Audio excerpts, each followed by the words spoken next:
AI-driven smart cities created by startup innovation. We would like to extend our appreciation to everyone attending the Incheon Smart City Tech Conference. My name is Chrissy Park, and I've given the honor of being your MC for today. Thank you very much for your attending. We will now officially begin the Incheon Smart City Tech Conference.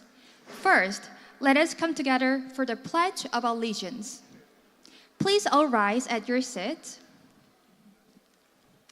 Please all rise at your seats. Thank you.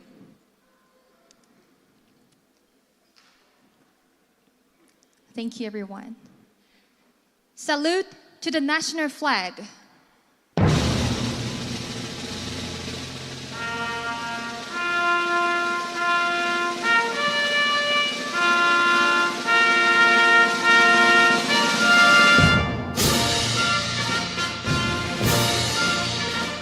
나는 자랑스러운 태극기 앞에 자유롭고 정의로운 대한민국의 무궁한 영광을 위하여 충성을 다할 것을 굳게 다짐합니다.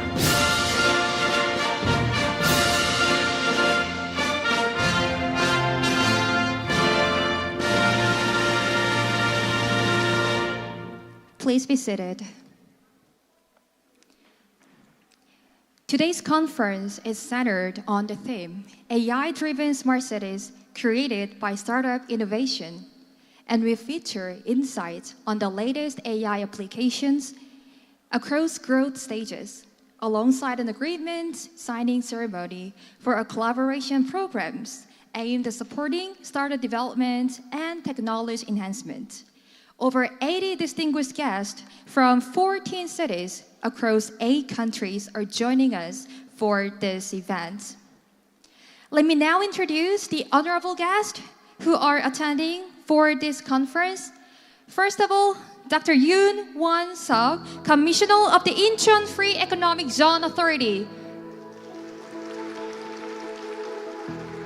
Big round of applause, thank you. And then we have Lee Eung-se, Microsoft Korea SMC Head of the Department. Thank you. Third, we have Dr. Ju Young-seok, Chair Professor in Seoul National University. Thank you for attending. Next, Chung Seung-soo, General Manager of the Incheon Techno Park. And then please have a warm welcome for Dr. Amro Amri. Dr. Amro Amri, okay, he's coming. And then let's have Sahala Bawaziru, CEO of Mombasa Investment Corporation of Kenya. Let's have a warm welcome. Following, we have Peter Robinson, Developer Authority Support Center, Saudi Arabia. Thank you for your warm welcome. In addition, we warmly welcome all representatives from global corporations and domestic startups who have graced this event. Due to time constraints, I'm afraid I cannot call all the names. Please understand us. Next, we will have a welcome address by Mr. Yoon Won-seok, Commissioner of the Incheon Free Economic Zone Authority. Let's have a big round of applause for his welcome speech.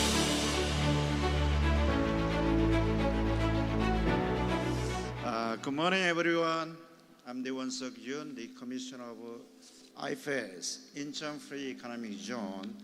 So we have many delegations from overseas today, but if you allow me to speak my welcome remark in Korean for our audiences.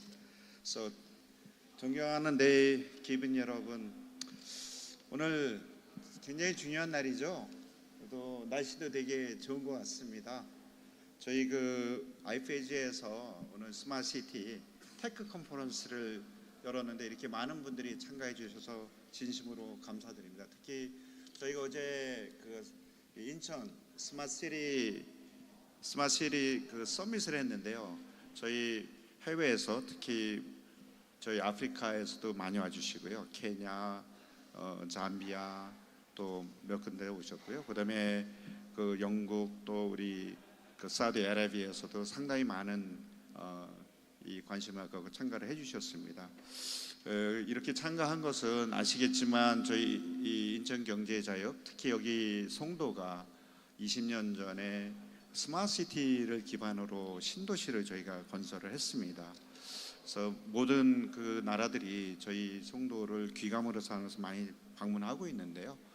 매년 저희가 이런 그 테크컨퍼런스 통해서 저희 스마트시티를 업그레이드 시키고 있고, 또 오늘 이런 행사를 통해서 아마 저희 그 인천 또 저희 이 경제자유국이 전 세계에 아마 이 스마트시티를 좀 더 발전시켜서 리더로서 자리매김을 할 수 있는 중요한 자리가 되겠습니다. 뭐 요즘 다 챗GPT 다 쓰시죠? 네. 저도 뭐 챗GPT 쓰는데 아마 이게 아마 우리 삶과 모든 것을 지금 바꾸고 있는 것 같아요. 그래서 최근에 많은 도시들이 뭐 첨단 기술을 도입하지만 특히 AI 신기술을 통해서 비용도 절감할 뿐만 아니라 새로운 그런 서비스를 또 문제들을 해결하려고 노력하고 있는 것 같습니다. 그래서 오늘은 그래서 주제를 저희가 AI 드리븐 스마트 시티로 정했고요. 그래서 여기에 이제 우리 MS를 포함한 글로벌 테크 기업들을 모시고 좀 더 구체적으로 우리의 스마트 시티를 어떻게 업그레이드 시키고 문제들을 해결할 수 있는지 이런 것들을 공유를 하고, 또 나아가서는 저희가 오늘 MS하고 저희 ITIES 간에 협약을 체결하려고 합니다. 그래서 MS가 가진 뭐 AI 리소스라든지 많은 이 플랫폼을 우리 스타트업들이 기업이 이용해서 그래도 이제 유니콘 기업이 저희에서도 나와야 되겠다. 그래서 오늘 그런 협약도 체결하니까 우리 스타트업 기업들 많이 참여를 해주시고요. 오늘 특별 그 세션에서는 어떻게 미래형 스마트 시티를 구축을 할 것이냐. 그래서 우리 제가 평소 존경하는 주영섭 교수님, 과거 중기청장도 하시고 많은 활동을 해주셔서 오늘 기조연설을 해주시기로 했고요. 또 여기에 이제 우리 사우디 사절단이 오셔서 저희가 이 사우디에서 추진하고 있는 스마트시티라든지 도시개발 전략도 논의를 하고, 또 저희 멀리 저 아프리카 저 케냐 몬바사 뭐 동아프리카의 제일 큰 항구 도시이고 저도 케냐에서 3년을 근무를 했습니다. 그래서 그런 개인전 인연인데 우리 사할레 바지르 이제 몬바사 투자 청장님께서 이렇게 패널로 참가해서 좀 오늘 전 세계에서는 어떻게 스마트시티를 하고 있는지를 좀 논의를 하겠습니다. 또 중요한 거는 주인공은 저희 스타트업들입니다. 그래서 오늘은 디지털 트윈 기반의 스마트시티 구현에서 이 주제로 오케스트로의 박수아 부사장님을 좀 발표를 해주실 거고요. 또 기존에 있는 많은 전통적인 그 컨벤셔널한 부분에 AI를 좀 도입해가지고 혁신적인 이 비즈니스 모델을 한 스타트업들 발표가 이어질 겁니다. 그래서 이런 젊은 창업가 또 도전하는 분들의 이런 혁신 마인드로 저희 스마트 시티 생태계를 어떻게 더 다채롭고 또 효율적으로 할지, 또 새로운 비즈니스 모델을 어떻게 해서 저희 미래 성장 동력을 만들지를 논의할 예정입니다. 그리고 저희 옆에 이렇게 부스들이 있죠.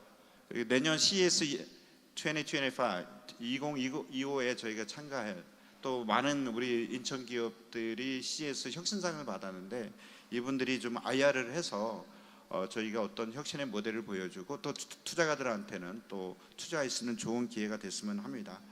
저희 아이페이지에서는 앞으로도 이런 혁신 기업을 발굴해서 다양한 실증 이런 프로그램을 만들어서 저희 스마트시티에 접목할 것이고요.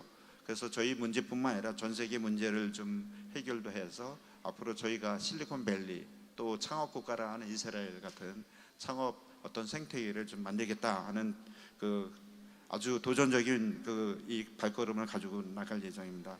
그리고 어제 우리가 스마트시티 그 서밋에서 10개 도시하고 저희 이제 콜래보레이션하는 인천 이니셔티브를 맺었습니다. 그 내용은 세 가지인데요. 기본적으로 인천 송도의 그 스마트시티의 개발과 경험을 우리 다른 도시들과 나눠서 이거를 좀 모델해서 좀 전수를 해보자. 그리고 차제에 이걸 계기로 해서 저희가 많은 신기술을 도입해서 기업의 솔루션을 동반으로 해외 진출하자는 그런 의미가 담겨 있고요. 두 번째는 스타트업, 이거를 통해서 스타트업 생태계를 만들어서 각국의 스타트업들의 허브들과 서로 상호 교환하면서 스타트업을 이제 서로 지원하는 생태계를 만들자. 마지막으로는 저희가 팬데믹을 통해서 대한민국 또 뭐 사우디도 마찬가지로 잘 극복을 했는데요. 이 과정에서 헬스 시큐리티라는 문제가 전 세계의 하나의 또 다른 과감한 도전인 것 같습니다. 저희 송도에는 WHO하고 국제 백신 연구소 IVI가 만드는 국제 그 글로벌 캠퍼스가 있습니다. 이 캠퍼스에서는 바이오 생산 인력을 양성해서 저희가 전 세계에 이런 이 지원하는 프로그램이 작동되는데 이거를 이제 개도국하고 나누는 그런 저희 의미 있는 이니셔티브를 했다고 말씀을 드립니다. 모쪼록 오늘 컨퍼런스에서 주제인 AI와 첨단 기술을 통해서 어떻게 우리 도시가 발전하고 또 이 글로벌 경쟁을 높이고 지속 가능하게 만들 것인지 활발한 논의를 통하고 여러분들이 많이 참여를 해서 오늘 좋은 성과가 있기를 기대하면서 다시 한번 멀리 와주신 해외 사절단 분들 또 우리 인천 또 인천 외의 기업들 또 특히 우리 오늘 협약금연의 MS 관계자분들께 감사를 드립니다. 고맙습니다. Thank you, Dr. Yoon Won-seok. Thank you for your big round of applause, everyone. Next on the agenda is the agreement signing ceremony. Today at the Incheon City Tech Conference, the Incheon Free Economic Zone Authority and Microsoft will enter into an agreement to support technology development and foster the growth of startups. This agreement is designed to foster growth for startups within the Incheon Free Economic Zone and provide pathways to enter the global markets through collaborative programs between the two organizations. The agreement aims to discover promising startups, offer access to Microsoft's specialized programs, and support their growth into unicorn companies. Let us all welcome Commissioner Yoon Won-seok from the IFJ and Mr. Lee Eung-se, the head of the department, to the stage with a round of applause.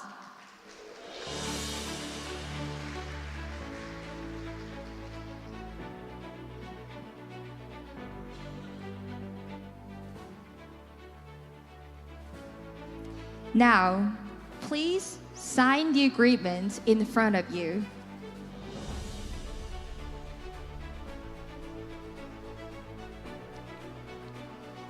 Once again, please sign the agreement in front of you. Thank you. When you're done signing, please stand up, shake hands, and exchange the agreements. Let's have a big round of applause for the signing ceremony.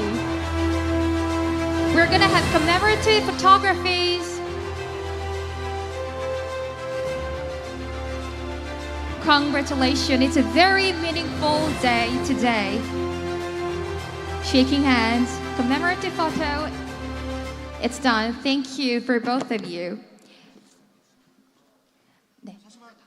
This concludes the signing ceremony between the two organizations, and we're gonna take some words from Commissioner Yoon and Mr. Lee Eung-se following up. So, let's have Mr. Yoon Won-seok. 네, 조금 전에 제가 그 웰컴 리마크에서 얘기했다시피 오늘은 굉장히 큰 저희 아이페이지의 전환점을 맺는 그런 그 테크 컨퍼런스입니다. 특히 최근에 아까 말씀드렸듯이 AI가 앞으로 저희 인류에 가장 큰 변화를 줄 건데요.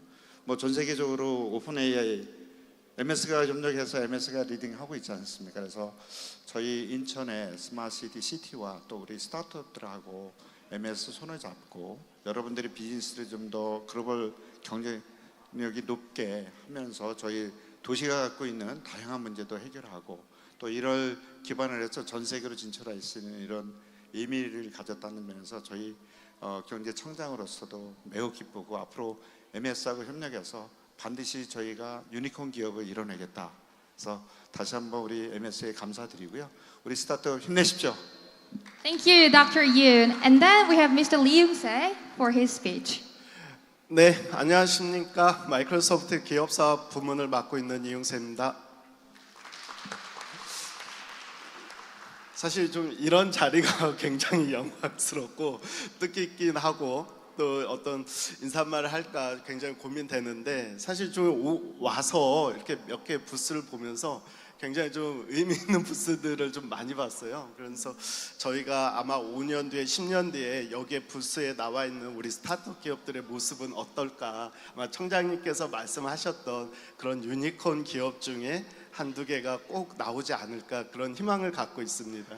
저희 마이크로소프트는 어쨌든 AI 플랫폼 기업이고 우리 스타트업 기업이 성장하고 성공할 수 있도록 또 도와주는 그런 플랫폼 기업입니다. 같이 성장할 수 있도록 최선을 다하도록 하겠습니다. 이런 기회 너무 감사합니다.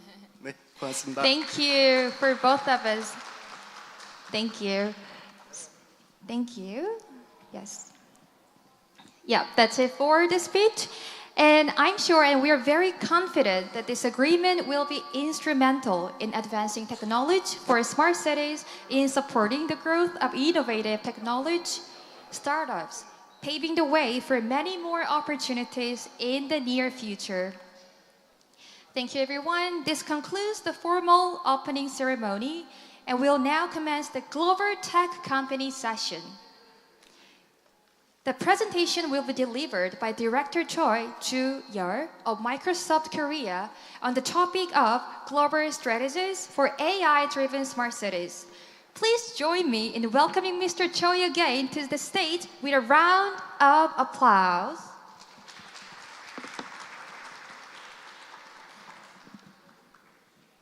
감사합니다. 인천에 47년째 살고 있습니다. 그리고 송도에 거주하고 있습니다. 그리고 스타트업 파크에서 상당 부분의 원격 근무를 진행하고 있습니다. 간간히 지나다 보시면은 저를 또 보시게 되면은 아는 척도 해주시고 또 관련된 내용하고도 말씀을 나눌 수 있는 기회가 많이 더 생겼으면 좋겠습니다. 그리고 또 여기 와주신 내빈 여러분들께도 진심으로 감사드립니다. 잠시 AI는 여러분 다 지금 주머니 속에 AI 기계 하나씩들 다 넣어가지고 다니시죠? 잠시 계속 넣어두도록 하고 스마트시티가 가고자 하는 부분에 있어서 우리가 먼저 고민해야지 될 부분들을 컴포넌트 차원에서 하나씩 들여다볼 의무가 있다고 생각이 됩니다. 사실 스마트시티에 대한 개념적 정의라든가 아니면 실증적 사례들은 IoT가 한때 붐이면서 이제는 굉장히 보편화된 하나의 기반 기술 요소로 자리를 잡았죠. IoT가 퍼지고 나서 클라우드 IoT가 융합을 하면서 싱글 포인트에서 운영을 할 수 있는 도시 거점의 기술적인 세션들을 보통은 가지고 가게 되는데 AI는 사실 당시에 언급은 되었고 고려할 만한 충분한 여건이 되었습니다만 지난 3년 혹은 지난 2년이 도래하기 전까지는 우리끼리 선으로 연결하고 혹은 무선으로 또 와이어링을 시키면서 도시 전체를 한 번에 들여다볼 수 있는 구조적인 요건에 집중을 했었었죠. 그렇다고 해서 AI가 더해진다고 한들 뭔가 기가 막힌 변화가 일어날 거라고는 저 개인적으로는 생각하지 않습니다. 물론 이 자리에 훨씬 더 전문가 여러분들이 계시겠지만서도 우선은 모두에 말씀드린 대로 AI는 잠시 주머니 속에 넣어두고 우리가 슬라이드를 한번 보도록 하겠습니다.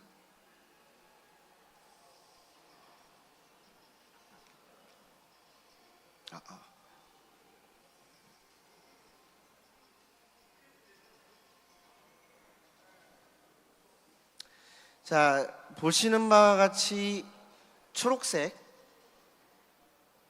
된 것들이 한 10가지 정도 있죠. 에너지를 모니터링한다, 그 다음에 수자원을 관리한다, 그 다음에 시민들이 서로 연결되게 한다, 그리고 에너지 어떤 이제 응급에 관련된 상황에 대해서는 직접적으로 호출이 갈 수 있도록 한다. 혹은 뭐 이미 도시의 이 신호등 체계는 상당 부분 자동화가 되어 있고 반응형으로 설계가 되어 있는 것들도 굉장히 많고, 여러분들 뭐 어떤 통신사에서 제공하는 국민 내비를 보게 되면 서울권역에서는 빨간불이 언제 파란불로 바뀌는가도 우리가 볼 수 있게 되죠. 이런 것들이 지난 10수년간 우리가 연결에 중점을 두면서 이루어온 가시적인 효과들이라고 볼 수가 있겠습니다. 그런데 우리는 이제 하나 더 나가게 되는 거죠.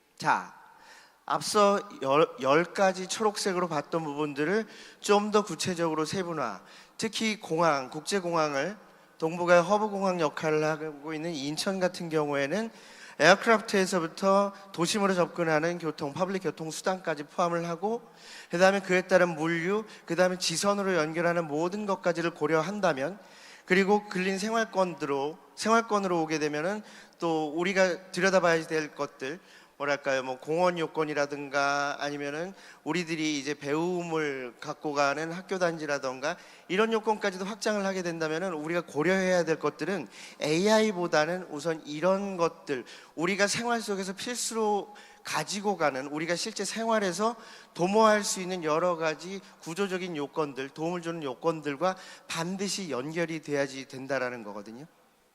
2027년 정도만 되더라도 이제는 우리가 뭐 메가급, 기가급, 뭐 테라급, 페타급으로 와서 이제 요타급, 제타급으로까지 데이터가 늘어나고 있는 환경이라면, 보통 인천에도 이 송도 내에도 꽤 오래전부터 커다란 데이터 센터가 입주를 해와 있습니다. 그럼에도 불구하고 실제 물리적인 서버가 일단 수백 대, 수천 대 단위로 담을 수 있는 데이터의 구조는 사실은 굉장히 제한적인 거죠. 사실은 4차 산업혁명을 이야기를 할 때 우리가 제일 먼저 이야기를 했던 거는 모든 데이터는 가능한 한, 특별한 거버넌스 체계 하에서 모든 데이터는 가능한 클라우드에 올라와야 된다라는 요건을 기본적으로 가지고 있습니다.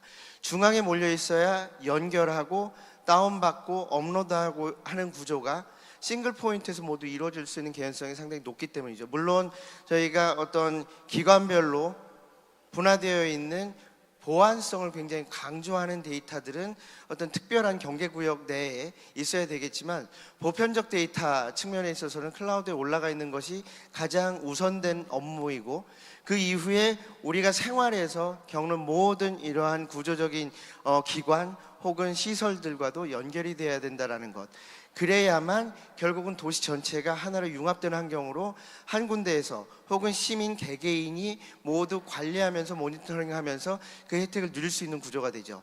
바로 이 연결된 이후에 AI가 얹어졌다고 생각을 해보십시오. 저는 개인적으로는 여담입니다만 편하다기보다는 좀 무서운 생각이 좀 먼저 들긴 하는데요. 무서운 생각이 분명히 들긴 들죠. 하지만 그렇기 때문에 또 다른 체계로서의 AI가 잠시만요. 이 모든 것들은 전부 다 법 제도 하에서 움직여야지 되는 시간, 관리해야지 되는 기간, 그리고 우리가 언제쯤 몇 명의 리소스로 이것을 지속적으로 모니터링 해야지 되는 것도 모두 매뉴얼화되어 있고 제도화되어 있다는 겁니다. 하지만 AI는 아직 상당 부분 제도권 바뀌죠. AI는 뭐 세상의 전문가들도 그렇지만 저 개인적으로도 특히 이제 마이크로소프트라는 조직에 있으면서 상당 부분 많은 학습을 하게 되는데요. 여전히 AI는 100세 시대니까 0부터 100세라고 가정을 할 때 여전히 AI는 아직 한돌이 안 지난 것이 아닌가 싶습니다. 거기에 제도를 입히기가 쉽다라는 부분은 분명히 쉽다라고 생각을 하더라도 어려운 부분이 분명히 발생을 하겠죠. 아이가 자라는 과정인 건데 이 아이가 굉장히 급진적으로 자라날 개연성이 높기 때문에 조금 더 제도적인 모습을 우리가 이미 경험하고 있는 사회적인 환경 내에서도 녹여야 될 의무가 있다고 생각이 됩니다. 자, 그렇다면 제일 먼저 적용이 돼야지 되는 것, 빨간 것이 나쁜 건 아니에요. 하지만 빨간 것들이 초록색과 함께 꽉 차 있는 이 부분이 제일 중요하죠. 연결되어야 한다. 우리는 지난 10수년 동안 IoT에 상당히 많은 공을 들여왔고, 예전에 비쌌던 뭐 RFI라던가 비콘 같은 것들은 굉장히 가격이 낮아졌고 스타트업들이 수백 개씩 샀을 만큼 저렴하게 진입장벽이 구성이 되어 있습니다. 그만큼 보편화되어 있죠. 하지만 클라우드는 특히 대한민국 같은 경우에는 여전히 기업형 인프라와 스타트업 인프라, 그 다음에 중서, 중견기업까지 모두 포괄을 할 때 아직 30%를 넘지 못하고 있다는 아쉬운 부분이 좀 있습니다. 보안이 문제일까요? 아니면 내 데이터가 어쩌면은 누군가 다른 이가 관리하는 곳에 올라가기 때문에 염려를 하는 걸까요? 하지만 연결을 위해서는 클라우드가 가장 필수인 요건이고요.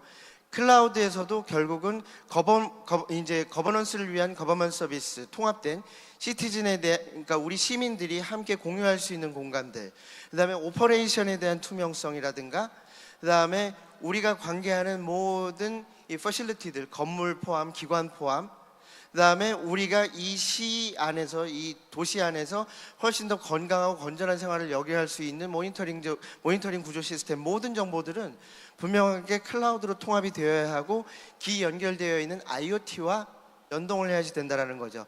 그 이후에 제도가 차분차분 마련이 되어 간다면 우리는 이제 이 모든 구조적인 항목들에 AI를 넣을 수 있을 겁니다. 앞선 장에서도 말씀을 드리는 겁니다만, 결국은 앞서 보였던 우리가 눈으로 인식하고 들어서 몸으로 겪어서 인식하는 부분들을 좀 더 텍사노미로 구조화시켜 봤는데요. 맨 밑에는 기술적으로 클라우드 인프라, 그 다음에 전체를 관장할 수 있는 대형의 데이터베이스, 그 다음에 이것을 관리 감독할 수 있는 네트워크와 보안을 총괄하는 데이터 센터 구조, 그 다음 거버넌스 체계를 가지고 있는 여러 가지 다양한 서비스 체계들이 하나의 구조적인, 우리가 앱이나 웹으로 만져갈 수 있는 레이어가 오게 되고요. 그 위에는 부처별로 혹은 시민권역별로 아니면 기관별로 각각의 역할을 담은 웹 앱 서비스들이 구조화되고, 그 위로는 특별한 거버넌스 체계, 예를 들면 인증이라든가 아니면 보안 체계에 대한 세션 시간이라든가 이런 것들을 겪고 나면 비로소 우리가 엔드포인트에서 여러분들의 주머니에 있는 AI 기반 디바이스, AI를 활용할 수 있는 디바이스로 연결이 되는 구조적인 요건입니다. 이거를 조금 더 들여다보면 이렇게 복잡해져요. 여기 어디 하나 AI가 쓰여져 있을까요? 없을까요? 보이지 않아요. AI가 아니라 우선은 연결에 방점을 두지 않으면 우리는 시티 전체를, 도시 전체를 운영할 수 있는 구조가 나오지 않습니다. 물론 여기에도 굉장히 서로 다른 헤게모니가 있을 수 있겠죠. 우리의 업무가 아니다, 우리의 업무랑 겹치지만 본질적인 우리의 업무가 아니다, 이런 요건들은 제도적인 측면에서 지속적으로 마치 민주주의가 진화하듯이 우리가 해결해야 될 우리 모두의 몫이긴 합니다만, 이 각각을 하나하나 뜯어보신다면 저는 얼마든지 시간을 할애해서 말씀을 드릴 수 있을 것 같아요. 이 기회는 차후로 넘기되, 이 구조적인 여건들은 결국은 앞서 보셨던 에어크래프트, 버스, 스트리트, 라이팅, 이런 모든 것들이 결국 하나하나 컴포넌트로 들어오고, 이 안에서 머신러닝을 통해서 우리 도시가 쌓은 데이터가 결국은 AI로 발현이 되고 이 전체에 입혀지는 구조가 나오게 될 것 같아요. 자, 도시의 사례들은 이미 2025년 현재, 내년까지겠죠. 적어도 26개의 글로벌 시티들이 이제 스마트시티에 대한 전략적인 혹은 기술적인 도입을 가속화하고 있다는 증거인 거죠. 우리나라도 여기 빨간 점을 찍어 두었습니다만 다다음 장에서 한번 보시도록 하죠. 결국은 50% 이상의 유럽이나 북아메리카 혹은 아메리카 쪽의 도시들이 스마트시티에 대한 운영 체계를, 거버넌스 체계를 가져간다는 구조는 일견 굉장히 AI에 대한 적용을 가속화한다라는 다음 과제로 넘어가고 있는 과정인 거죠. 이것 또한 경쟁이라는 측면에서 보게 되면은 우리 역시 서두름을 좀 재촉할 의무가 있지 않겠나 싶은 생각은 좀 듭니다.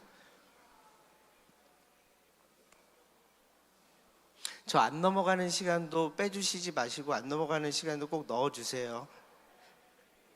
자, 그러면 여기 청장님도 계시고 또 이제 해외에서 오신 귀빈들도 계시는데, 우리가 가지고 가야 되는 이런 마인드셋, 우리의 심적 아니면 외적 준비, BO가 되고 BOT가 되고 OBM이 되고 BOM이 되자라는 얘기입니다.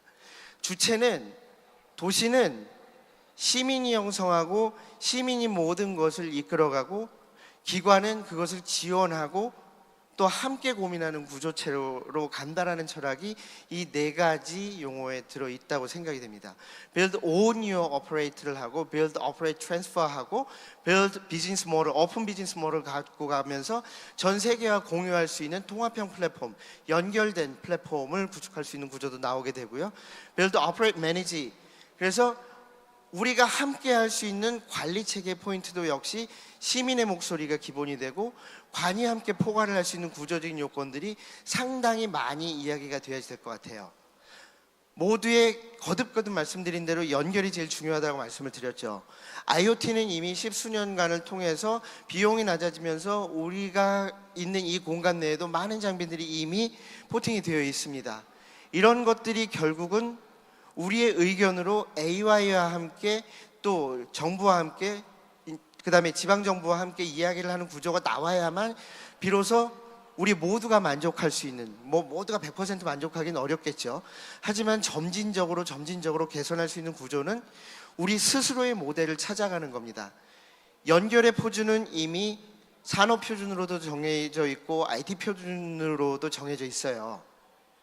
그렇기 때문에 그 표준 내에서 우리가 갖는 제도적인 AI 요건들을 연결된 우리 도시에서 어떻게 사용할 수 있는가가 어쩌면 우리가 즉시 목도해야 될 과제이고 해결에 발을 디뎌 넣어야 될 과제라고 생각이 됩니다, 여러분.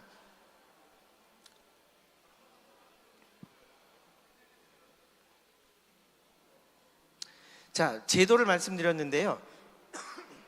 모든 연결은 여러분들, 특히 스타트업 여러분들은 고글로벌이 또 기업의 명제이고 여러분들의 성장의 핵심이 될 수 있는 건데, 우리나라를 벗어나게 되면 그때부터도 우리가 넘어야 될 산이 각 권역이, 각 국가가 규제하고 있는, 또 바꿔 얘기하자면 그 사회에서 편하게 소통할 수 있는 제도적인 요건들이 마련이 되어야지 된다라는 거죠. 그러면 개개인의 기업들은, 특히 작은 스타트업의 입장에서는 이런 인증을 하나 얻는데도 굉장히 많은 소요 시간이 걸리지만 인증에 따른 비용도 굉장히 힘든 요건을 만들어내요. 그렇기 때문에 클라우드가 어디든 좋습니다. 이건 보편적인 이야기니까요. 반드시 마이크로소프트 애저가 아니더라도 클라우드를 타고 가게 되면 클라우드를 서빙하고 있는 그 데이터 센터는 이미 그 권역에서 요구하는 대부분의 인증 체계를 이미 확보하고 있다라는 겁니다. 반대로 해외에서 우리나라로 들어올 때도 우리나라의 인증 체계를 가지고 갈 의무가 있게 되겠죠. 그렇기 때문에 연결된 것, 우리만의 비즈니스 모델을 만들어내는 것도 중요하지만 우리만의 제도를 설계하고 그 제도가 만국 공통이 될 수 있는 구조적인 요건들은 이런 식으로 미리 선결돼야 될 의무도 있다고 생각이 됩니다. 물론 시간이 걸릴 일이고 많은 이 의견이 집단지성화돼야지 되겠죠. 하지만 클라우드에 올리고 연결된 것을 활용하고 AI를 입힘과 동시에 또 다른 제도를 포괄적으로 해결을 하려면 우선은 클라우드가 가장 용이한 도입의 첫걸음이 될 거라고 믿습니다, 여러분. 물론 마이크로소프트 애저는 전 세계 가장 많은 데이터 센터를 가지고 있어요. 이제는 60여 개국 이상의 60여 개국에 거의 다 데이터 센터를 포괄을 하고 있는데요. 그렇게 된다면 여기 아프리카에서도 오셨지만 그쪽도 용이하겠고요. 북유럽, 북미, 남미, 우리가 생각하는 오지도 상당 부분 용이하게 연결될 수 있는 구조가 물리적으로는 되어 있다. 역시 제도를 함께 포괄을 하고 있다로 말씀을 드릴 수 있겠습니다.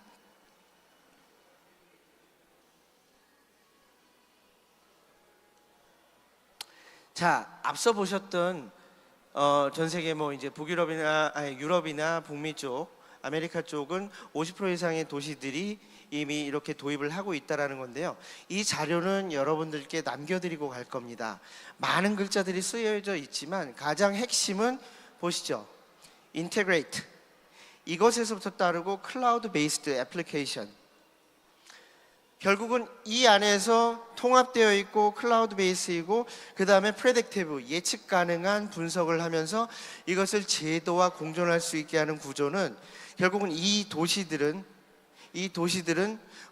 저는 인천과 서울과 비교하더라도 어디가 더 낫다, 우리가 좀 못하다, 이런 평가는 절대 할 필요도 없겠고 저희 스스로도 분명히 의미가 있는 곳에 살고 있는데요. 이 도시들이 조금 더 빠르게 어댑션을 할 뿐 결국은 근간의 구조는 클라우드 베이스, 통합, 그리고 예측 가능한 것들을 AI로 구조하여 대시민에게 서비스할 수 있는 플랫폼을 만든다라는 겁니다. 다음은 아세아 쪽의 우리 타임존의 국가들, 싱가포르 도시국가니까 굉장히 접목하기 용이한 구조가 나와 있겠죠. 하지만 우리 서울도 충분히 경쟁력이 있고 이 안에도 보게 되면 프리 와이파이, 이건 연결의 기본이고 시티즌에 대한 인게이지먼트를 구조화하고 가속할 수 있는 기본적인 역량인 거죠. 물론 보안은 미리 선결될 것이 필수이고요. 결국 이 안에 있는 것들이 아시아 권역과 이제 북미 권역을 따져본다면은 좀 더 거버넌스 체계와 자동화 구조 연결, 그 다음에 통합된 관리를 요구하는 것들은 북미 쪽의 모델이고요. 우리 아시아 국가 쪽은 이제는 또 이제 라이징 스타가 될 수 있는 구조적인 어떤 인구의 성장이라든가 아니면은 빠른 생산 능력이라든가 이런 것을 보게 된다면은 조금 더 도시 집중으로 되어 있습니다. 뭐 스마트 빌딩이라든가 뭐 빌딩을 관리하면서 빌딩과 연결되는 시스템이라든가 이런 구조를 보게 된다면은 권역별로 다른 색채를 살짝씩 맛보실 수 있습니다. 결국 연결 클라우드 혹은 클라우드 연결, 그 이후에 제도 내지는 AI를 도입할 수 있는 구체적인 이제 접근 방법들을 녹여놓는다면 우리만의 특색을 살릴 수 있는, 특히 인천 그리고 송도만의 특색을 살릴 수 있는 어떤 모범 사례가 분명히 수년 내에 출연할 거라고 믿습니다. 그러기 위해서는 또 저와 함께 스타트업 여러분들과 함께 이 자리에서 늘 같이 고민을 나눌 의무도 있다고 생각이 됩니다. 제가 평생 마이크로소프트에 있지는 않겠지만 평생 스타트업과 함께 성장하는 꿈은 한 번도 놓친 적이 없습니다. 오늘은 다소 좀 아웃핏을 좀 입었습니다만 뭐 편한 자리로 편한 복장으로 여러분들을 늘 다시 만나게 될 것을 늘 기대를 하고 있습니다. 자, 이렇게 해서 마무리를 저는 했는데요. 빠른 시간 좀 급한 마음으로 설명을 들었습니다만 잊지 말아야지 될 건 있죠. AI는 잠시 넣어도 대신 연결을 구조화해, 그리고 한 곳에다 넣어, 그리고 제도를 생각하면서 우리가 함께 나눌 수 있는 AI 서비스를 고민을 해보고 그거를 실증화해보는 것, 이 순서만 있지 않는다면 우리가 어쩌면 그 구조적인 단계에 있어서의 디테일한 부분들은 전문가들과 함께 나누면서 시간을 충분히 절약할 수 있다고 생각이 됩니다, 여러분. 자, 남은 시간 충분히 이제 즐겨주시고 공부해주시고 또 질문이 있다면, 궁금한 것이 있다면 또 서로 나눌 수 있도록 해주시기 바랍니다. 인천에 살고 있습니다. 스타트업에서 업무를 많이 보고 있어요. 여러분 자주 뵙겠습니다. 고맙습니다. Thank you, Mr. Choi, for your insightful presentation. He could broaden our understanding of AI applications in smart cities. Once again, let's give Mr. Choi another big round of applause. Thank you, everyone. Next is the special keynote address. Professor Ju Young-sub, a distinguished professor at Seoul National University, will give a keynote speech about how to drive our city sustainable. Please join me in welcoming Mr. Ju, Professor Ju, to the stage with a big round of applause. Okay, good morning, everyone. I'm very honored and very privileged to make a keynote speech at the AI-driven smart city Incheon, Smart City Tech Conference. Okay, because the time is very short, so I need to fly over my presentation. Actually, I'm going to present today on the paradigm for AI-driven smart cities in the grand transformation era. Actually, the reason why I'd like to make the presentation based upon the kind of big trend. Actually, when we take a look at the forest, we need to make some consideration of overview of the forest rather than focus on individual trees. So actually, without the understanding of the mega trend, and it will be very difficult and kind of not reasonable to construct and build the smart cities. Okay, so currently the three grand transformation is currently in progress. So these three grand transformation is changing the world. First one is digital transformation, because the digital technologies, including AI, data, and robot, everything, and is currently triggered this kind of transformation. So digital transformation is extremely important.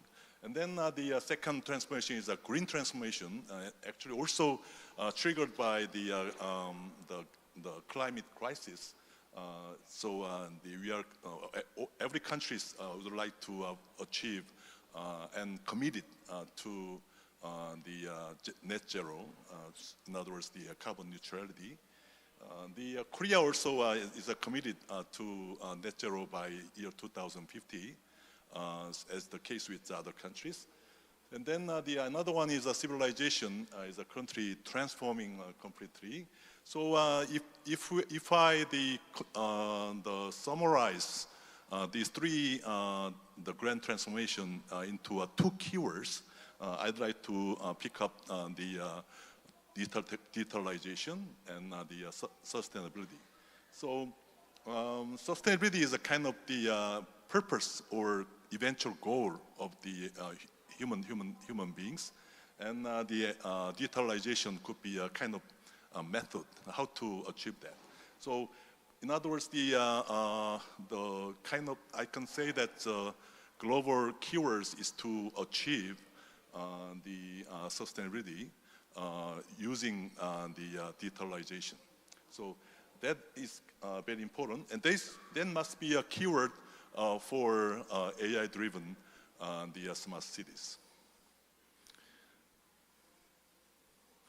Okay, we can confirm this kind of trend as well as the keywords from the world-renowned tech conference and tech event. One is the Consumer Electronics Show, which is being held in Las Vegas every January. Actually, Dr. Yoon mentioned the CES at the beginning, his address.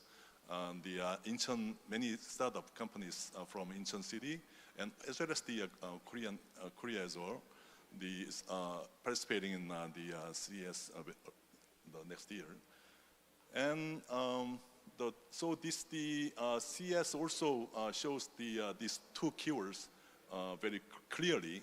And another important event is the Hanover Messe. That is more focused on industrial technologies, while the CES is a more consumer technology oriented. So also not only CES but also Hanover Messe also picked these two keywords as the future megatrend. So in case of the CES year 2024, actually it started from the last year. Actually, the human the security for all has become the kind of core slogan of the event. So the 8 areas, I mean, including environment, food security and healthcare and personal safety, the community security and political freedom, the economic security, and actually this year the new 8 components has included to this the human security for all. That is the technology, including AI. So from the standpoint of the human security for all, how to achieve human security for all by using technology innovation, that is the kind of core the slogan of the CES. Okay. So the very distinctive, very surprising the paradigm shift starting from this year in CES is shown in this slide. So the previously the CES always emphasized on the importance of new technologies. But from last year, that kind of the paradigm has been changed completely towards the purpose of the tech innovation. In other words, what is this technology innovation for? So in other words, all technology innovation must be made for the human beings. So that kind of the paradigm, I can say the paradigm revolution rather than a simple paradigm shift. So in other words, the global perspective as well as the in German, Zeitgeist is kind of the spirit of the age has been completely changing. So in other words, the importance of the environment and social and human sustainability becomes the major keywords of the world as of today. So in other words, it's very important slide. Actually this one is giving a very important lesson to Korean ecosystem.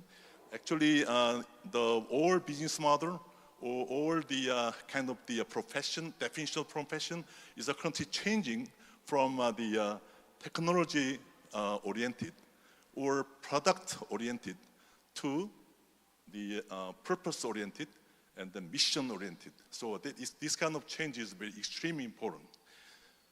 So in other words, based upon this kind of the brief understanding, I'd like to say that all AI-driven smart cities must be built based upon purpose-driven paradigm revolution I explained today, required by the three grand transformation, including the digital transformation and green transformation and civilization transformation.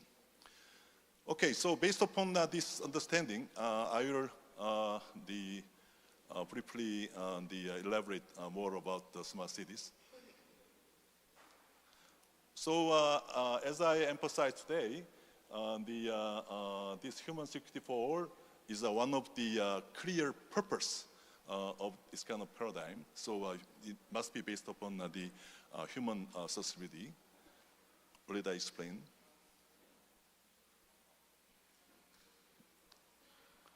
Okay, and then the AI-driven smart cities, they must be built based upon the shared vision of the cities as well as the citizens. So the smart city must be in conjunction with smart citizens. So we can say that the future cities or future the country or future the individuals needs to have 5 the visions. That is must be healthy, and then sustainable and intelligent and smart, and then they are safe and growing. So these 5 could be 5 vision. Could be kind of the shared vision of the future citizens and citizens. At the same time, must be a kind of purpose of the cities. So that purpose can be achieved by means of the digitalization. That's the point. So previously, Mr. Choi from the Microsoft emphasized we need to forget about the AI for the time being. That means that is a kind of the same context. So the smart cities is a convergence of the smart home, smart building, smart mobility, smart energy, or smart healthcare, smart education, smart administration, smart everything. So that needs to be combined with digital transformation and the AI transformation, which is composed of the 3 keywords. First one is the connectivity, and second is data and AI. So actually, as Mr. Choi emphasized several times, the digital transformation must be started from the connectivity first. So connectivity becomes extremely important. Everybody is talking about the AI right now, but the connectivity and data could be more important than AI itself in some sense. So the digital transformation has the key three key components: connectivity, first one; the second, the data; and the third one is AI. So by combining these three key components, we can achieve digital transformation. So the AI transformation is a kind of the same route as the digital transformation. So in other words, the DX, digital transformation, DX short for the digital transformation, DX and AX, in other words, the AI transformation, DX and AX is the same word.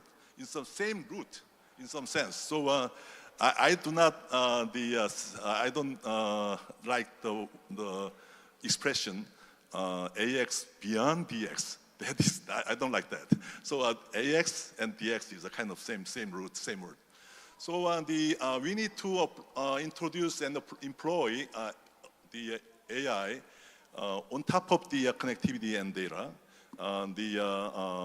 in conjunction with three key performance and strong performance of the AI.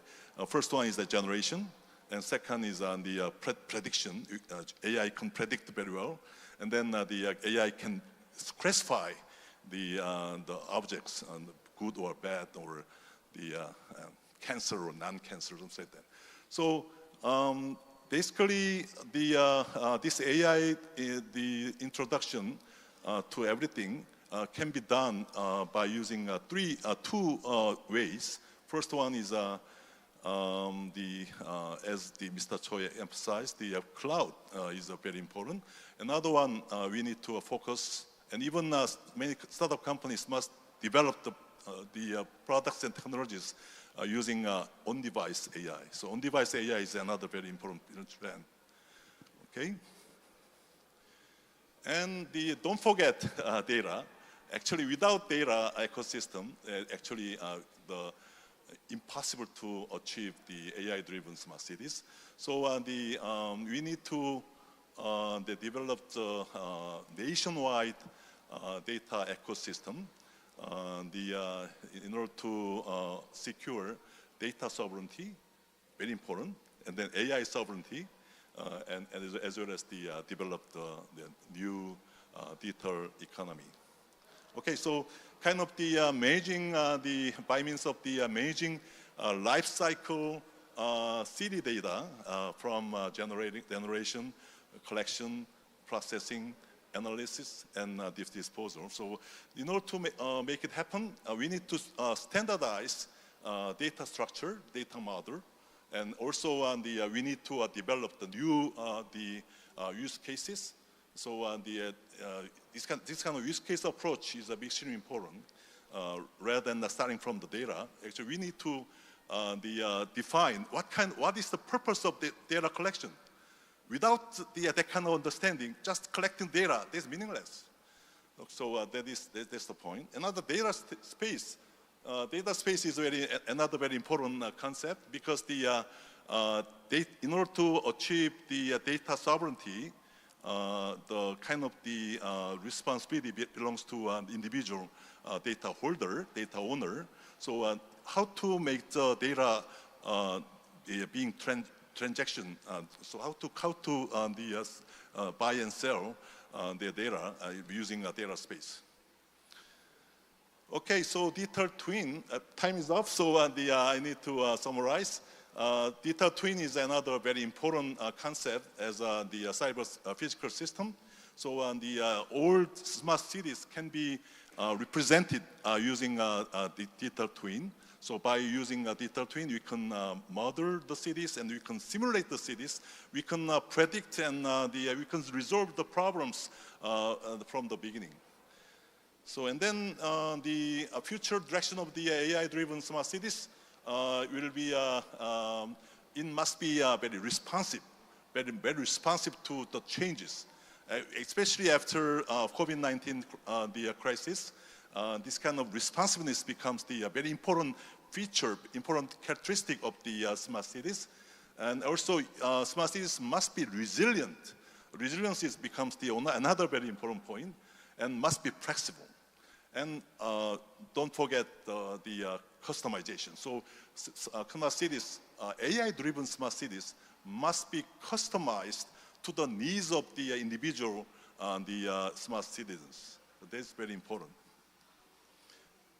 And then the final two slides, the how to drive AI-driven smart cities. Innovation is very important. And then in order to support and make some innovation, recurring and continuously happening, we need to develop the entrepreneurial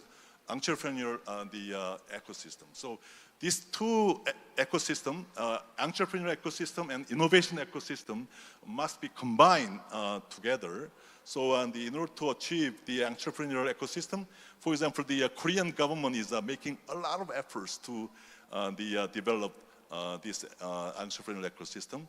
Actually, I was when I was with the Korean government as the minister responsible for small and medium enterprise and the startups. Actually, I was this slide is one of my top priority works. So the Korean government is currently trying to create the investment-centric, not loan-centric, investment-centric startup ecosystem, and to attract the more talented entrepreneurs, young entrepreneurs together. And then in order to achieve the innovation ecosystem, especially our the friends from global countries, you must pay attention to R&D, research and development. So a government must spend as much the R&D investment you can. So R&D investment is a source of innovation, a source of the very talented entrepreneurs. That is very extremely important. Don't forget finance. So the financing is without money you cannot achieve smart cities. So there are a lot of the financing method to build the AI-driven smart cities. Okay. So especially don't forget the importance of the financing. Actually, starting from the public-private partnership (PPP) is very extremely important. Especially very important for African countries and Asian countries. So I believe that Saudi Arabia has a lot of money. So maybe government must drive by themselves. But in case of the emerging countries, the PPP, public-private partnership is very important. And then the building startup and so-called venture, in other words, the entrepreneurial ecosystem, as well as the innovation ecosystem development is extremely important. Okay, so this is my presentation today. I hope the Incheon city, especially the IPAS, is going to be a role model of this kind of the AI-driven smart cities. Thank you. Thank you very much, Professor Ju. Let's give him a big round of applause once again. So following the keynote address, can you stay here, Professor, for a moment? So we're gonna have a panel discussion afterwards. So before the stage is being set up, I'm gonna give you a small announcement. As part of development of immersive video spatial computing technology for ultra-realistic metaverse services with Electronics and Telecommunications Research Institute, Incheon Technopark, Kai Media, Hanersoft, Seogyang University, and Donga University. A streaming service is being demonstrated on the basement floor, so please feel free to come and visit. So after the stage is being set up, we're gonna go for the panel discussion. So for the session's moderator, we are gonna have Dr. Yoon Won-seok for the moderator. And for the panelists, let me introduce the panelists. We have 5. First of all, we have Professor Ju. We have Principal Advisor Peter Robinson of the desk of the Kingdom of the Saudi Arabia. We have Ms. Sahali Bawazil, CEO of Mombasa Investment Corporation of Kenya. And we have Dr. Amro R. Henry, Vice President of the SEAL Development Authority. Please excuse my pronunciation. Thank you. And we have the last panelist, Dr. Abdullah R. Mayuf, who is the advisor of Development Authority Support Center.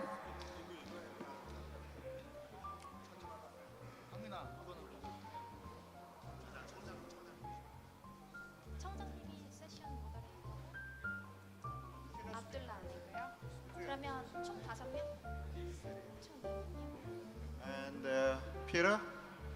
Where is Peter? Okay. So we have small change. For the session's moderator, we're going to have Dr. Yoon.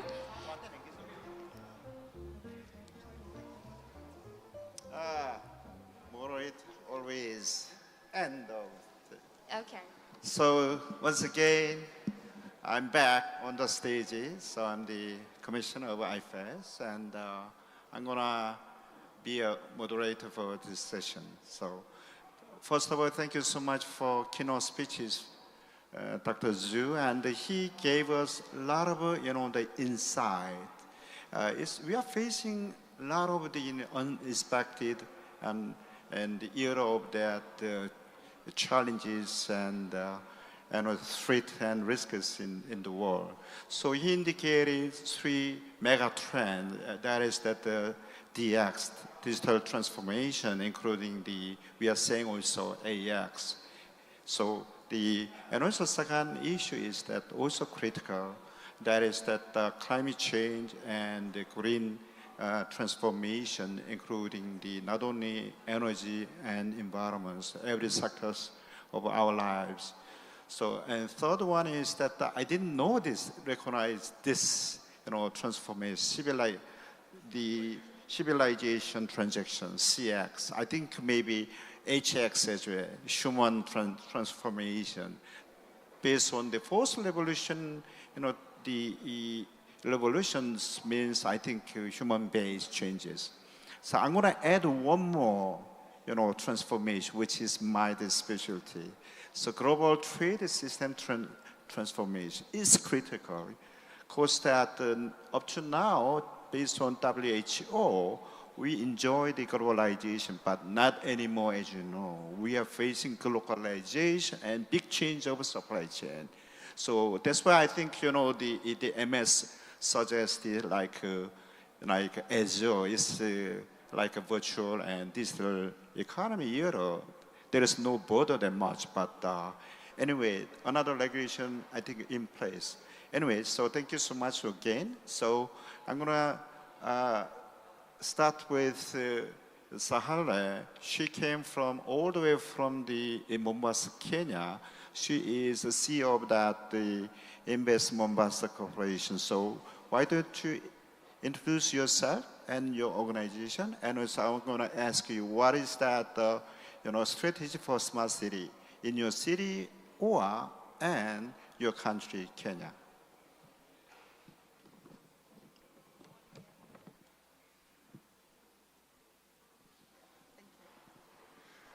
Good morning, everyone. My name is Sahale Bawazir, and I am the CEO of Mombasa Investment Corporation. So as Mombasa Investment Corporation, the main things we are looking at actually spins from 4 issues that we have. One of them being on climate issues. So we are focusing on climate resilience and coastal protection. We are vulnerable to rising sea level, being a coastal city. So we are investing in smart city solutions that will look at climate resilience. Secondly, we are looking at smart mobility solutions. Mombasa being a very urban and active, it's a small city and it's the second biggest city in Kenya. So with a population of around 2 million and the smallest size, we're having a lot of problem with congestions, and of course this comes with carbon emissions. So we want to look for solutions that are on smart mobility.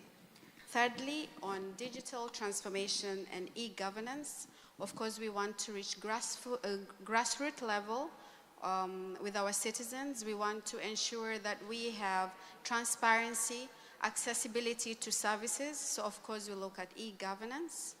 And fourth is on clean energy and sustainability. Currently we are looking and exploring on solutions of waste to energy. So these are the four main things that we are looking at. Thank you so much. I think as she already explained about Mombasa, Mombasa is the second largest city in Kenya, and also you have the biggest seaport in East African countries. So Kenya is leading the regional free trade and regional economy, right?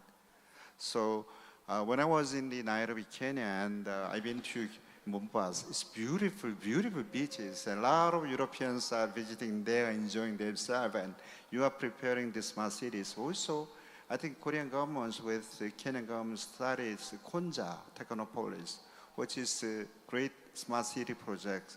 We are working together, right? So yes, that's in Nairobi, and we also signed an agreement with the World Smart Cities, of course.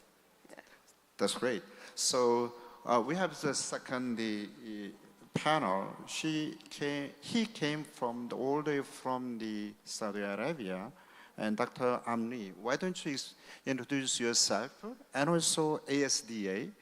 And also I want to ask you, Saudi Arabian government's investing, I think number one investments into AI. So what is your strategy and what is your goal for your investment in AI? Good morning. Thank you very much. It has been an honor and a pleasure to be here with you, and thank you for your hospitality. It's always nice and a beautiful place in here. This is my first time here in Korea, and I'm very impressed by people first and by the nations in there. Yes, my name is Amr Al-Amri. I'm at Asir Development Authority. We're like a government entity that we're supposed to develop a certain region in the southern area of Saudi Arabia. Asir is like 80,000 plus kilometers square, around 3 million people, which is actually north of Yemen. Probably you guys know where is Yemen, I hope. I'm an ex-official at the Ministry of Economy and Planning.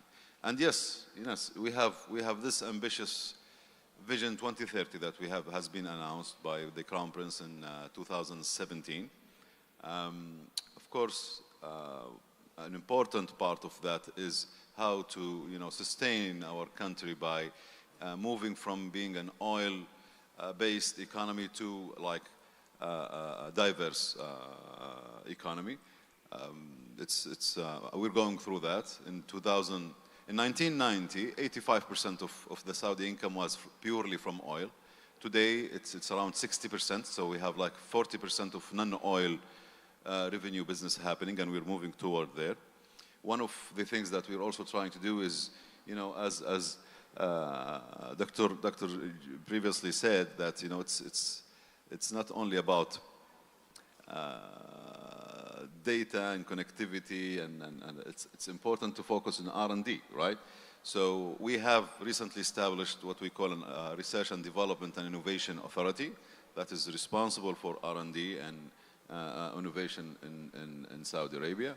The PIF, the Public Investment Fund, was like a sovereign fund for the government, is responsible for supporting the government activities. So recently, yes, a huge investment has been invested on AI. Of course, we want to be part of the future. We want to help humanity. We want to help our country, and I think that's something that we're focusing on. It's recently, I think it was like early this year or last year.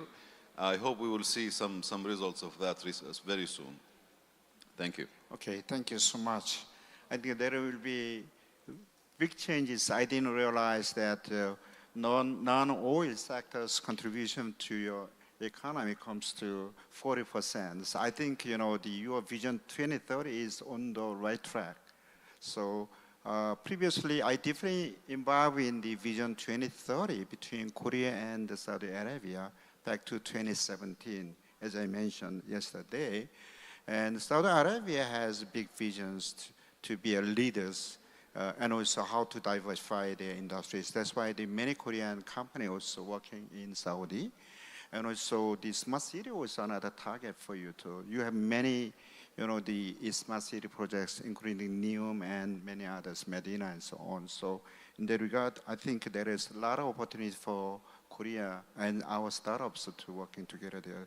In that regards, Dr. Robinson, so I think you are advising many, the strategies and planning for smart cities and other subjects. So why don't you introduce yourself, and then what is the role of the task first? Thank you so much, Dr. Yoon. And as my colleague Dr. Amro said, it's a pleasure to be here with you today, sharing the knowledge. My name is Peter Robinson. I've been working across national, regional or provincial and local government for most of my career, specialising in urban planning, but also digital planning, which we now call smart cities. In my role as advising DASC, but I cannot speak on behalf of Saudi Arabia as I'm not a native. However, the role of DASC is to support the development authorities of Saudi Arabia to be better organisations, to be more effective in their regional governance, in their regional planning and economic development. And in that sense, the contribution I can make as someone who's both urban planning based and trained in computer science is to pick up on what you were saying, Dr. Yu, is to think about how we can link AI, smart cities, into the operations of authorities like regional development authorities or municipalities, local government. And that is to think about how we actually carry out our roles in those areas. Now, as a professional planner, operational planner, we use a range of tools. And as you pointed out, Dr. Yu, data is fundamental, but it's how we use that data, it's purpose-driven data, that really matters. So, for example, Dr. Amro, you would be reporting to the board of an RDA. So you need to be able to give them the evidence around what you're talking about. You need to be able to monitor and say the performance of our development strategy, the performance of our regional plan, etc., is on track, or X, Y, and Z is happening. We can use artificial intelligence, machine learning and such, to be able to help us monitor as well as inform our decision making, because a lot of planning is process driven. Hence, if we start looking at the human-centric approach, as Saudi puts it, or the civilizational approach, as you put it, Dr. Yu, we can see that AI, machine learning, can be a real benefit and tool to support us through process and procedure, as well as the operationalization of the tools we use. Thank you. So, Dr. Zhu, I think you made just a comments on the.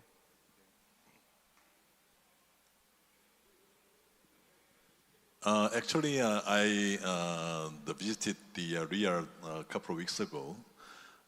Actually, I got very impressive the observation around the Riyadh area. I think that right now the Saudi Arabia made a very good transition, as he explained. I was also very surprised and then impressed to hear that already the 40% non-oil revenue has been achieved. So I believe that what's the target of the Vision 2030? How many percent of the non-oil revenue will represent the entire national the GDP? As much as we can. But I mean, I'm not sure of the number, but I know we're ahead of that number. I wouldn't be surprised if like the 40% was supposed to be the 2030 goal, and it has been achieved in there. We're doing great in terms of some sectors. I mean, like the non-oil revenue. We're doing also great in some women participation in the workforce. Was supposed to be like it was 15%. Now it's about 45%, and it's increasing. Please don't quote me in the exact numbers. It's like a plus or minus 2%. So women participation. Women participation in the workforce, yes. Wow, great. Yes. It's around 55% of universities graduates are like women, females. 55%, so they're like more than men in there, and we're progressing on that, yes. Well, great. So, okay. So anyway, I think that in order to achieve that kind of aggressive target of Kingdom of Saudi Arabia, I think that South Korea will be a very important, a very effective partner for the Kingdom of Saudi Arabia to achieve that kind of goal, because the oil is a kind of the natural resources. So Korea has very limited natural resources. Actually, we imported natural resources from outside, and then we process and we manufacture a lot of the very diversified products, and then consume here as well as the export to global market. So because of that, we have a very good synergy and good complementarity. So I hope we will continue to pursue collaboration between these countries. Yeah. Yeah, sure. I mean, South Korea is a strategic partner. It's not going to be. It is since the 70s and the 80s. There has been, I mean, many of the Korean construction companies were in Saudi to build Saudi Arabia in the 70s and 80s. And we have this joint commission between Saudi Arabia, committee between Saudi Arabia and Korea, headed by the Crown Prince and His Excellency the President. So we consider South Korea a very strategic partner in Saudi Arabia. So before I move to another the topic, I'd like to emphasize that South Korea is quite unique in some sense. Of course, you can work with the developed countries like the USA or European countries or Japan, but Korea is completely different in some sense. Actually, Korea has been achieving this kind of global level, technology-wise, and the kind of economy-wise, in many ways, within a very short time. We call compressed growth. So the experience of the South Korean experience of the compressed growth is really unique. So actually, if you want to achieve that for 100 years, you can work with somebody else. If you want to achieve that within 10 years, please work with Korea. Okay, so back to the relations between Korea and the Middle East, Saudi Arabia, and also Africa. So as you know, as I mentioned yesterday, there is already the big relations, not only to level of the G2G governments to realize your Vision 2030. So we initiated 8 sectors to collaborate. So number one is that how to diversify your oil-based industry into other manufacturing and other service industries. So we decided to several sectors, including automobile, shipbuilding, even the entertainment. Nowadays, to do so, the PIF already invests in the post-OE and C here in Songdo and constructing a lot of projects together. Secondly, most recently, PIF, I think you didn't know this one, but they already invest in the 1GP, the Korean-based general partner to operating the funds to invest in startup. So we are going. So they are putting on like not that big money, but like $60 million, something like that. And here in Songdo, the first project will be going on, especially in the bio sector. So in that regards, even though this is first time to come to here, but so what do you expect? How we can collaborate between Incheon, Songdo, and your city or Saudi Arabia in the future?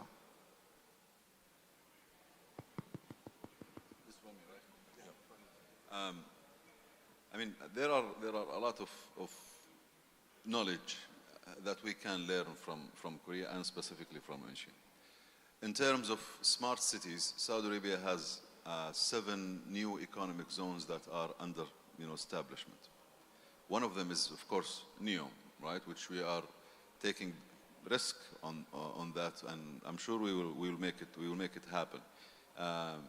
Definitely, the experience that Incheon has can help many of these special economic zones. And yes, I agree. I mean, as Dr. mentioned, that the compressed success story is very critical for us. I mean, we're like 5 years, 6 years from 2030, so we need your experience to achieve that. So that's one main important part. Now, as far as I'm concerned, from a ASEER perspective, I mean, I do invite you to join us in our next summit in Riyadh and have a look at our region, and we can figure out how we can collaborate. I mean, in the previous session, you just mentioned that there are 3 main elements: connectivity, data, and AI. I believe that we are in Saudi Arabia, in terms of connectivity, we achieved like 98% connectivity for all population in terms of internet connectivity. It's 70% 5G, and 97% of government services are now electronics. I mean, we have like one unified application that we can do all of our services, public services for all entities through that application. And maybe it's time for the third step, right? We already have the data, we're collecting the data, maybe it's time for the AI where we can benefit from your experience in there. Thank you. Okay, so Microsoft already presented AI-driven city solutions as a platform. So I just AI as an enabler, right? So they're going to change many the areas, including city operation, as well as also the new services for the citizens and people. So in that regards, I think back to Dr. Robinson. So the Saudi Arabia just established the SITIES, right? So in charge of data and AI, and also heavily investing. So how based on the MS presentation, so how much are you adopting the AI-driven smart city in Saudi Arabia? And in addition to, we have many startups here. So any opportunity for our startups to work together? Thank you, Dr. Yun. SITIES is a very important part of the AI infrastructure. It's got the mandate for artificial intelligence within the kingdom. Spatial data is coordinated through GEOSA, the General Authority for Survey and Geospatial Information as well. Therefore, we have a well-organized system for how data AI is driven in the kingdom. As Dr. Amro, the government is highly digitalized already. There is always opportunities for startups in the kingdom. At King Abdullah University of Science and Technology, we already have a major startup hub called The Garage. Some of you should be probably aware of that, especially those in the kingdom. It offers many opportunities for startups in Saudi and around the world to collaborate and work together. So there's always, and we recently had a major international event, Bihan, in Saudi, focusing around startups. Some of our participants yesterday had just got back from Bihan and the event. So just as Incheon and Korea has a global startup culture, so does Saudi Arabia through the Garage, through SITIES and many other initiatives. So there is plenty of opportunity to work together at all levels. So Dr. Zhu also mentioned the importance of the R&D. It's not only for startups. I think R&D will be new growth engine for each country. So as a former, the Minister of the SME and Startups, I think,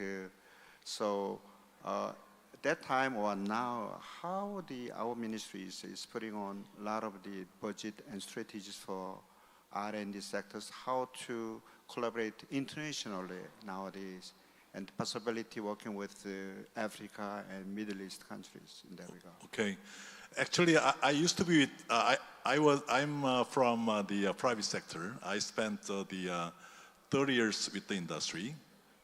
Last 10 years, I was CEO of the life-size enterprise, including the Hyundai Motors or General Electric of United States. So actually, I happened to get engaged with the Korean government twice. First one is the managing director in charge of the Korean R&D. And then the second public position is the SME minister responsible for small and medium enterprise and startups. So these two functions is interrelated, as I emphasized today. So in order to nurture more talented and more the globally the capable entrepreneurs and startups, actually we need to spend more money, more investment into the research and development, R&D. So in other words, the R&D is a source of innovation. Innovation becomes the source of the startups. So these two functions are heavily interrelated. So the Korea understand this kind of importance from the beginning. So now compared to Korean GDP, the Korean government spend a lot of money into the R&D. So now in terms of the R&D intensity, that is defined the R&D spending per GDP. Actually, in terms of the R&D density, the Korea is the number one practically in the world. Of course, the number-wise, the Israel is slightly higher than Korea, but Israel is a small country. So actually the country over 50 million population, the Korea is currently number one in terms of the R&D density, R&D spending per GDP. Right now, we are spending 4.8%, close to 5% of GDP is currently the input injected into the national R&D research and development. So actually, there will be a continuous the investment into the R&D. It makes Korean the entrepreneurial ecosystem much more active and much more healthy than before. So I'd like to emphasize these two importance. So. Yeah, so here in Songdo, as you know, we have not only the national research institutes located here, but also we have global R&D centers, including Stanford. They specialize in the smart city R&D here, and also Marine Yugen. Recently, they opened their R&D centers.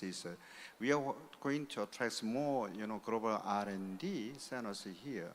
So the reason is that how we inject the energy, new technology, and also how to build like the entrepreneurship from the result of R&D as IP or as a business model.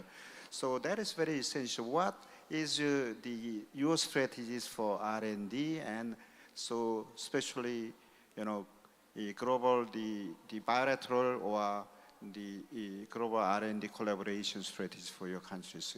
Can you remark somewhat for that, Saheli? So while you are preparing for the answer, let me briefly answer for your question.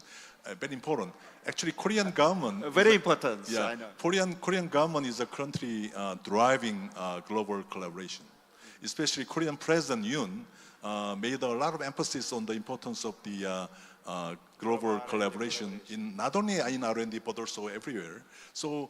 Especially Songdo city as well as the Incheon city has a lot of spaces for the global collaboration. So Dr. Yoon is eager to invite participation from our partner countries to Songdo. That's right. Yeah.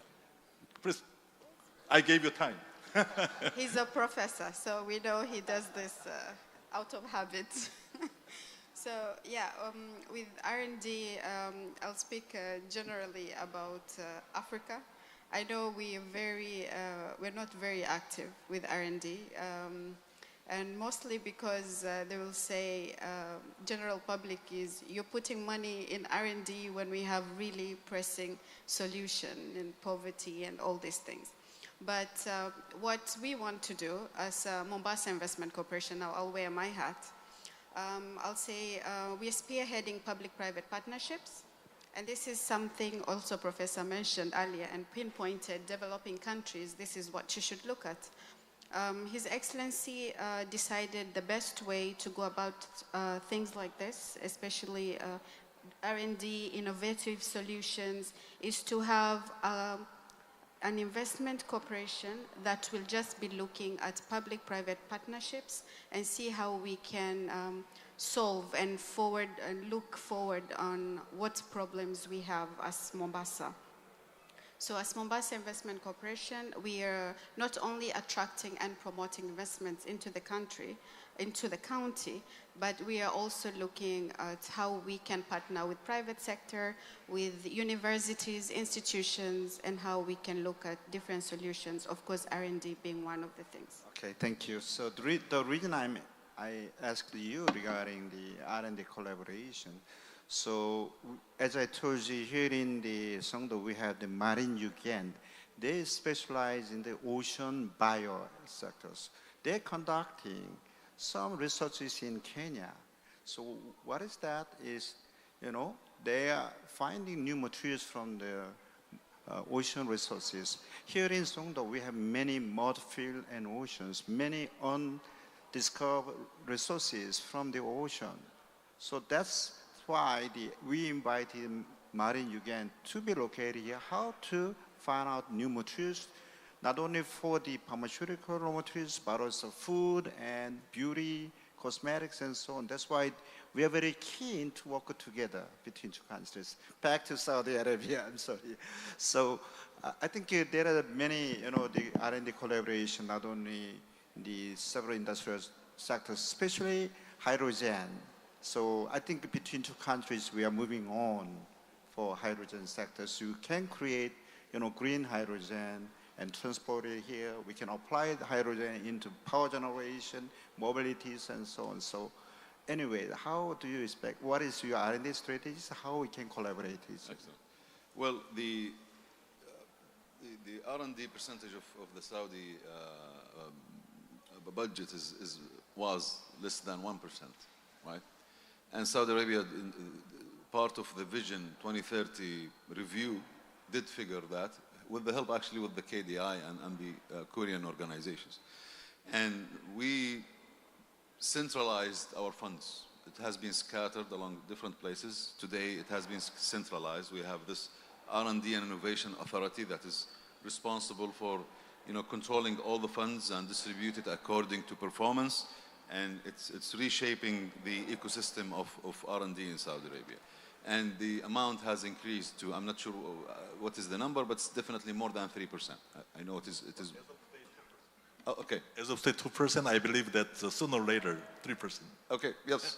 And in terms of SMEs, yes, we have what we call like the SME fund, right?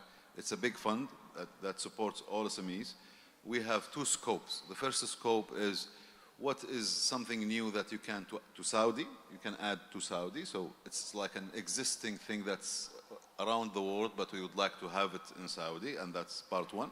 Part two is what's new to the world, right? And that's where the collaboration can be more active with Korea and other countries. The R&D journey, I mean, even Saudi ranking in the innovation index, Global Innovation Index, is increasing slowly, but we are increasing. We are moving in the right direction. I believe now we're around 50-something, but we used to be around 80-something. So we are in the right track, and I hope by 2030 we will be in a better shape. Of course, such collaboration with Korea and other countries is always welcome, and we can work on that. BBAN, which is the SMEs exhibition, has been conducted last week. Actually, a startup gentleman yesterday told us that he was there in BBAN. it's an opportunity. It's in Saudi Arabia. It's always open to have new startups and to fund new startups. We have no regulation issues. You can come in and start working with the Ministry of Investment, an SME authority, to have some good business there, and we encourage that. Okay, thank you. Any comments from Peter? Okay, so Let me share very interesting news. The current Minister of Small and Medium Enterprise and Startup is a lady, the Lady O, actually visited participated in the Vivan you mentioned last week. So that much, the Saudi Arabia and Korea is very closely working together. So the Songdo is just a brand new city, just 21 years old this year. So, but when we, design these cities, and also when we, set up some of the urban planning, we, at that time, back there 20 years ago, there is no terminology about smart cities. That's why we just call it ubiquitous city here. So, but this is first, the comprehensive smart city-based new city.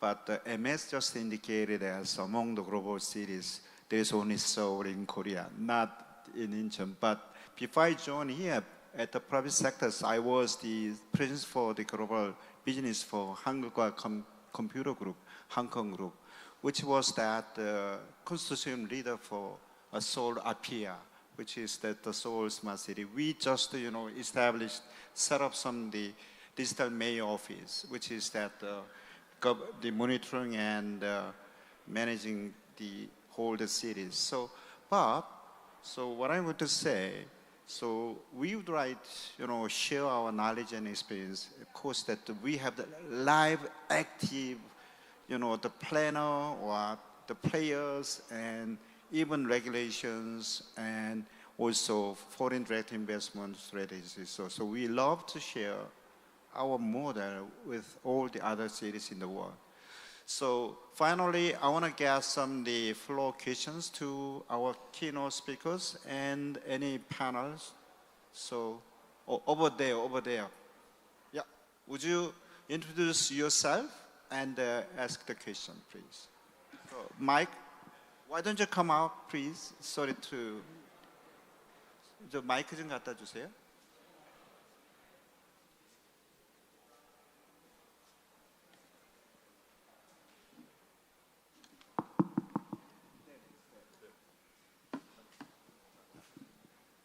Where should I stand? 저기 어디 있으면 될까요? 얘기하세요. 네네네. So, sorry. Good afternoon. Thank you for the opportunity. We're from a startup on the third floor called the Better Exercise, and we would like to know, ask you if there are any cases where there's personal fitness data for people. So when people work out, there are many apps today to collect their data about their workout information. And we're currently working with the Incheon Municipal Government and Transport Authority to introduce our product to subway stations and schools around Korea so that they can collect the workout information of students and just people passing by, people taking public transport. And they can perform several workouts and use our product. Our product has, we have an IoT device and an AI motion tracking system to track the workouts of people and collect data about their fitness levels and how much workouts they do every week. And we're trying to take this and develop a service to collect people's data and eventually visualize this data into a collection of big data so that governments can use this through open APIs, collect the data, and release statistics about people's citizens' fitness levels and everything. And I would like to ask you if there are any cases or like real-world practical applications of anything like this going on globally. Thank you. So maybe from the. Actually, he made a pitching contest. Thank you. I'm actually very nervous. Yeah, right so now, we are trying to adopt this technology in our cities by using the IoT and AI motion detection the technologies. So, any chance for your city or your country to think about this? Yes, I mean, there are a lot of apps in terms of personal training back home in Saudi Arabia, okay? Yes. And almost all the apps that you can find in Samsung or on the iPhone are also available in Saudi Arabia. Now, specifically, personal training apps per se, I cannot recall, specifically what are they. Sure. I mean, there are like I use several. The Nike Plus thing and other stuff. Yeah, I heard about that. Another Yes, stuff in there. But Yes. yes, it's an important assignment, to benchmark what's going on in other countries and what's Yes. going on in other who are your potential competitors, I would say. Yes. Yes. Now, the interesting thing that I heard about some entrepreneurs in Saudi are trying to do is that, guys, the Hajj thing, right? The people are going... Pilgrimage. The pilgrimage, yes. Where people, walk around, that building in Saudi. Kaaba. The Kaaba, exactly. Yes. Now, few came up with an idea that, okay, it's always 24/7 people are walking around. So Yeah. why don't we transfer that walking to some sort of energy, right? That can benefit the whole building. Exactly, energy harvest. Exactly. Now I don't know where are they now? Was it successful or not? But I know the idea was there. Overall, the answer is yes. I think there are a lot of personal fitness apps back home in there. Yeah, the background discussion, I understand that. So, to collect the public data Public data. Exactly. from the public Yes. spaces, there is many regulations in each countries. That is the key. That's why we are going to give them the authority to utilize the public data, and also they can install the device to collect that kind of data. So that is the big, I see. the We hindrance for them to. We have a platform that's called Open Data. Open data. Yes. OpenData.gov.sa, and Yes. that's where most of the public data are published. I hope you'll find it there. So just a follow-up question. So there are no practical applications where companies have services to collect and send data, but you do have the open APIs. Is that correct? The channels to send data, but you don't have any products for that. Frankly, I don't know. I understand. Yes. However, I know there are a lot of business going on back home about collecting the data and sharing data, selling data, and all of these things. I'd like to make a very short advice for you as a bonus. Professor. Yes. Actually, if you pursue so-called B2C business model, Yes. in that case, it will be extremely difficult. It is difficult. Yeah, so because, that's why, because a lot of competition. A lot of competition. Yeah, right. So because of that, I'd like to suggest you pursue B2G business model. Yes, we came up with that, in conjunction recently. with the IFAS or the Incheon city, Yes. and then create kind of the MVP, minimum viable product, Yes. using that kind of B2G business Yes. model. Yes. And then if you prove that, that business model can be introduced to the Saudi Arabia or Yes. Kenya, and then last important issue, Sure. you should not do by yourself. You Yes. must find partners from the Saudi Arabia and Kenya. Yes. So and then they work with them. If in that case you will succeed. So thank you, Professor. Okay. Thank you for the advice. Yes. So thank you so much. I think you 4 minutes left. So I want to get Yes. the final one more questions from the floor. Yeah. So would you introduce yourself first? I'm Dr. Abdel Hadi Al Hilal from Saudi Arabia. I just want to add to my colleague when you asked first about what Saudi Arabia doing in terms of AI and smart cities. Okay. Good. I think my colleague, he mentioned NEO, but for me, I think the line specifically, The line. it's misunderstood, in the media and everything. It will not. The line is not a challenge of construction. You know, I'm an architect, you know, and I know it's not, the line is not about that. You know, it's a challenge of creating a new lifestyle. It's a challenge of changing the idea of day and night. It's a challenge of maybe the people that they will live there, maybe they will reach 200 years, you know, of age, you know. That's what make it, you know, a very strong. It's not just a smart city. I see it. It will be an intelligent city, you know. Well, and that is why you will not just need, you know, an AI and great architects to build this city. You know, it's a city. It's not a building. You know, it's a city with roof, maybe. It's you know, because all what we see now in the media, just, you know, ideas. They will not show you what they are doing. You know, but I think the line, it's something. It's never been created. You know, and it will be maybe in 10 years or less. We will see the first intelligent city, and it will be in Saudi Arabia.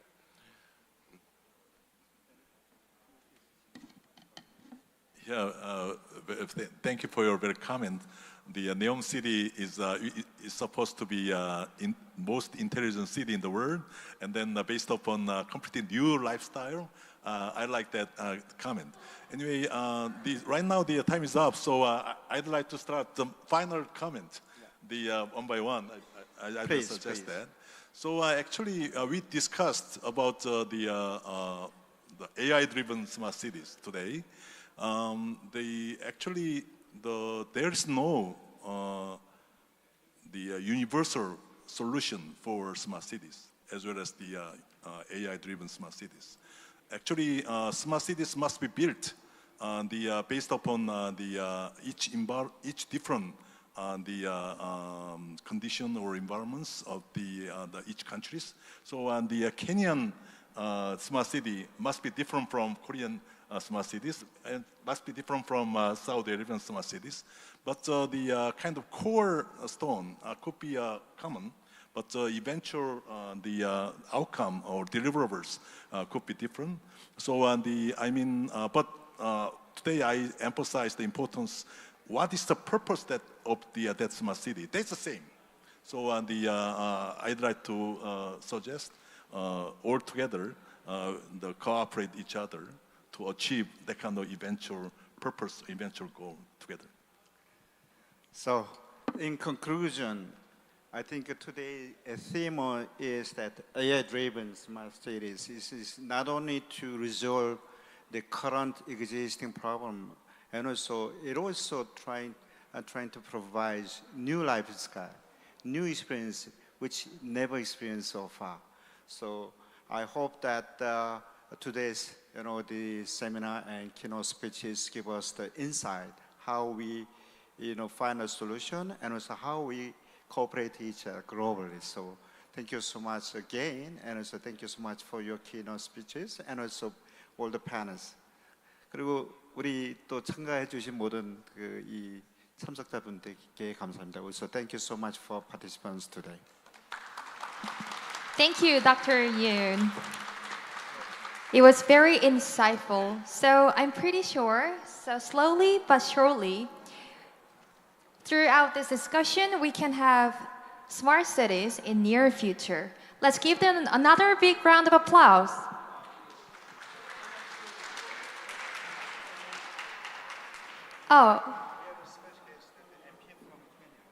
So we have a special guest from Kenya. So let's have a brief introduction about the VIP. He just arrived in this hall. So let's have him on the stage. Hello, good morning. Can you briefly introduce yourself and then say welcome speech? Thank you. Thank you. My name is Honorable Badi Twalib. That's my name. I'm a member of parliament from Kenya. And I'm coming from Mombasa County, where Saleh Bayusuf is coming. My governor is Abdul Swamad Sharif Nasir, is the governor of Mombasa.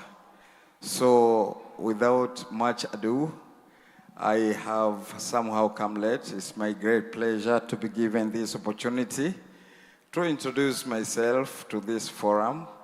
And I want to take this opportunity to congratulate the Republic of South Korea, especially here in Incheon, for coming up with an all-driven smart cities initiative. Thank you so much, and may God bless you all. Thank you very much. Thank you for your warm speech. So now, everyone, this concludes the morning sessions of the Incheon Smart City Tech Conference. We'll now go on break for lunch until 1:30 p.m. But I have an announcement for you, for foreigners. So attendants from international countries, you're going to have a cooperation tour around the exhibition booths in the lobby floor. For the Korean attendants, you can have your lunch on the basement floor right now. Please come back here in this venue by 1:25 p.m. We're going to have the afternoon session by 1:30 p.m., everyone. So once again, let me say, for Korean attendees, go to the basement floor for your boxed lunches. And for the international attendees, you're going to have an exhibition booth on the lobby floor. Thank you, Professor. So see you at 1:25 p.m. in this venue. Thank you very much.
And before we commence the afternoon session, may I tell you about the souvenirs? So we have prepared the souvenirs on the information desk behind with the catering service. So please feel free to take one of the souvenir before you leave. Thank you. We have prepared wireless charger pad as a souvenir. Thank you.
Welcome back to the afternoon sessions of the Incheon Smart City Tech Conference on AI-driven smart cities created by innovation of startups. The afternoon sessions will feature presentations by innovative startups as well as IR pitches participating in CES 2025. To ensure smooth presentations, please refrain from taking photos and note that unauthorized recording or distribution of images may result in legal action. I appreciate your understanding.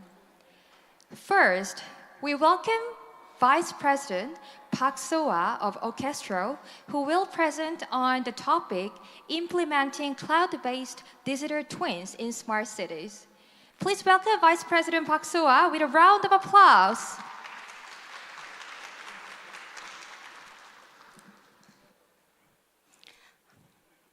Good afternoon, everyone.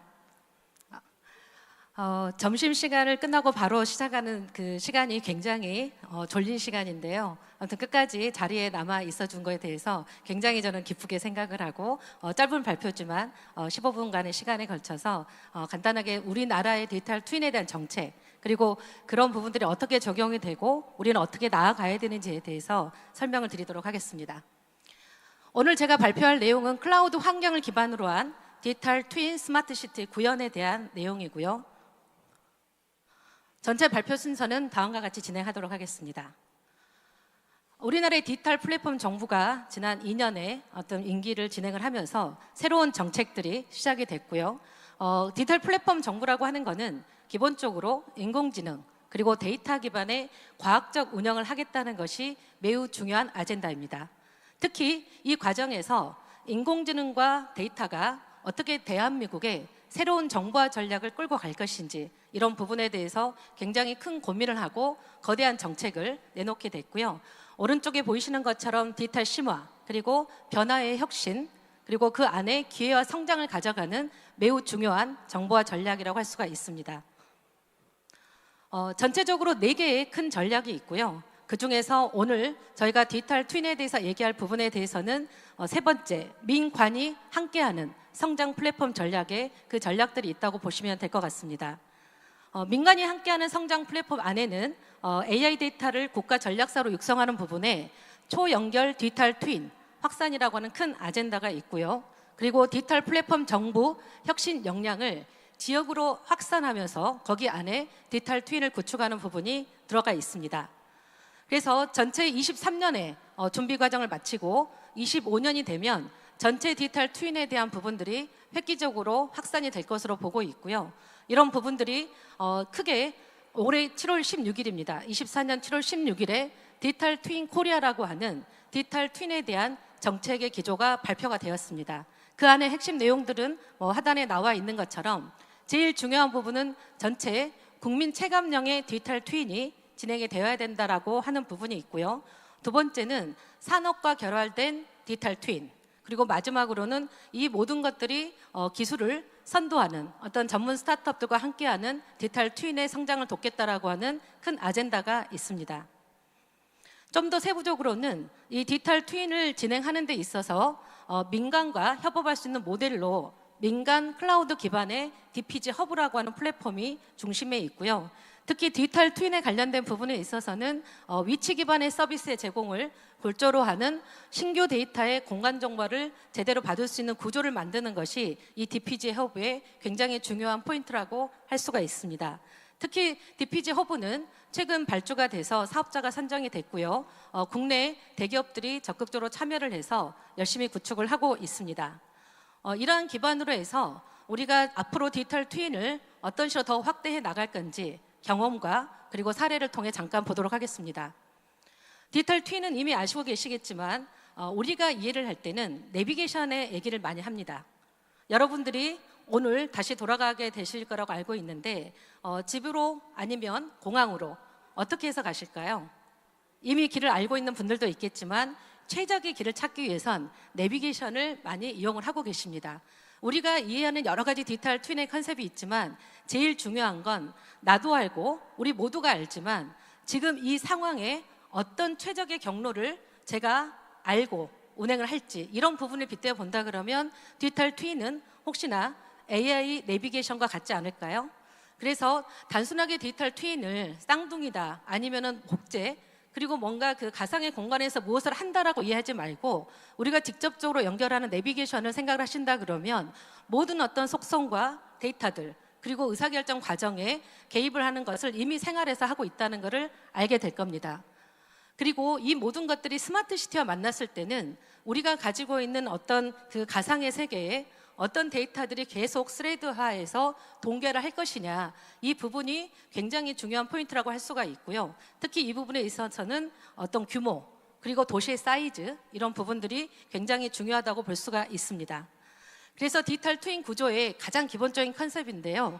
저희가 현실 공간에서 일어나는 모든 실시간의 데이터들 그리고 그런 어떤 현실들이 가상의 동일한 환경을 제공을 해서 도시에서 발생하는 문제들을 정확하게 예측하고 추천안을 제시할 수 있는 그리고 그 중에 결정된 내용들이 확실하게 피드백이 돼서 도시 문제를 해결을 한다면 스마트시티에서 디지털 트윈은 정말 막강한 무기가 될 수 있다고 생각을 하고 있습니다.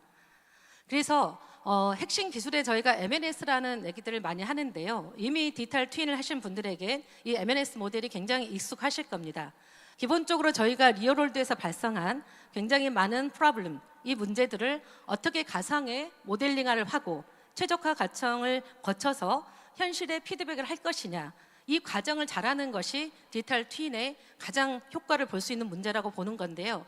오티마이제이션 하는 이 과정들이 얼마나 실시간성으로 시의성 맞게 하느냐가 특히 도시에서는 중요하다고 할 수가 있습니다.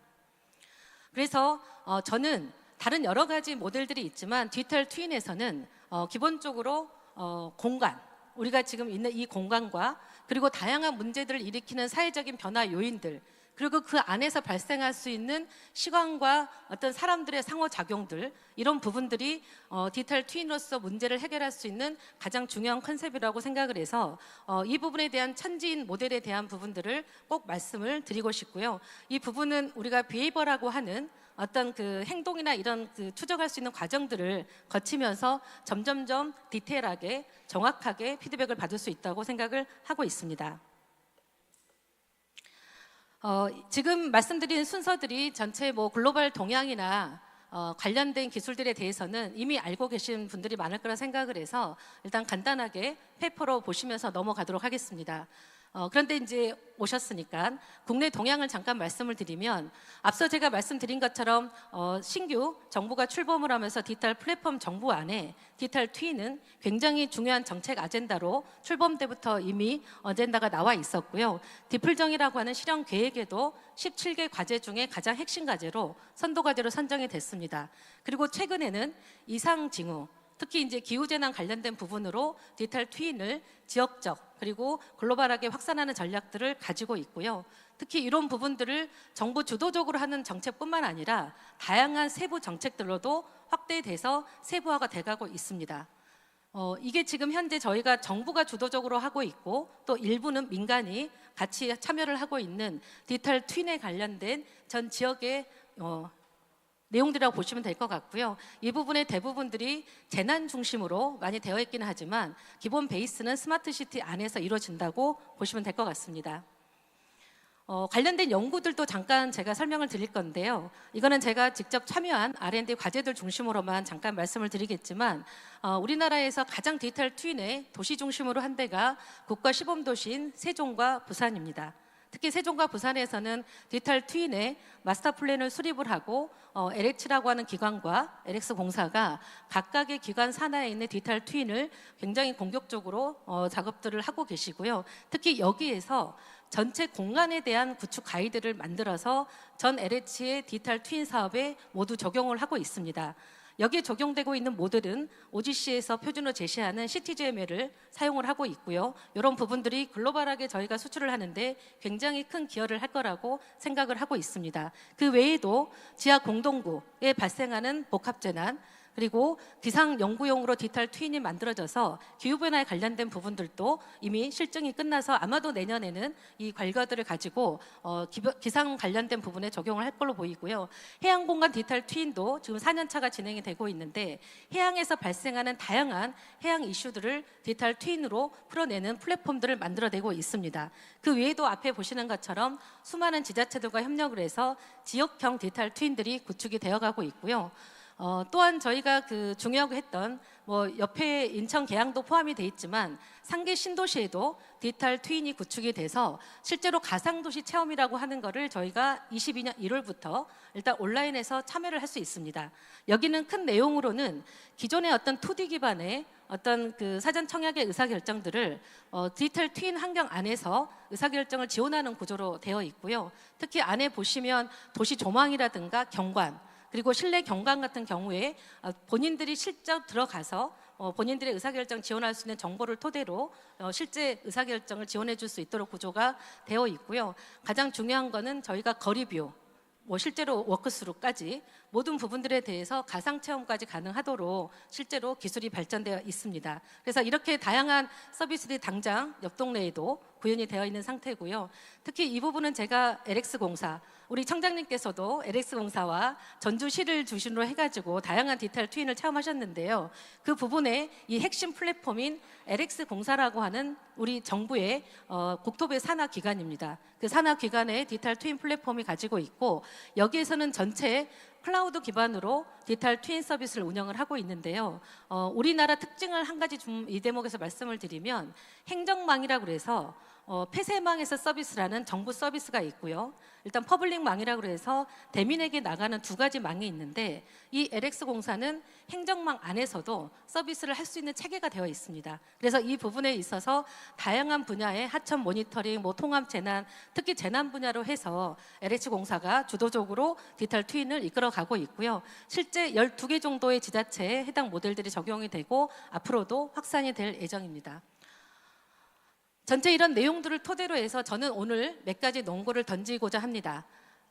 실제 정부의 정책이 우리나라는 굉장히 강력하고요. 이런 강력한 정책이 있었기 때문에 디지털 트윈도 어느 나라 못지않게 주도권을 가지고 끌고 가고 있다고 생각을 하는데 특히 디지털 트윈의 제일 중요한 건 뭘까요? 우리가 의사결정을 하기 위해서 우리가 데이터가 들어오고 그걸 가지고 뭔가 시의성 맞게 의사결정을 지원할 수 있는 모델을 만들어내고 하는 모든 과정의 첫 번째는 제일 중요한 데이터가 있고요. 이런 모든 것들이 사실 우리가 진화를 하고 굉장히 복잡한 문제들, 이런 문제를 푸는 데 있어서 하나의 모델을 가지고 가능할까요?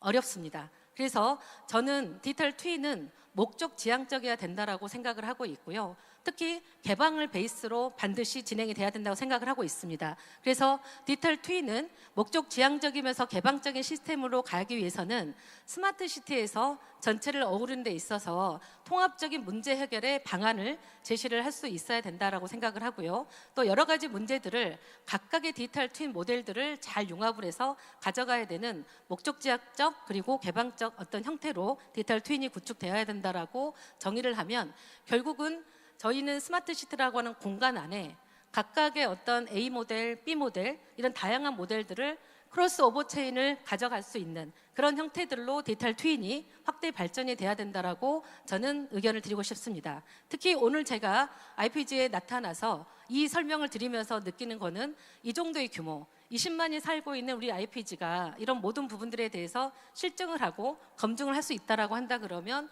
더욱이 굉장히 의미 있다고 생각을 해서 제가 제안을 좀 드리겠습니다. 디지털 트윈의 스마트시티 구현을 위해서는 기본적으로 디지털 트윈 기반의 운영 체계가 무엇보다 중요하다 생각을 하고요.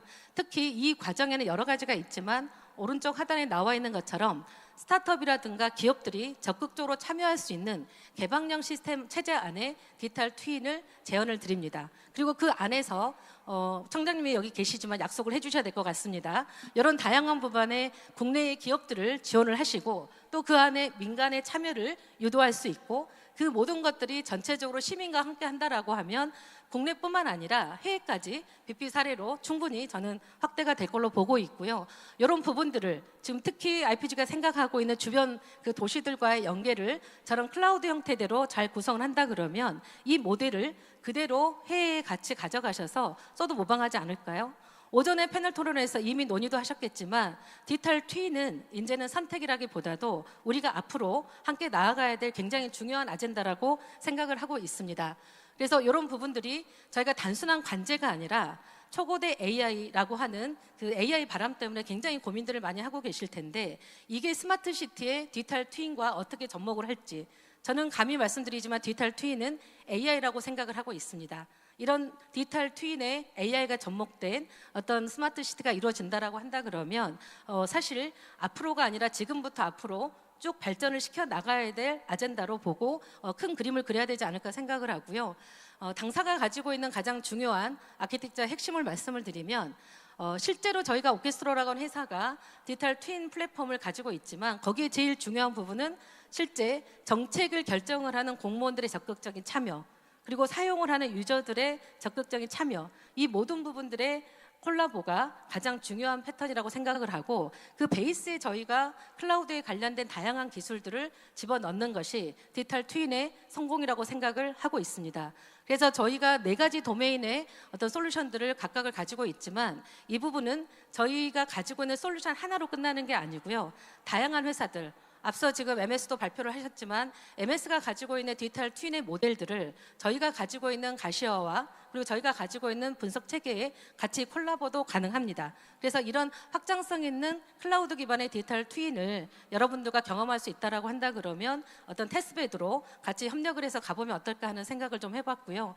이 부분들이 저희가 생각하는 디지털 트윈과 특히 AI가 지금 베이스가 되고 있는 챗GPT와 같은 GPT 서비스가 결합을 한다 그러면 지능형 클라우드, 지능형 스마트 시티가 구현되지 않을까 저는 생각을 한번 해보았습니다. 제 발표는 여기까지인데요. 굉장히 먼 길 가시는데 또 돌아가는데 1시 반에 굉장히 졸리는 시간에 함께 들어줘서 감사드리고 또 다음 기회가 있다 그러면 조금 더 다양한 논의들을 한번 해봤으면 좋겠습니다. 감사합니다. Thank you so much for your insightful presentation, Vice President Park.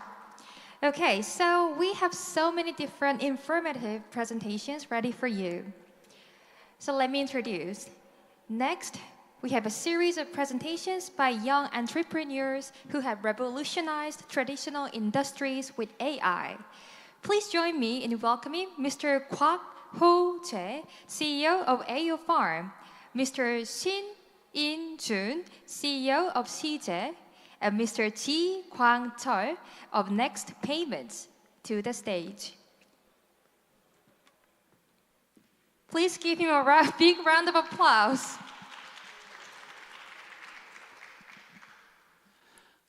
네, 안녕하십니까. 저는 주식회사 AO팜의 곽호재라고 합니다.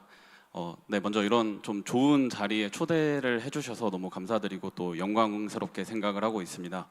네, 저희 AO팜은 농업에 적용될 수 있는 AI 기술을 만들고 그 AI 기술을 통해서 농업을 혁신하고자 하는 기업입니다. 네, 저희 AO팜은 2021년에 설립되어서 현재까지 시리즈 A를 받았고 저희는 다음 B라운드 펀딩을 준비하고 있습니다. 네, 먼저 들어가기 앞서서 한 가지 좀 여쭤보려고 합니다. 여러분들은 이제 휴대폰 같은 것들을 살 때 이제 어떤 것들을 고려하시는지 되게 여쭤보고 싶습니다. 저 같은 경우에도 얼마 전에 휴대폰을 구매를 했는데 휴대폰을 구매를 하려고 이제 그 삼성전자의 Z 플립 6를 이제 구매를 했는데 이거를 정하고 나서는 사실 이거를 뭐 쿠팡에서 살지 네이버에서 살지 아니면 직접 삼성전자 대리점에서 살지 이런 것들을 크게 고민하지 않았습니다. 고민했던 거는 유일하게 딱 가격이었고 나한테 오는 그 핸드폰이 정말 이 품질이 정말 좋고 막 다른 거 아닌가 이런 것들을 고민하지 않습니다. 이게 가능한 이유로는 이러한 스마트폰 같은 이런 제조업에서는 보통 제조업자들이 제품을 매스 프로덕션을 하고 그리고 비전 인스펙션을 거쳐서 납품을 하기 때문에 대부분 다 같은 품질로 오게 됩니다. 그리고 이 비전 인스펙션에는 여러 가지 기술들이 있는데 일단은 먼저 뭐 엑스레이나 뭐 초분광, 열화상 등의 여러 가지 센서 기반의 검사를 할 수가 있고 또는 요즘에는 이제 AI 기술이 등장을 함을 통해서 이제 비전 AI라는 것들이 도입이 되면서 여러 가지 식품 혹은 뭐 폐기물 이런 쪽에도 적용이 되고 있습니다.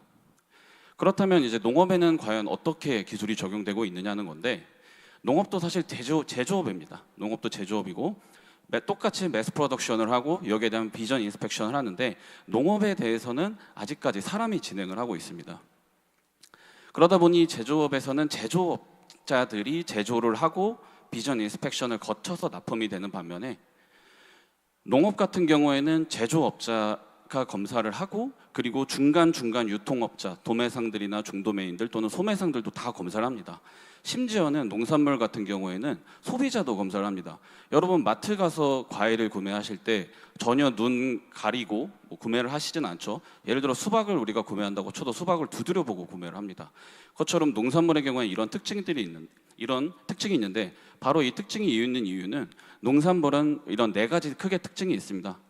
부패성, 지역성, 계절성, 품질 다양성을 갖고 있다 보니 부패성이 존재하기 때문에 수확하고 나면 바로 옆 지역에서 선별 작업을 해야 되고, 그리고 특정 시즌 동안 다양한 품종의 농산물이 다양한 품질 기준으로 선별되고 있습니다. 이렇다 보니 굉장히 복잡한 구조를 가지고 있는데, 그래서 농산물이 이런 특징을 가지고 있다 보니 고질적으로 2가지 문제점이 나타납니다. 첫 번째는 인력난이고 두 번째는 부정확한 선별입니다. 사람이 없다 보니 선별 작업을, 이런 것들을 비전 인스펙션을 해줄 사람이 일단 부족하고, 두 번째는 사람이 하다 보니 굉장히 부정확하게 됩니다. 예를 들어서 맨 첫 번째 위를 보시면은, 그 위에 사진을 보시면은 사람들이 이렇게 양손 다 써가면서 검사를 합니다. 그러면 이게 왜 이러한 품질이 나왔는지에 대해서 기록할 수가 없고, 두 번째로는 아래 사진은 농산물이 이런 정도의 속도로 굴러가게 됩니다. 그럼 이거를 사람이 검사한다라고 하면 저는 사실상 검사한다가 아니라 대충 흘려본다라는 느낌으로 보고 있고요. 이렇다 보니 농산물의 유통 구조는 굉장히 복잡할 수밖에 없습니다. 거기다가 한국에서는 이런 도매시장이라는 곳에서 농산물의 경매까지도 진행을 하는데, 그 이유는 바로 소비자 니즈에 따라서 품질을 다르게 해서 딱 소비자가 원하는 그 품질을 전달해줘야 되기 때문입니다. 예를 들어서 이런 식으로 새벽 시간에는 이 새벽에 한국의 서울 가락시장에서는 이런 식으로 경매를 통해서 진행을 하는데, 대표적으로 나주 배의 인생이라는 게 있습니다. 나주에서 생산된 배가 나주에 있는 선별 작업장에서 선별이 되고, 그리고 서울에 있는 가락시장으로 이동을 해서 서울에서 경매를 합니다. 그리고 다시 중도매인에 의해서 재포장을 하고 다시 나주로 내려와서 나주에 있는 시민이 삽니다. 왜 이런 불필요한 유통 구조가 존재를 하냐는 거죠.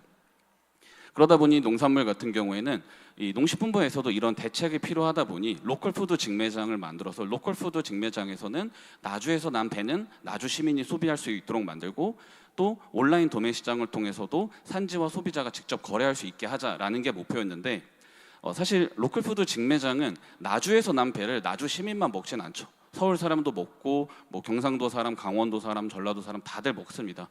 그래서 사실 로컬푸드 직매장이 근본적인 해결 방안은 아니고, 또 농산물에 대해서 이 온라인 도매 시장을 이용한다고 하는데, 온라인 도매 시장에 들어가서 보면은 대충 사진 그 트레이에 담겨서 팔레트에 쭉 쌓여져 있는 과일 사진들을 보여주는데, 사실 그걸 믿고 구매할 수는 없습니다. 바로 이 이유는 농산물의 소비자, 최종 소비자는요, 신뢰할 수 있는 품질, 그러니까 내가 2만 원 주고 산 사과, 3만 원 주고 산 사과, 어떤 게 딱 정확한 그 가격이냐에 대해서 신뢰할 수 있도록 요구를 하고, 그럼 유통업자나 선별 작업장에 정확하게 선별해달라 요구를 합니다. 그러면 선별 작업장은 선별 비용을 과다 투입하게 되는데, 그러면 농산물의 비용 상승, 이 악순환이 계속해서 반복이 됩니다. 그러면 선별 작업장의 경영이 악화되든가 아니면 품질에 대한 신뢰성을 소비자가 포기하던가인데, 이 밸류 체인에서는 절대로 이 2가지가 이루어질 수가 없습니다. 그래서 제가 생각했던 건, 이러한 모든 근본적인 문제를 해결하려면 대충 보여주기식이 아니라 어떤 근본적인 혁신이 필요하다고 생각해서 저희는 AI 기반의 자동화 농산물 품질 검사 시스템을 개발했습니다. 그래서 기존에 이런 식으로 사람들이 검사하던 작업들을 저희 에이오팜의 에이오비전을 통해서 농산물에 대한 품질 검사를 완전히 자동화하고, 그걸 통해서 인력난을 해소하고 인건비도 절감하면서 정확한 AI 검사, 그리고 데이터 기반의 농산물 유통까지도 가능하게 됩니다. 네, 대표적으로 이제 기존에 약 26명 정도의 선별 작업자가 일하던 곳이었습니다. 지금은 모든 이곳은 이제 성주에 있는 월학농협이라는 곳인데, 이곳에서는 모든 참외를 저희 AI로 검사를 하고 검사가 마무리가 되고 나면 자동으로 포장이 되어서 바로 소비자한테 유통이 될 수 있도록 저희가 시스템을 개발해서 현재는 완전히 유관 선별 작업자가 없고 이거는 세계 최초의 모델입니다. 뿐만 아니라 저희는 이런 참외, 사과 같이 굴릴 수 있는 작물뿐만 아니라 투명한 컨베이어 벨트 소재를 개발을 해서 이 소재를 활용해서 딸기나 버섯 등등의 굴릴 수 없는 농산물까지도 모두 자동으로 검사할 수 있는 시스템까지도 같이 개발을 진행을 하고 있습니다. 그렇게 해서 저희가 지금까지 총 14개소에서 지금은 훨씬 더 많이 확장이 되고 있지만 약 30대 정도의 제품을 POC한 결과 연간 약 3,300만 원의 비용이 절감이 되면서 ROI가 약 2년 정도, 그리고 품질 향상, 물량 대란 해결, 그리고 정확하고 일관된 선별이 가능해지게 되었습니다. 저희 시스템을 이용을 하게 되면 가장 궁극적으로는 사람이 아예 투입이 안 되다 보니 어떤 A 벨트, B 벨트, C 벨트, D 벨트 이런 출구에다가 저희가 딱 원하는 품질의 농산물을 배출할 수가 있습니다.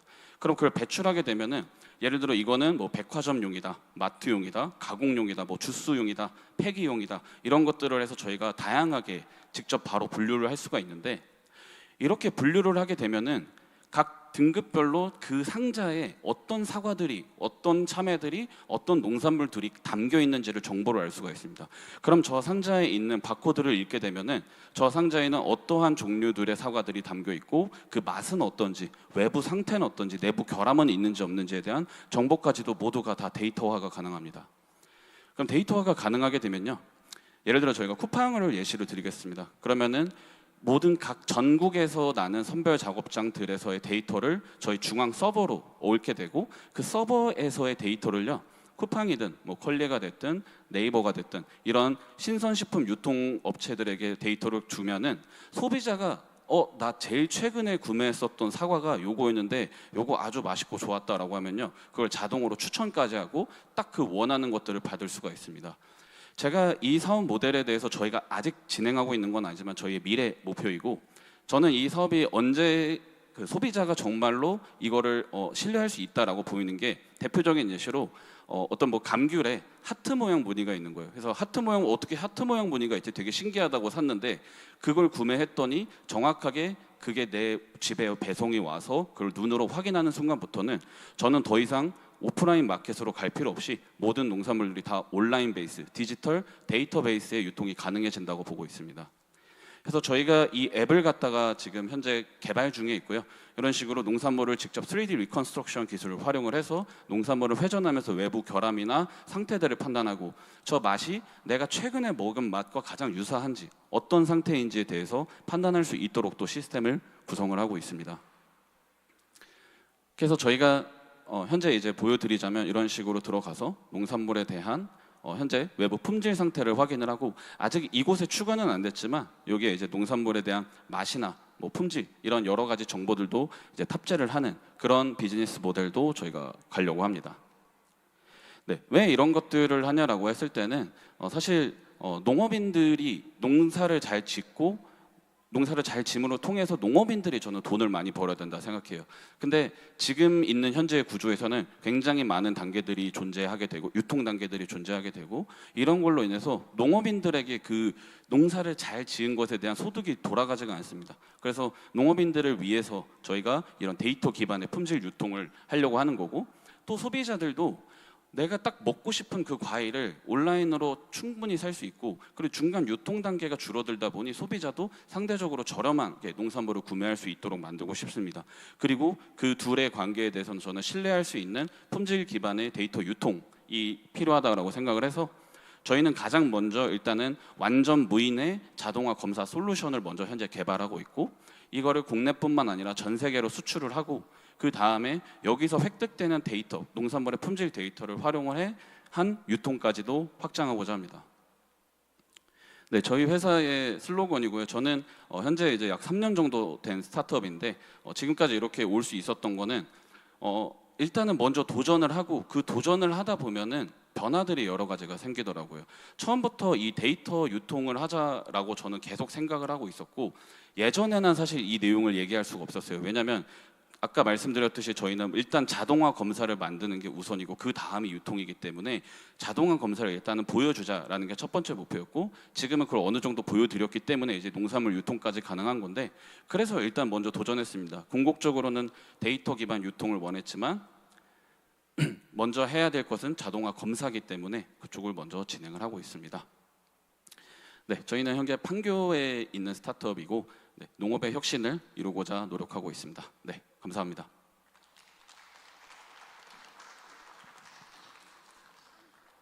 Thank you. So now, next we have another presentation. Mr. Shin In-jun, CEO of SITIES, is waiting for his presentation. Let's give him a big round of applause. 네, 반갑습니다. 시제 대표 신인주입니다. 시제는 의류 제조 산업, 그러니까 동남아 그리고 중남미로 펼쳐져 있는 대량 생산 체제를 갖춘 봉제 공장에 대한 스마트 팩토리를 선보이고 있습니다. 이 기술을 만들기 위해 저희가 사용하는 기술은 사물 네트워크, 그리고 그 빅데이터, AI, 그리고 그걸 바탕으로 활용하는 디지털 트윈 솔루션을 공급하고 있습니다. 일단 저에 대한 소개를 먼저 말씀을 드리도록 하겠습니다. 저는 한양대에서 의류학과를 공부하면서 석사 때는 산업공학을 부전공으로 했었습니다. 그걸 바탕으로 의류무역회사에서 산업공학연구원으로서 근무를 5년 동안 했고요. 당시에 얻었던 인사이트와 현장에 대한 어떤 이해도를 바탕으로 저는 이 시제라는 회사를 창업하게 되었습니다. 그리고 3년 된 회사이고요. 중진공에서 투자를 받으면서 지금 현재 누적 투자를 26억을 받으며 빠르게 성장하고 있는 스타트업입니다. 일단 저는 의류 시장, 의류 산업이 어떻게 앞으로 펼쳐질 것인지에 대해서 챗 GPT에게 한번 물어봤습니다. 여기 의류 공급망에서는 문제를 이제 GPT가 좀 쭉 설명을 해줬는데요. 크게 5가지의 항목에서 얘기를 했습니다. 일단 원단과 폴리에스테르를 만드는 원면, 그리고 폴리머의 그 원가가 상승한다라고 얘기를 하고 있고요. 그리고 개발도상국의 인건비는 계속적으로 오를 수밖에 없는 구조를 갖추고 있기 때문에 가장 상승폭이 높은 것으로 나타납니다.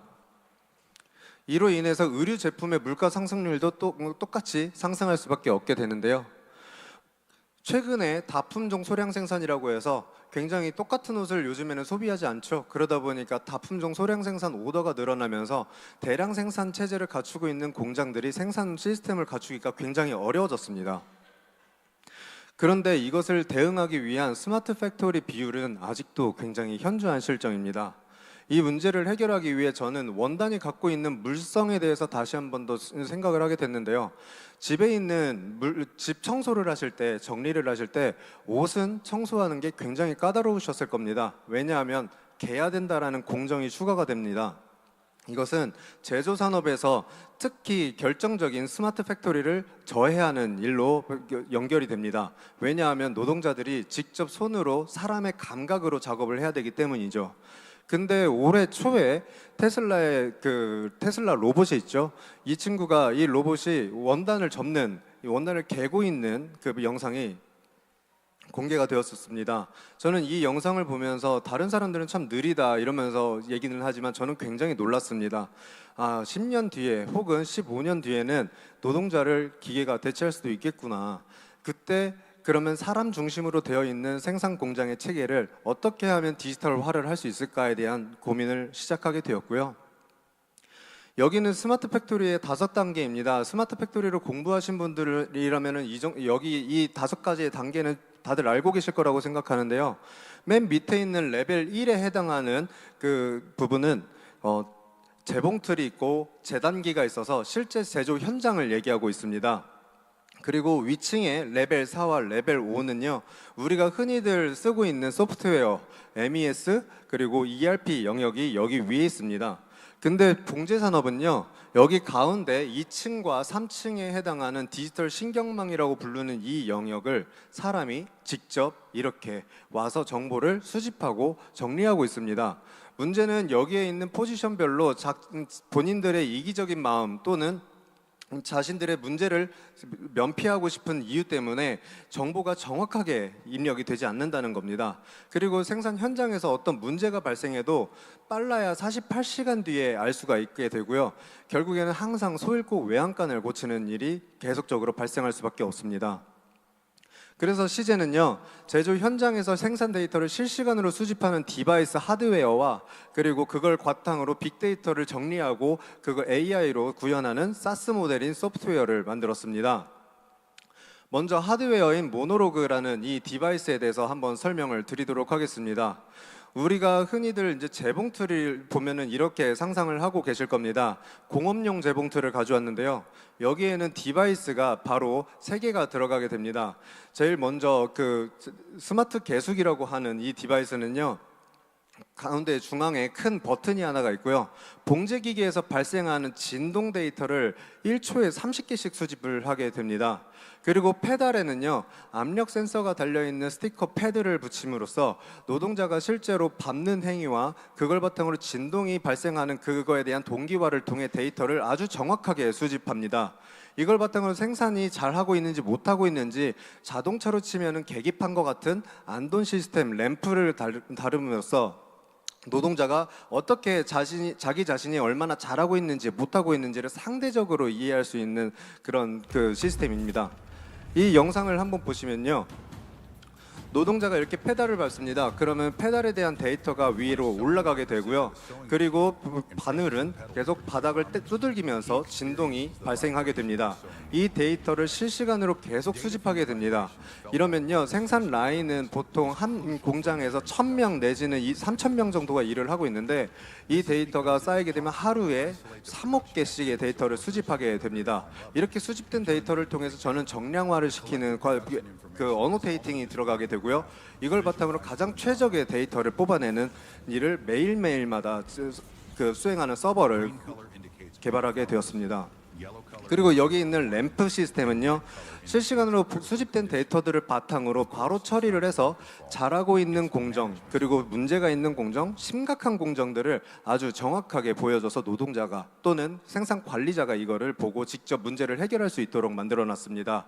이걸 바탕으로 저희는 공정별 최적의 시간, 그리고 효율성, 낭비, 로스율, 그리고 기계에 대한 패턴을, 기계 진동의 패턴을 바탕으로 기계가 결함이 있는지, 불량이 발생했는지, 그리고 노동자들은 스킬이 어떤지에 대해서 굉장히 정확하게 파악할 수가 있고요. 이걸 바탕으로 관리자들은 생산 계획을 아주 전략적으로 설계할 수가 있게 됩니다. 그러면 이렇게 수집된 수많은 데이터들은요, 이 사스 모델인 소프트웨어에서 또 구현이 됩니다. 모노리스라는 솔루션은요, 실시간으로 수집되는 생산 데이터들을 공정 분석을 통해서 생산을 갖다가 앞으로 어떤 일이 일어날지 시뮬레이팅을 하는 예측 시스템을 갖고 있고요. 이걸 바탕으로 이제 그 머천다이징과 소싱의 영역들을 대부분 반자동화를 시켜놔서 실제 사용하는 사무직들은 의사결정들만 해주면 되게 솔루션을 만들어 놓았습니다. 이렇게 원부자재에 대한 어떤 수율 관리들을 직접적으로 할 수가 있고요. 작업지에서 한 번만 업로드하면 바로바로 그냥 자동으로 스프레드로 이렇게 뿌려지는 방식입니다. 그리고 원단이 선적됐는지 어땠는지에 대한 내용을 알기 위해서는 그 이메일을 많이들 사용하는데요. 이메일을 주고받고 얼마나 시간이 오래 걸립니까? 저희들은 그냥 채팅 하나만으로 바로 여기에 대한 업무 처리를 할 수 있도록 도와주고요. 거기에 대한 보고서도 만들 필요 없습니다. 왜냐하면 저희 솔루션 자체가 보고서 그 자체이기 때문입니다. 그리고 그 다품종 소량 생산이 점점 늘어남에 따라 생산 공장에서는 생산 계획 수립을 굉장히 정확하게 해야 되는 그런 문제에 임박하게 되는데요. 저희 솔루션은 작업지시설을 바탕으로 자동으로 러닝 커브를 만들어서 생산 스케줄을 만들어줍니다. 이렇게 만들어준 생산 스케줄은요, 언제든지 사용자의 입맛에 따라서 편집과 그 이동을 할 수가 있고요. 그리고 생산 라인을 갖다 2개 라인으로 펼칠지 5개 라인으로 펼칠지 하나 라인에서 갈지, 그러면은 거기에 대해서 그 원부자재는 언제 도착하는지, 생산 스케줄에 맞는지 안 맞는지를 하나하나 그 택배 트래킹 보듯이 볼 수가 있게 됩니다.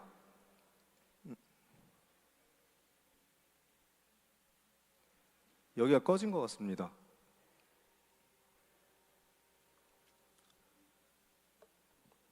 저희 그 PPT가 영상이 많아서 좀 무겁다 보니까 컴퓨터가 좀 다운이 된 것 같은데요.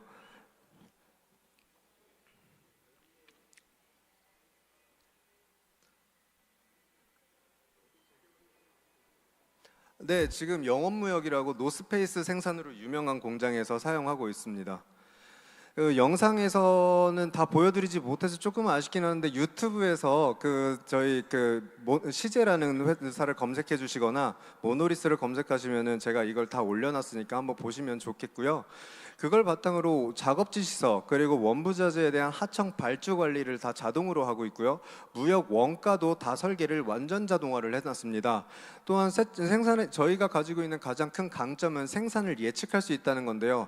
그게 왜 예측이 가능하느냐? 생산 현장에서 발생하는 수많은 데이터들을 저희들은 정량화하고 간소화시켜서 가장 필요한 데이터 값들만 남겨놓고 그걸 예측 모델로 만들 수 있기 때문입니다. 이러한 기술은 다른 회사에서는 전혀 없는 독보적인 기술이라고 자부하고 있습니다. 이를 바탕으로 기존에 옷을 한 벌 만드는데 대략적으로 $10 정도 소요되는 것들을 저희는 거의 25%를 절감할 수 있는 장점이 있습니다. 특히 인가공비 제조에 대한 비용을 절감할 수 있습니다. 왜냐하면 생산 효율이 높아지기 때문입니다. 그리고 중개무역에 대한 인건비를 절감함으로써 그 무역에 들어가는 다양한 코스트도 줄일 수가 있게 되고요.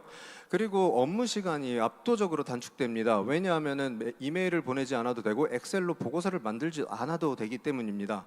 무엇보다도 제가 가지고 있는 전문 지식, 산업공학적 지식을 바탕으로 저희는 이 솔루션을 설치하기 전에 앞서서 SI 방식으로 그 회사에게 저희가 산업 컨설팅을 해주고 시작을 합니다. 이 솔루션의 사용성을 극대화시키기 위함인데요. 이를 바탕으로 산업의 전문화가 8배 이상 향상되는 효과를 본 바 있습니다. 저희 회사는 기본적으로 철학이 있습니다. 이 솔루션을 개발하는 철학이 있는데요. 저는 이지함을 추구한다고 얘기합니다. 이지가 EASI입니다. Y가 아니고요. 왜냐하면 약자이기 때문인데요. 에센셜, 핵심 기능을 다 수반하고 있느냐, 그리고 어포더블, 가격 대비 성능이 굉장히 훌륭한가, 그리고 심플, 교육이 필요 없을 정도로 사용이 너무너무 쉬운가, 그리고 인터오퍼레이블, 상호 간의 호환이 되는가에 대한 부분을 항상 저희들은 질문을 합니다. 그걸 바탕으로 다른 회사들이 갖고 있는 다양한 기능들은 무조건 100% 갖고 있고요. 저희는 솔루션 자체 가격이 굉장히 저렴합니다. 저희들이 그리고 그만큼 저희가 쓸데없이 투입되는 비용들을 절감을 했고요. 또 교육이 필요 없다는 장점, 또한 다른 소프트웨어, ERP나 MES 같은 소프트웨어를 이미 갖고 있다고 하더라도 저희 솔루션은 API 연동을 통해서 바로 사용할 수가 있어서요. 프로그램을 대체하는 게 아니라 거기 위에 한 번 더 얻는 그런 방식이라고 보면 되겠습니다. 저희는 이제 작년에는 20개 정도 되는 생산 공장에다가 POC 테스트를 한번 진행을 했었습니다. 이때 생산성이 굉장히 올랐는데 조금 복잡하니까 쉽게 설명을 드리자면 생산성은 20% 이상 향상된 것을 직접적으로 저희가 테스트로 결과서를 뽑았고요. 그리고 10달 동안 200TB에 육박하는 빅데이터를 확보할 수가 있었습니다. 저희의 고객사는 영업무역과 MAS 홀딩스라는 회사인데요. 영업무역은 우리나라에서 의류 제조 산업으로는 가장 큰 대기업에 속합니다. 그리고 MAS 홀딩스는 스리랑카를 기반으로 방글라데시, 인도, 그리고 중국까지 공장을 다 갖추고 있는 영업무역보다 1.3배 정도 큰 대기업입니다. 이 기업들과 저희가 직접적으로 거래를 하고 있고요. 그리고 오른쪽에 보시면은 저희는 박람회를 한 번 할 때 제대로 합니다. 왜냐하면 저희 솔루션은 도메인이 너무너무 색깔이 강하기 때문에 아무 데서나 광고를 해봤자 효과가 별로 없습니다. 그래서 의류 제조에 관련돼 있는 세계에서 가장 큰 봉제 박람회에서 저희들은 돈을 많이 들여서 박람회를 했었는데요.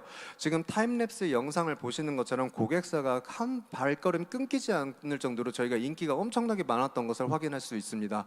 그만큼 수요에 대해서는 잠재적으로 굉장히 많은 솔루션이었고요. 이걸 바탕으로 저희는 박람회 때 굉장히 많은 고객사들을 유치할 수 있는 좋은 기회를 얻게 되었습니다. 의류 시장은요 굉장히 큰 시장입니다. 사람들은 잘 모르고 있지만 3,000조 원에 육박하는 초거대 시장입니다. 이 시장에 소프트웨어 솔루션으로 먼저 접근을 하지만 저희는 의류 무역을 대체할 수 있는 그런 기업으로 거듭나고자 하는 플랫폼을 지향하고 있습니다. 이걸 바탕으로 전 세계 의류 시장의 5%를 장악하겠다라고 하는 아주 큰 포부를 갖고 있습니다.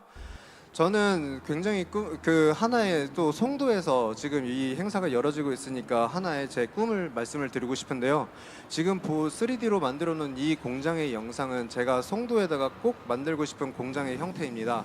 생산을 하는 봉제 공장이지만 실제로 생산하는 그 주체는 옷이기도 하면서 동시에 생산 데이터들을 계속 뽑아내면서 저희 솔루션 자체가 스마트 팩토리로 디지털 트윈을 연구하는 그런 R&D형 공장을 만들고자 합니다.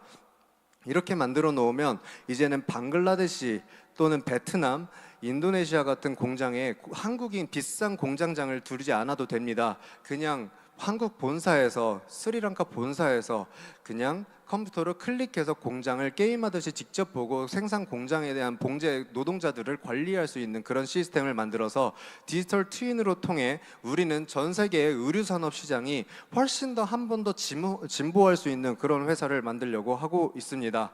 여기까지. 저희는 과거의 유산을 바탕으로 현재 혁신해서 미래를 창조한다. 과거 시제, 현재 시제, 미래 시제. 시제라는 이름은 그렇게 비롯되었고요. 그런 회사가 IT 기술을 통해 의류 산업을 미래의 핵심 산업으로 만들겠습니다. 여기까지 시제 발표를 마치겠습니다. Thank you. It was very informative and insightful. Next presenter is Mr. Ji Kwang-cheol, who is the CEO of Next Payment. He's here. Let's give him a big round of applause. 네, 넥스트페이 지 광철입니다. 네, 넥스트페이는 오늘 이 자리를 통해 가지고 AI가 어떻게 일상생활에서 적용하고 있는지에 대한 예를 간단하게 설명드리는 시간으로 잡았습니다. 저희가 집중하고 있는 것은 오프라인의 매장을 운영하고 있는 공간을 운영하고 있는 소상공인에게 집중하고 있고요. 그 테마를 AI 스토어로 잡고 있습니다. 넥스트페이가 집중하고 있는 것은 오프라인의 매장의 디지털 전환인데요. 저희가 생각하고 있는 디지털 전환의 개념은 단순히 디지털 디바이스를 전달해서 비대면으로 주문하게끔만 하는 게 아니라 그 디지털 디바이스를 통해서 생산되는 데이터를 모으고 그 데이터를 사용하는 고객들에게 직접 보여줄 수 있는 비주얼라이징을 한 다음에 그 데이터마저도 AI가 활용하게끔 직접적으로 활용하게끔 하는 것들이 저희가 생각하는 DX의 전체적인 방향입니다. 세계적으로 지금 선진국이라고 할 수 있는 뭐 한국이나 일본이나 뭐 이태리, 독일 같은 경우에는 노동인력 감소에 대한 문제가 굉장히 심각합니다. 그래서 이 심각한 문제를 해결하고자 외국인 노동자를 사용하기도 하는데요. 근데 그럼으로써 또 생기는 게 커뮤니케이션 문제입니다. 그래서 이런 문제들은 저희가 생각하는 대로 어떻게 하면 조금 더 솔루션으로 해결해 볼 수 있지 않을까 하는 생각, 또 소상공인의 불편함을 우리가 갖고 있는 IT적인 거, 뭐 AI 베이스인 여러 가지 기술로 커버해보자, 그런 생각으로 저희가 움직이고 있고요. 지금도 만여 개의 매장들이 저희 솔루션을 쓰고 있고, 저희의 골은 아주 간단합니다. 그들이 조금 더 효과적으로 매장을 운영하고 효율적으로 운영해서 조금 더 성공률에 가깝고 폐업률에 낮아지는 그런 시장을 저희가 원하고 있습니다.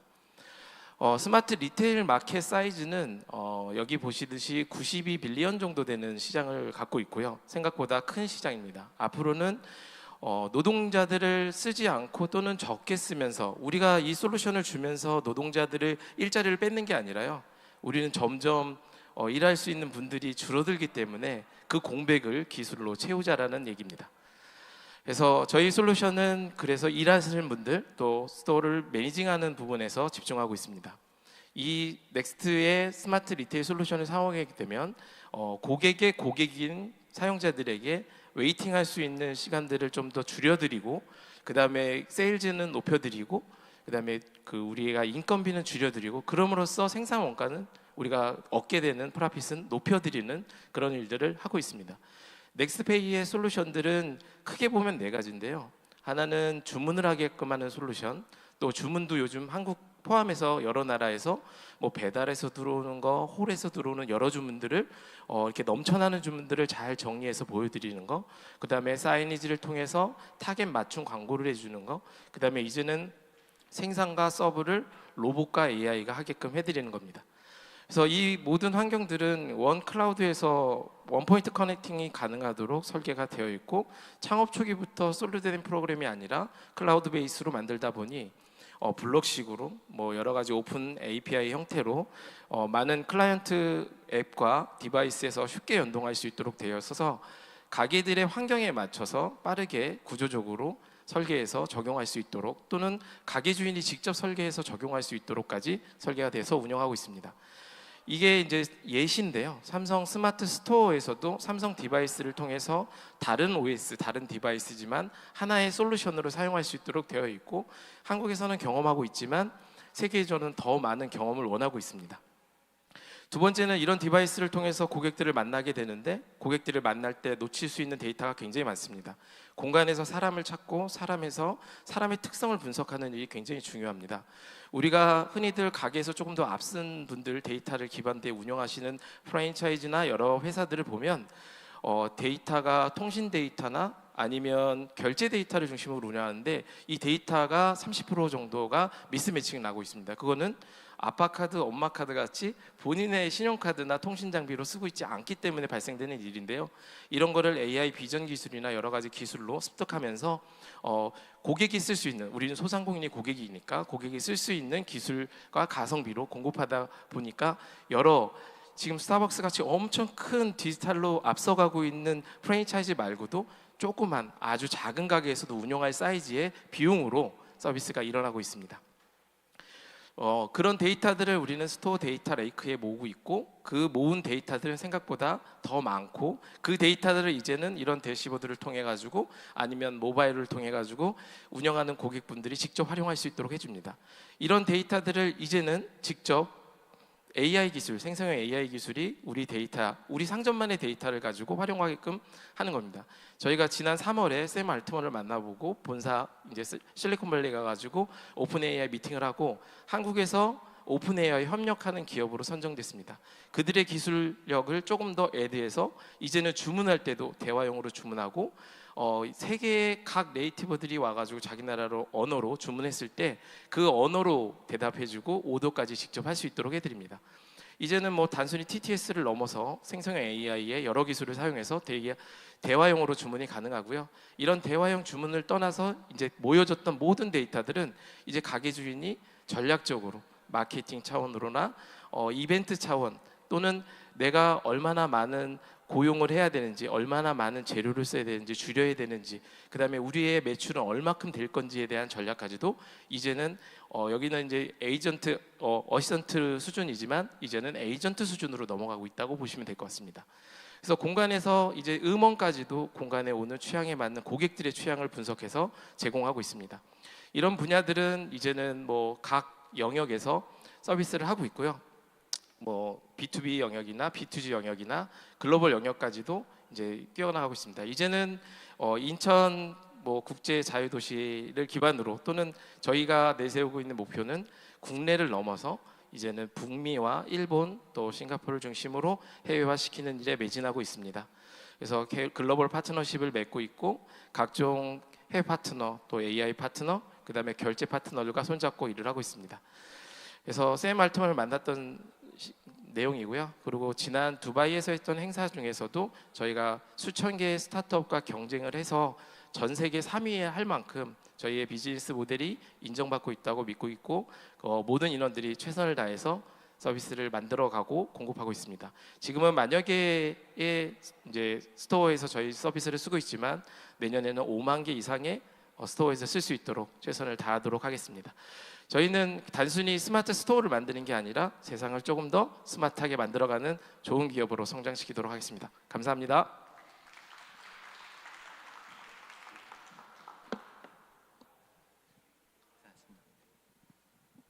So thank you to all three CEOs who gave us excellent presentations. Okay, so let's give another round of big applause to all three CEOs.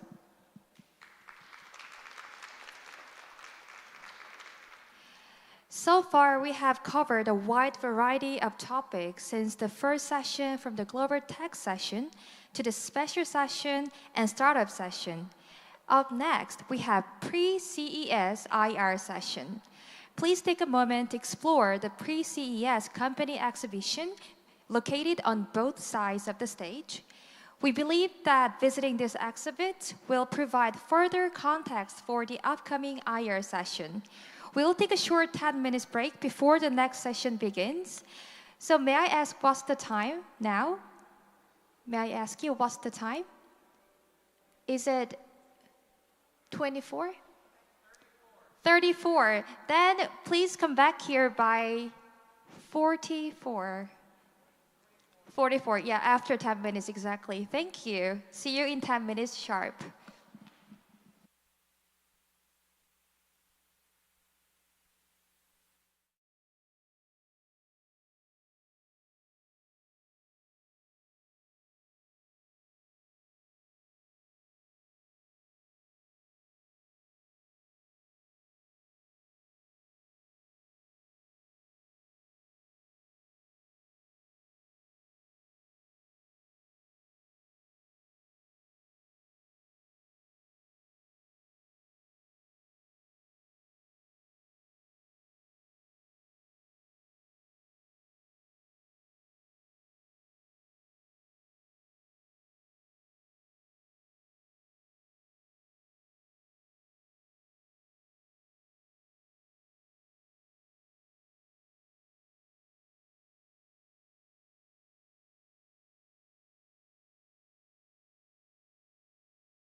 in 1 minute.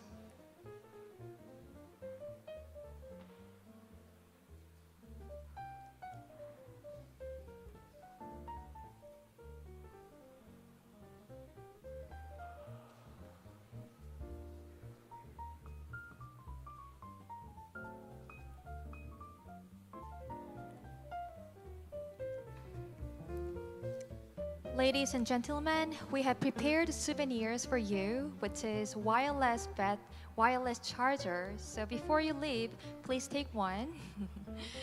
It's in the information desk.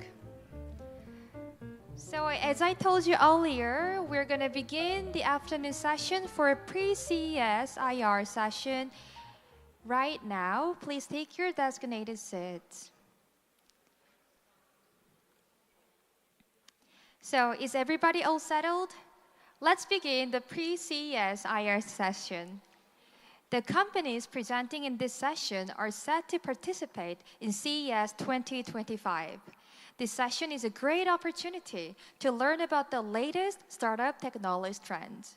First, please welcome Pablo Air presenting on auto cluster control and integrated mobility control platform for unmanned vehicles. Let's give a round of applause as we welcome the speaker to the stage. Hello, this is Daniel from Pablo Air. I'm in charge of strategic team as chief. Pablo Air is a drone company. The history of Pablo Air is on the list. 2018 founded and 150 plus employees so far, around 152, yes. And then this year's sales expected at $8 million USD. Investment so far $28 million USD. And there are numerous investors there and partners as well. And we named after Pablo Picasso because we wanted to paint a new picture on air mobility. So that's why we call Pablo Air. At the end, we wanted to be in the middle. All air data is go into our platform, and we spread out the air mobility data using our platform. That's why we are here. In terms of technology, we emphasize swarm technology. Swarm means not only single object, but also large volume, up to thousands of volume. We wanted to operate in one single platform. We emphasize that technology, swarm technology. So we nurture that technology with drone first, but at the end, we wanted to build up more platform for different type of mobility as well, unmanned vehicles.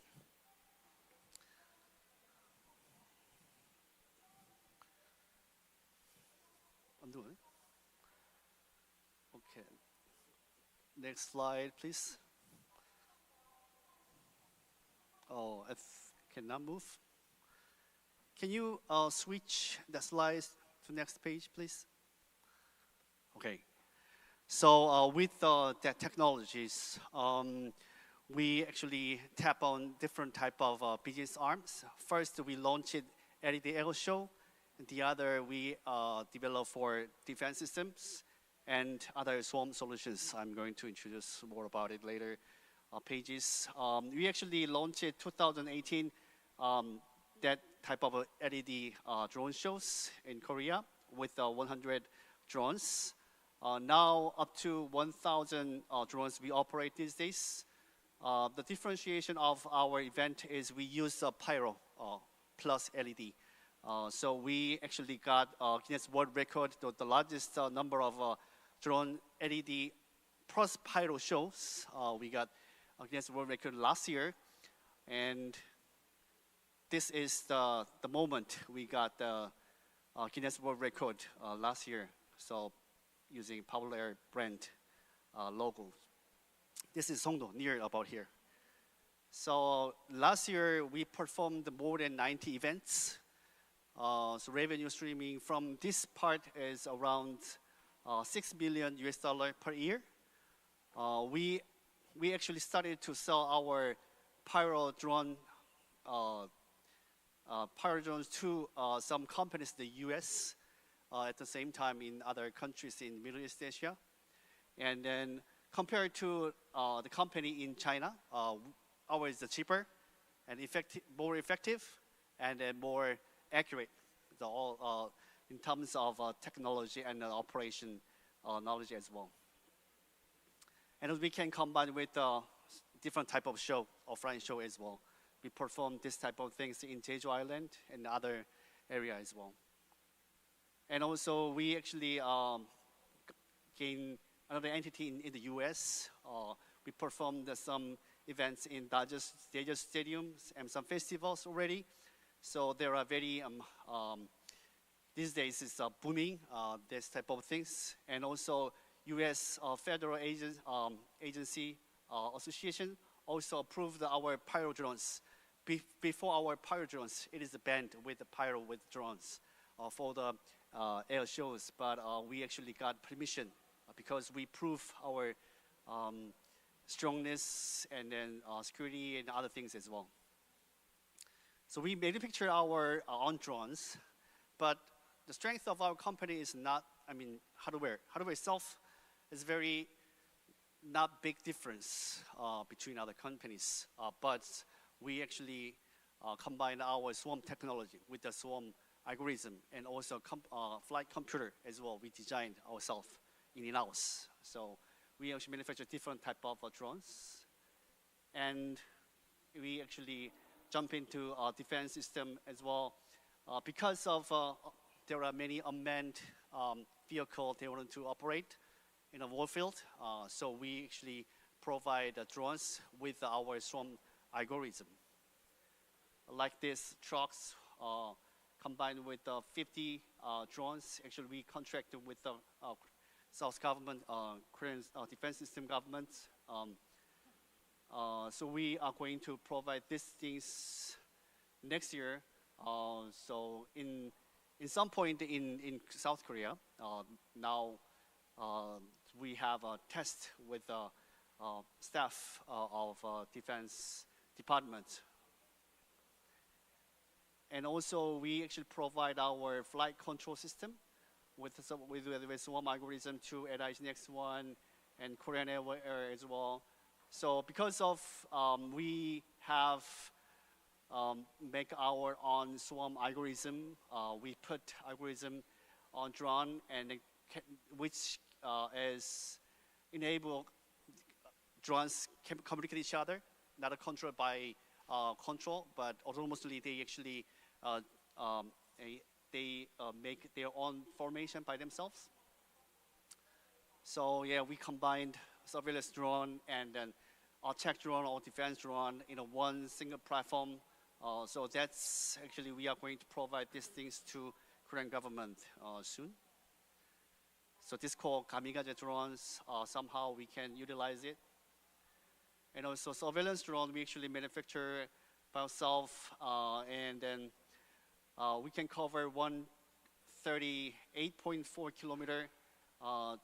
Flight duration is around 2 hours. Can cover a lot of volume of coverage as well. And as this, you can see that we actually built in algorithm of swarm algorithm, and then we give order to one single drone, and then that drone can give different type of orders to the others. So if some is missing of some control, and the others gets the rights to order, so something like this, autonomously they can change their communication levels. So we actually apply this type of swarm technology into civilization area as well, like delivery drones on the mountain, and then some islands as well.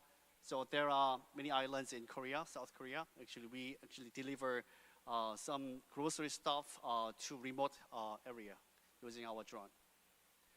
And luckily, we got ranking 9. It's the first in Asia.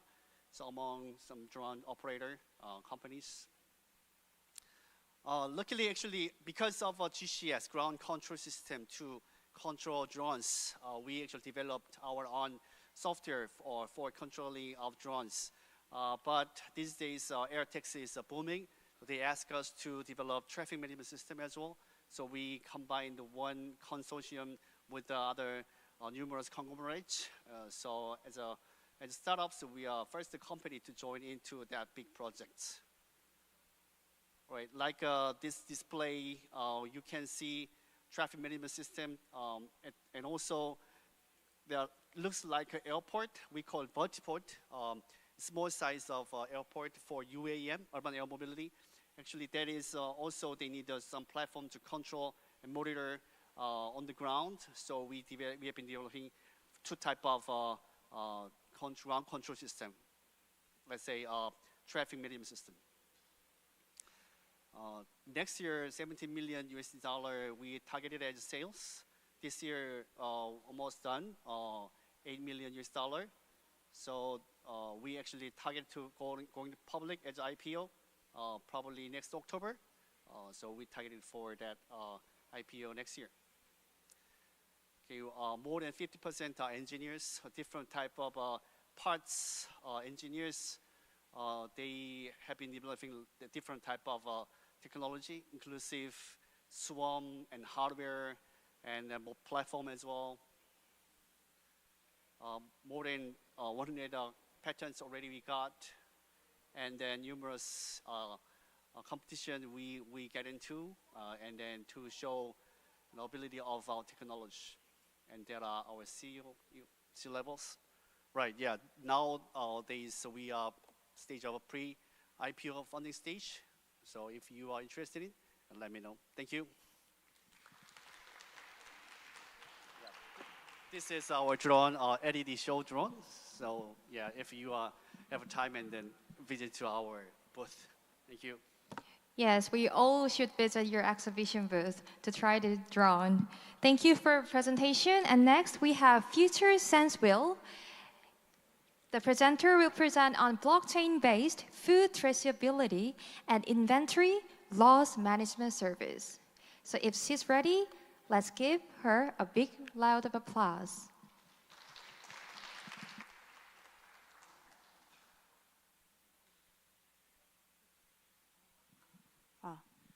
Hello everybody, I'm Dami An from Future Sense, and it's great to meet you all today. And welcome to visit Incheon Technopark, Incheon City. Yeah.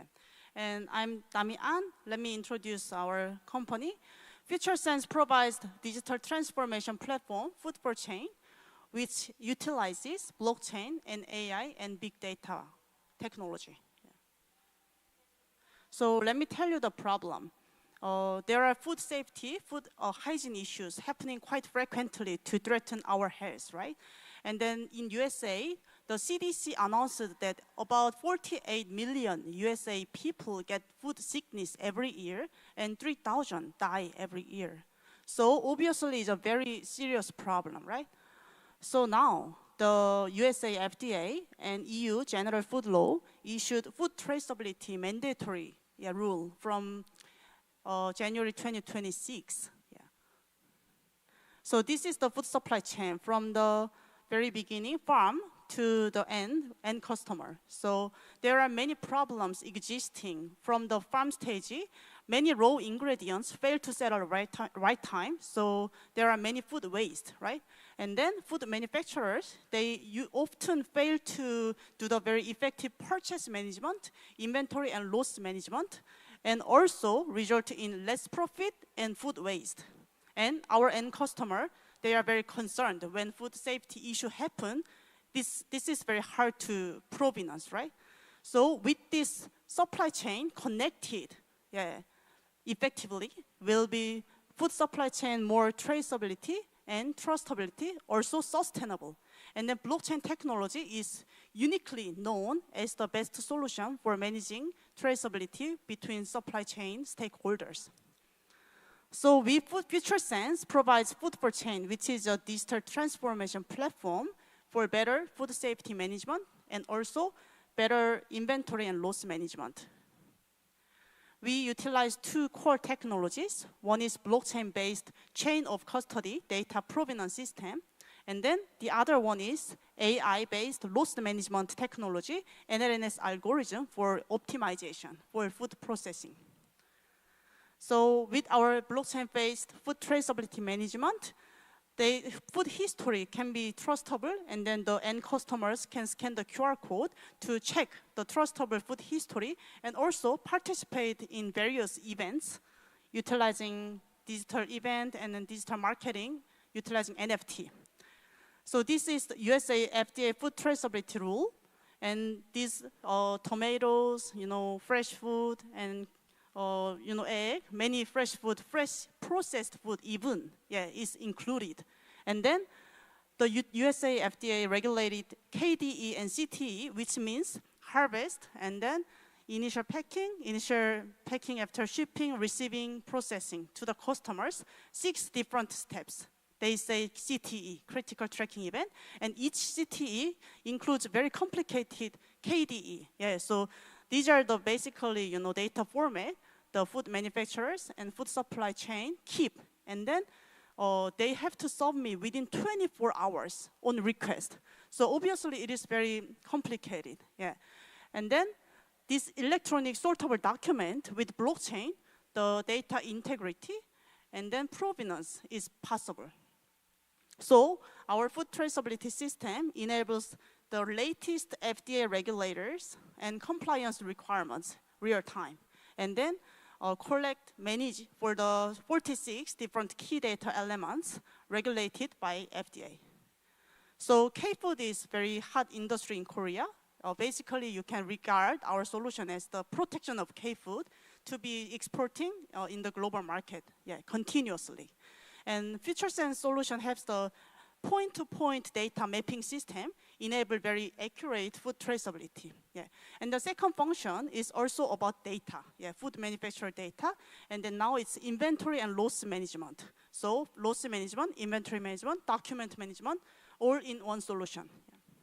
So this kind of input data and output data from the food manufacturing field and the inventory field, our app can collect very easily and then utilize from the different food processor, from the purchasing, production, sales. So this yellow parts is where our solution covers with app and web.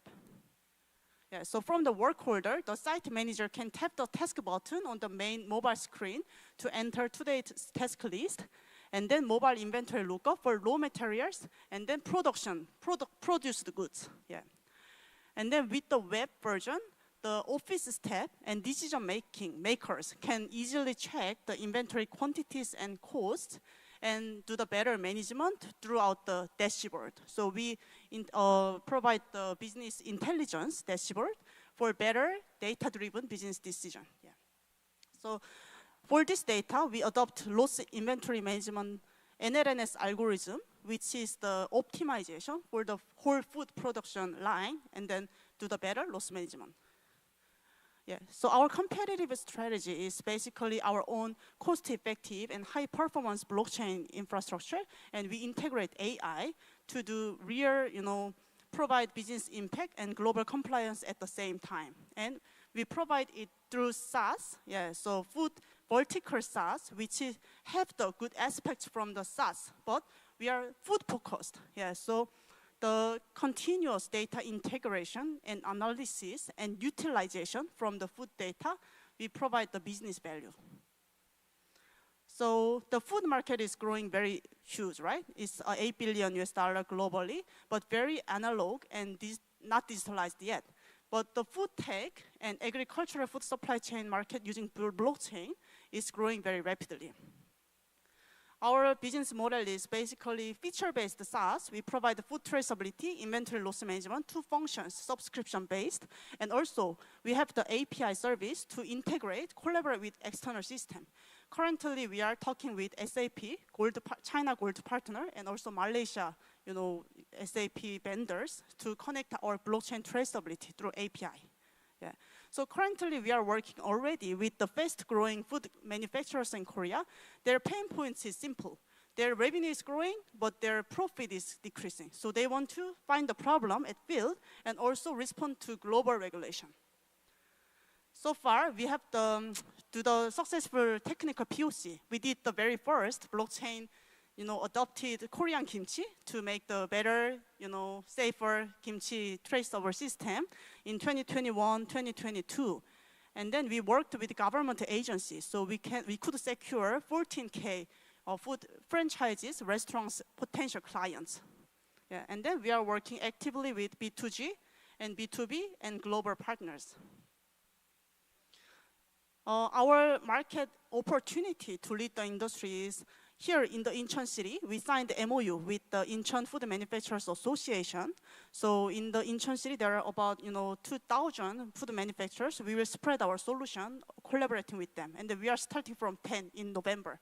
And then Korea FDA also invited me to speak at the conference because they are also, aware to respond to global regulation. And also UNFAO, they recommended our solution as the innovative food safety utilizing blockchain and food security utilizing AI solution. So we want to be bridge, building digital bridge to Asia and USA and UAE country. Yeah. So we can solve the compliance issue, cut down the cost for efficiency. At the same time, we can digitally bridge really good, K-food manufacturers into global market. Yeah. So we want to build a safer and more trustable food supply chain. That's our mission and vision. And let me briefly wrap up with introduction of myself. So I'm Damian. I spent 15 years in China, graduated from Peking University, and then became loving to digital technology. So I deep dived into blockchain technology. I worked in Consensus, which is #1 blockchain company in the world that created Ethereum. So there I found the great potential to digitally innovate food industry, and then AI as well, utilizing data. And then we are working with 13 great members who are passionate and then also expert in IT and global business. So this is the end of my presentation. We want to build safer, more trustable food supply chain. So welcome to join us. And then our booth is there. Please visit us. Thank you so much. Thank you very much. Thank you. Following up, we have Motive Will. They will present on the topic of media platforms for mobility. So please have him on the stage and let's give him a big round of applause.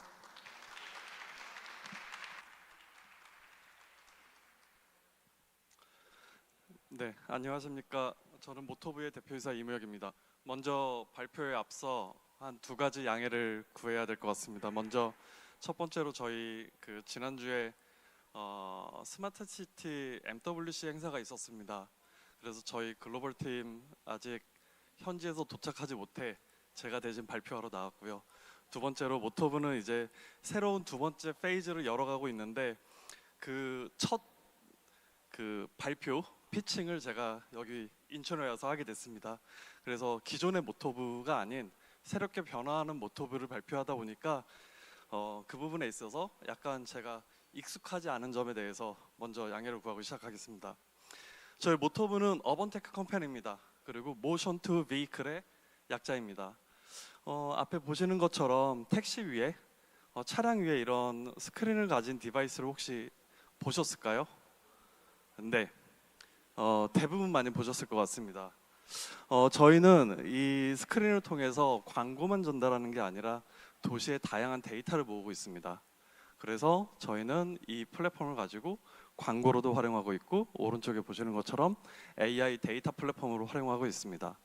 이 안에는 42개의 센서를 가지고 한 110종 정도의 결합된 데이터들을 실시간으로 생성을 하고 있고 이 수집된 데이터를 온디바이스 AI 기술이 탑재가 되어 있어서 거기에서 데이터를 즉시 해석하고 즉시 활용한다라는 게 저희의 가장 큰 장점을 가지고 있습니다.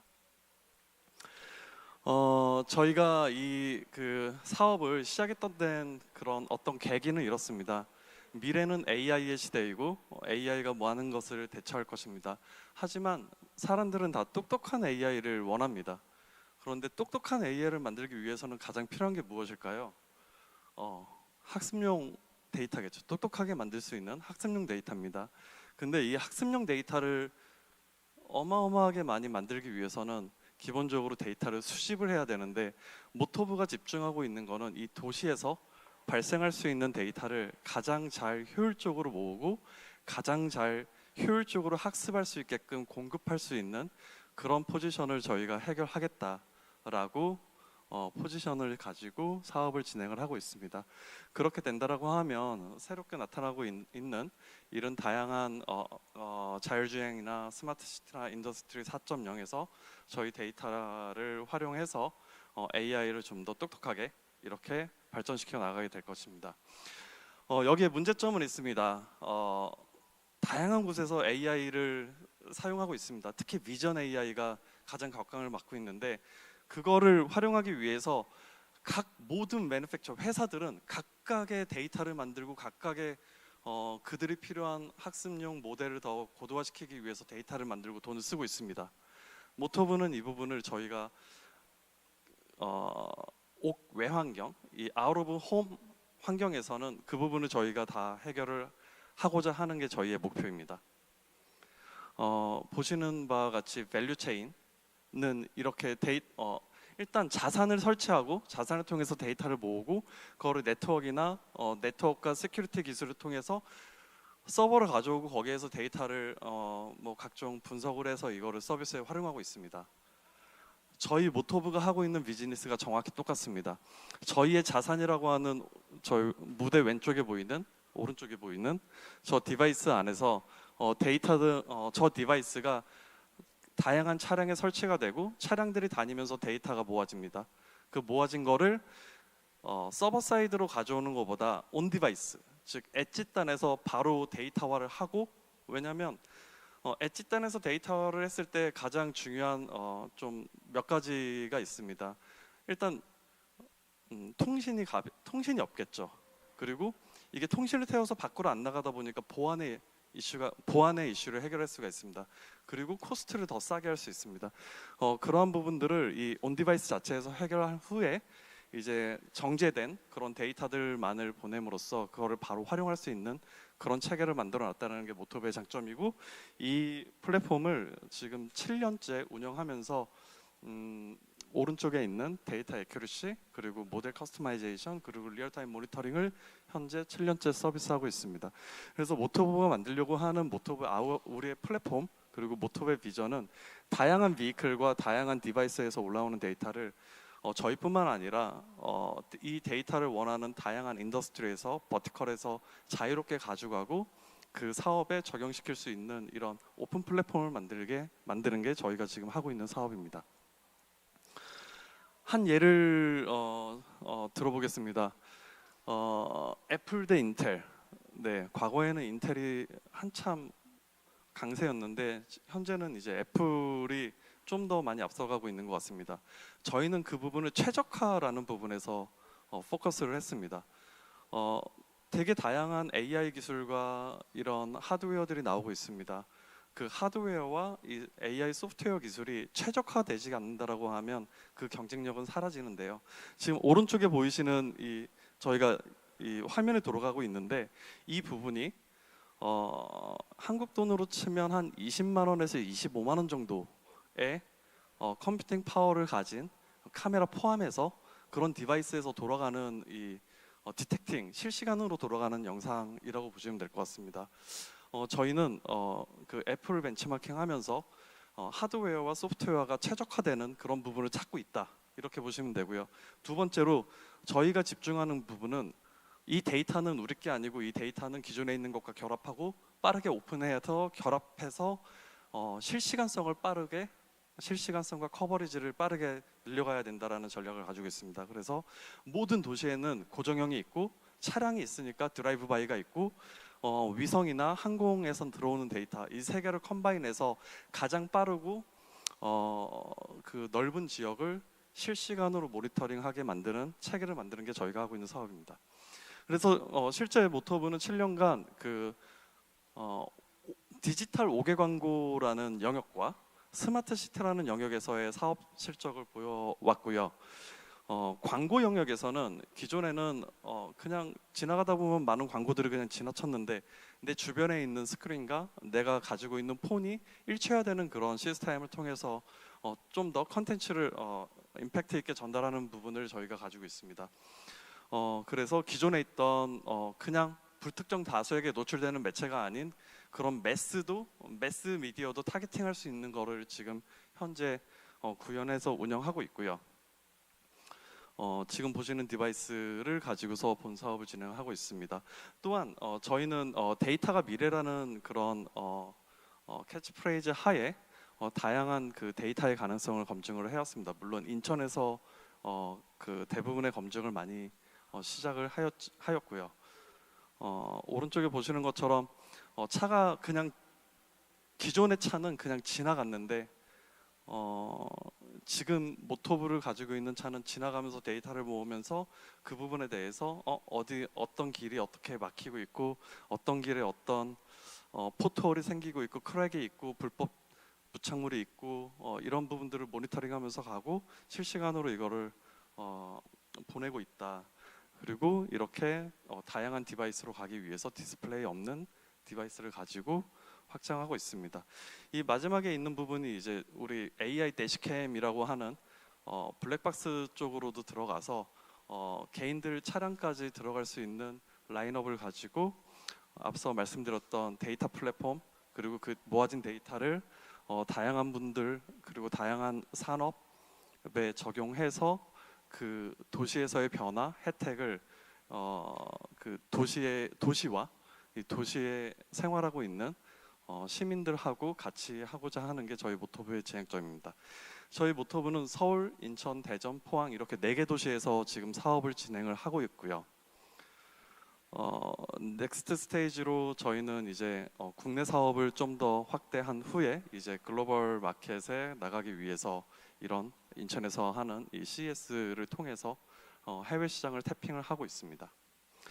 현재 저희가 분석했던 시장은 크게 이렇게 한 7개 시장 정도로 집중을 하고 있는데 오늘 이 행사에 참여해 주신 이 메나 지역에서 오신 여러 나라 분들도 저희 그 비즈니스 트립을 했을 때 많은 관심을 가지고 있고 도시의 성장을 초기부터 데이터화하고 그 데이터 기반으로 이렇게 도시의 성장을 플랜하고 중간중간에 검증한다라는 부분이 가장 많은 호응을 받았던 부분이라고 말씀드리면서 발표를 마치도록 하겠습니다. 감사합니다. Thank you for your presentation. And following up, we have 9watt. They will present on urban energy management systems. So if he's ready, when he's on the stage, let's give him a big round of applause. 안녕하세요. 나인아트 대표 김영록이라고 합니다. 저희는 도시 에너지 관리 시스템이라는 서비스를 제공하고 있습니다.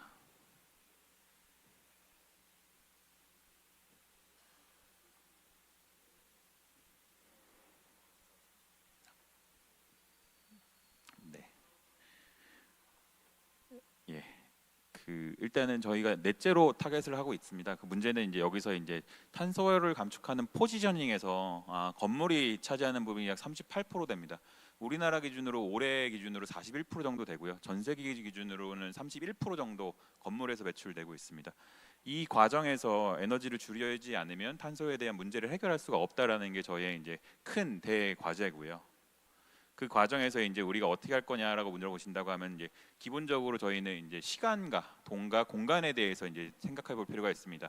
모든 건물을 다 에너지 절감하면 좋겠지만 그건 좀 현실적으로 어렵고요. 모든 시간과 모든 비용을 한 군데다가 넣어서 할 수는 없습니다. 수많은 건물 중에서 절감을 해야 되고요. 그 수많은 건물 중에서 어떠한 건물의 에너지를 절감해야 좋은지를 찾는 기술, 그 찾는 기술이 저희의 가장 큰 이슈고요. 그거의 가장 큰 장점을 가지고 있습니다. 그런 다음에 찾았을 때 절감해야 되는 비용에 대한 이슈가 있습니다. 엄청난 돈을 들여서 에너지를 절감하는 게 한 건물이라고 하면은 효율적이지 못하는 것처럼 가진 예산 안에서 가장 효율을 높이는 게 저희의 목적이라고 보시면 될 것 같습니다. 그래서 돈이 들어가는 거고요. 그 다음에 이제 마지막으로 그러면 어떤 건물을 할 건데 그런 공간을 찾는 겁니다. 저희의 서비스는 크게 4가지로 구분된다고 보시면 됩니다. 도시에서 이 많은 건물 중에서 어떠한 건물이 문제가 있는지, 어떠한 건물을 대상으로 에너지를 절감해야지 하는 셀렉하는 와티라는 서비스가 있고요. 셀렉된 건물을 디테일하게 진단하는, 건물을 찾았으니까 그 건물을 디테일하는 건물 진단하는 세이브 E가 있습니다. 그런 것들을 통해 가지고 고객이 진단 결과를 받아보고 어떻게 해야 된다라는 걸 알려주게 됩니다. 알려줬을 때 뭐 조명을 교체하세요라고 하면 어떤 고객들도 잘 할 수가 없습니다. 뭐 노트북을 사는 거는 노트북에 대한 뭐 정보를 우리가 캐치할 수가 있습니다. 비교군도 있고요. 어떤 항목을 봐야 되는지도 압니다. 그런데 도시에서 에너지 절감 솔루션, 에어컨을 교체하세요, 뭐 칠러를 바꾸세요라고 하면 이게 어떠한 칠러를 바꿔야 되는지, 이 칠러가 구글링에서 나오는 칠러가 엄청 많은데 이거는 우리가 쉽게 알 수 없는 시스템입니다. 이게 무슨 A 시스템인지 B 시스템인지 이게 삼성 건지 애플 건지는 뭐 알 수 있겠지만 그런 거 이외에 어떤 항목을 비교해야 되는지를 알 수가 없습니다. 그랬을 때 너한테 타겟팅 되는 것들을 어떻게 해라고 하는 게 인사이트 E라고 보시면 되고요. 그런 것들을 고객과 소비자를 연결해 주는 게 그린 플래너라고 보시면 됩니다. 그래서 저희 이제 와티 솔루션들이라고 보시면 됩니다. 도시에서 어떤 건물을 찾아야 되는지, 내가 1억밖에 없는데 이 예산을 가지고 효율적인 건물 10개를 찾아줘라고 했을 때 찾아주는 생성형 AI 기술을 가지고 저희가 적용하고 있고요. 그랬을 때 어떤 건물들을 타겟팅해야 되는지를 찾는 기술이라고 보시면 될 것 같습니다. 보시는 건물들은 이제 저희가 이제 서울시 강남구를 대상으로 저희 솔루션들이 들어가 있습니다. 그래서 에너지를 저희 나름대로의 기준을 세웠고요. 세운 건물을 대상으로 어떤 건물이 들어가야 되는지를 보여주는 거고요. 보시는 시스템은 런던 올림픽 파크라고 보시면 됩니다. 런던 올림픽 파크는 제로 에너지 시티를 모방합니다. 알리백을 달성하기 위해서는 일단 건물의 에너지를 줄여놓은 상태에서 대체 가능한 신재생 에너지원을 찾아야 됩니다. 그러기 위해서는 현재 에너지를 얼마만큼 쓰는지를 알아야 되기 때문에 그 목적을 이제 저희가 들어가서 작업을 한 거고요. 그 다음에 얼마만큼 신재생 에너지를 공급을 대체를 해야 되는지를 적용해서 알려드리고 있습니다. 이 시스템은 런던 파리, 그 다음에 프랑스 파리, 영국 런던, 일본 도쿄, 그 다음에 스탠포드 대학과 미국에 들어가기 위해서 노력을 하고 있습니다. 그래서 이제 저희가 적용했던 대표적인 사례라고 보시면 강남구와 국내에선 경기도가 있고요. 그 다음에 이제 이런 시스템을 통해 가지고 저희가 이제 매출을 내는 과정이라고 보시면 되고요. 다음과 같은 솔루션의 매출이 이제 기본적으로 B2G라고 하는 것들은 공공에다가 납품을 하다 보니까 긴 타임 테이블을 가지고 적용을 하고 있고요. 그런 면에서 저희가 조금씩 매출을 나가고 있습니다. 요거 같은 경우에 이제 프랑스 파리에 적용됐던 사례들이고요. 아무래도 이제 우리나라의 시스템이 해외로 나갔을 때 데이터를 취득하는 데 좀 단점이 있습니다. 해외이기 때문에 공공 데이터 이외에 해당 지역에 있는 데이터를 제3국에 있는 사람들이 갖고 오는 게 사실상 어렵고요. 그 데이터를 갖고 오기 위해서는 뭔가의 절차상의 문제, 그다음 외국인이라는 한계를 대응을 해야 되기 때문에 그런 대응을 저희는 간단하게 오른쪽 화면처럼 설문을 통해 가지고 첼수에 있는 것들을 갖고 오게 됩니다. 그런 것들을 통해 가지고 너네 건물이 얼마만큼 어떤 행동을 해야 된다라는 것들을 알려주게 됩니다. 요거 화살표 한 번만 눌러주시겠어요? 영상이라서.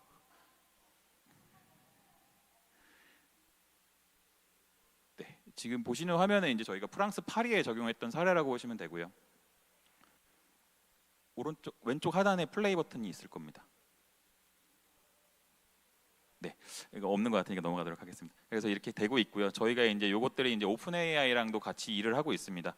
저희가 이제 선정된 오픈 AI 기업이기도 하지만 오픈 AI에서는 에너지에 대한 관심이 굉장히 높습니다.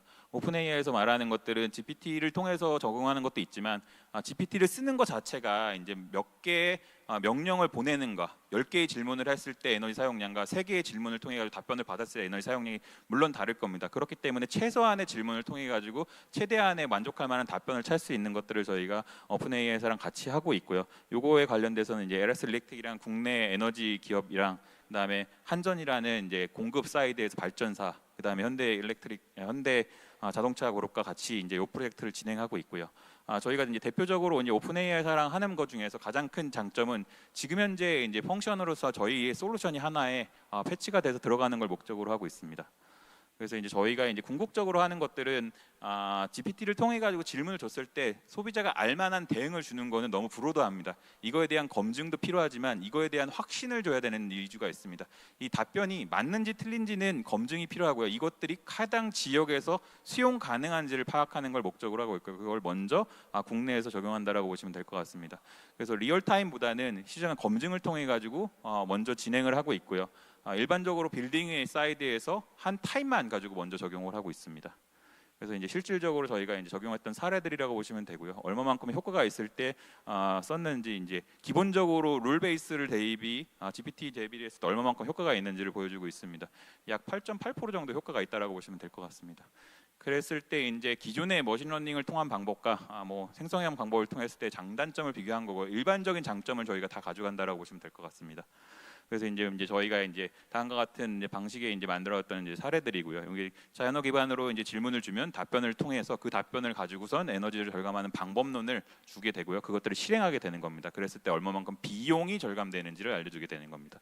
그래서 이제 이런 것 같이 이제 답변이 나올 거고요. 그런 것들을 통해 가지고 실제 진행을 하면 됩니다. 근데 지금까지 진행된 거는 진행이 되는 것까지는 답변이 나오는 거는 문제 없지만 이 답변이 정말 그럴까라는 게 지금 하고 있다라고 보시면 되고요. 이 과제는 저희가 스탠포드 대학이랑 같이 하고 있습니다.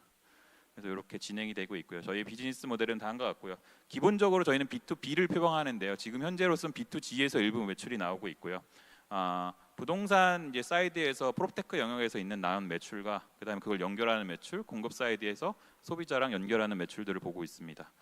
저희가 이 다양한 이제 공간에서 이제 얘기를 하고 있고요. 아까 설명드린 것처럼 뭐 프랑스, 영국, 일본, 그다음에 이번에 이제 독일 테겔 공항까지 저희 솔루션을 한번 연결을 해보려고 하고 있습니다.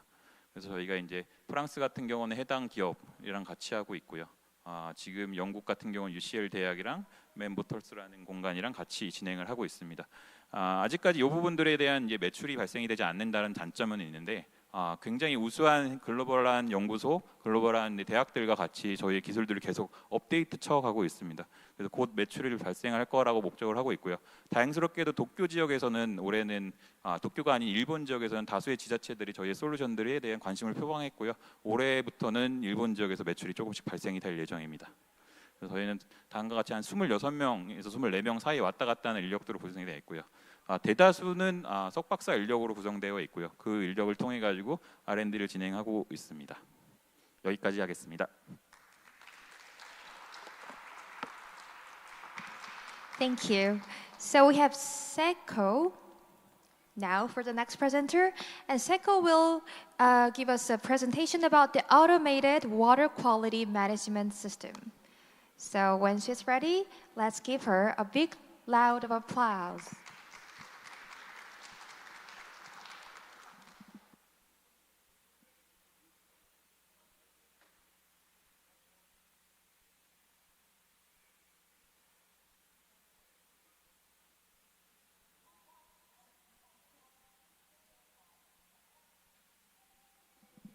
Can you please check the remote controller, the operator part? Excuse us, can you give us like few seconds to tackle this challenge?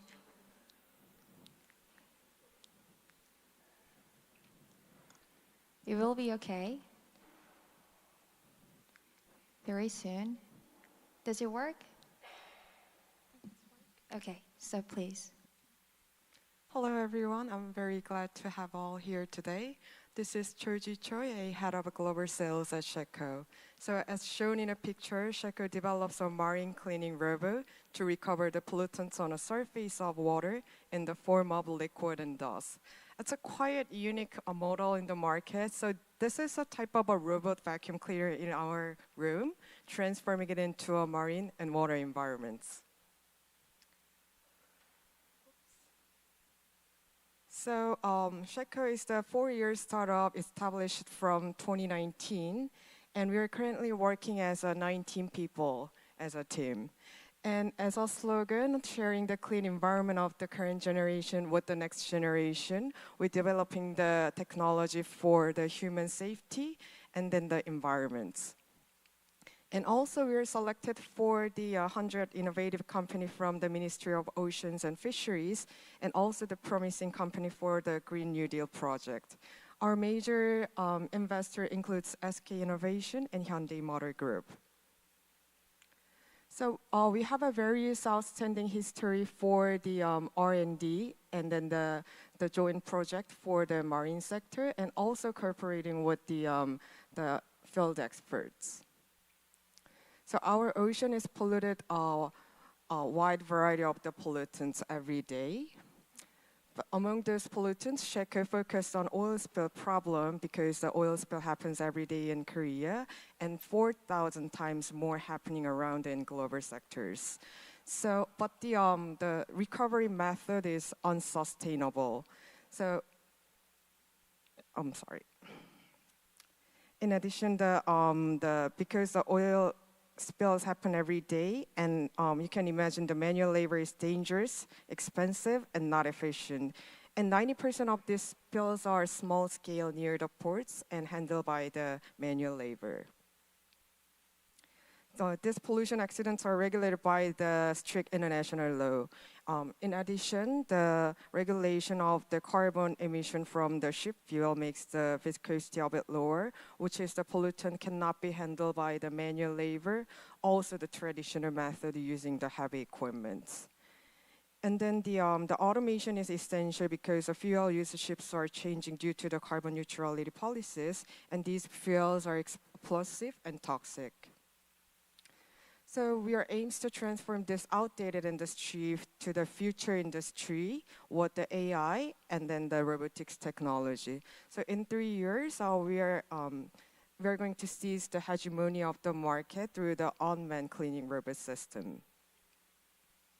So basically, SHECO sells hardware and software for automating the pollutants remover, such as oil spills and any type of the dust and RG, and monitors in 3 business areas. So this is about benefit of the robotic oil skimmer. So this is 1/3 size than existing equipment, and also safe to move around the ocean and less likely to capsize. And it's comfortably work with the 30,000 liter per hour recovery rates, and also the oil and water separation system in real time, and discharging clean water under 5 ppm, which is the exceeding 300% of the regular standard rate of the 15 ppm. And also, it's a very easy to manage as well. The operator with the one click of the power button, the robotic platform offers the versatility of the water task beyond the cleanups. And robot take over the manual labor of the humans and also the safety and the comfortably. So there's a bit less risk with this all-in-one configuration robot, and also the efficiency is going high with the wireless remote control and autonomous driving. So we're finally completing the GCS, which integrated hardware and then the software, also the AI technology into one system. By using our robot SHECO, it is possible to keep the biodiversity, reduce carbon emissions, prevent industrial accident, and is 10 times more efficient than manual labor, and reduce 80% of the contaminated waste in the marine sector. There are also competitors of our product, which is a European company manufacturing the heavy and large equipment, and also the startup developing the robotic equipment. But the significant differences between our competitors and SHECO is a recovery technology. SHECO recovers the pollutant with the suction method with the special design impeller, which is independent of the viscosity. So there are about 120,000 units in the wire mode, which is a non-robotic machines, and we are aimed to replace all these existing equipment with the robotic equipment. The market size about $26 billion. So we have a unique business model with a virtual cycle of the product, service, and the data. We are mainly selling the product by now, the current status, and if we accumulate the autonomous and monitoring data, we could provide the technology as a service, and ultimately we could sell the ESG marine data to obtained by the robots. This is our business model to integrating all the different systems and software and hardware. So for the 27 water quality management utilizing robots. Also, the low hardware prices and the software subscription strategy should be adopted and penetrate the market for the water robot cleaners. And we are majorly working with the Korean Coast Guard and Navy and Korean Ocean Management and other major companies for who are handling the major pollutant issues. So through the largest network in Korea, we are conducting open innovation with the public institutions, large companies, and then the military to reduce the pollution recovery processes, and also the giving them a solution for recovering the marine areas. And also we did a lot of POCs and demonstration to the overseas countries and also the domestic areas as well. And there are a lot of other POCs planned related to the smart cities in 2025, constructing the robot stations. So Shaker will grow to improve national environments and also expanding based on a local manufacturing. And this is I prepared today, and thank you for attending. Thank you. Thank you for your presentation. So the next we have presentation will be per song. Yeah, the presentation will be delivered about the location and health management trackers for companion animals. So the presenter from Per Song is ready. So let's give him a big round of applause.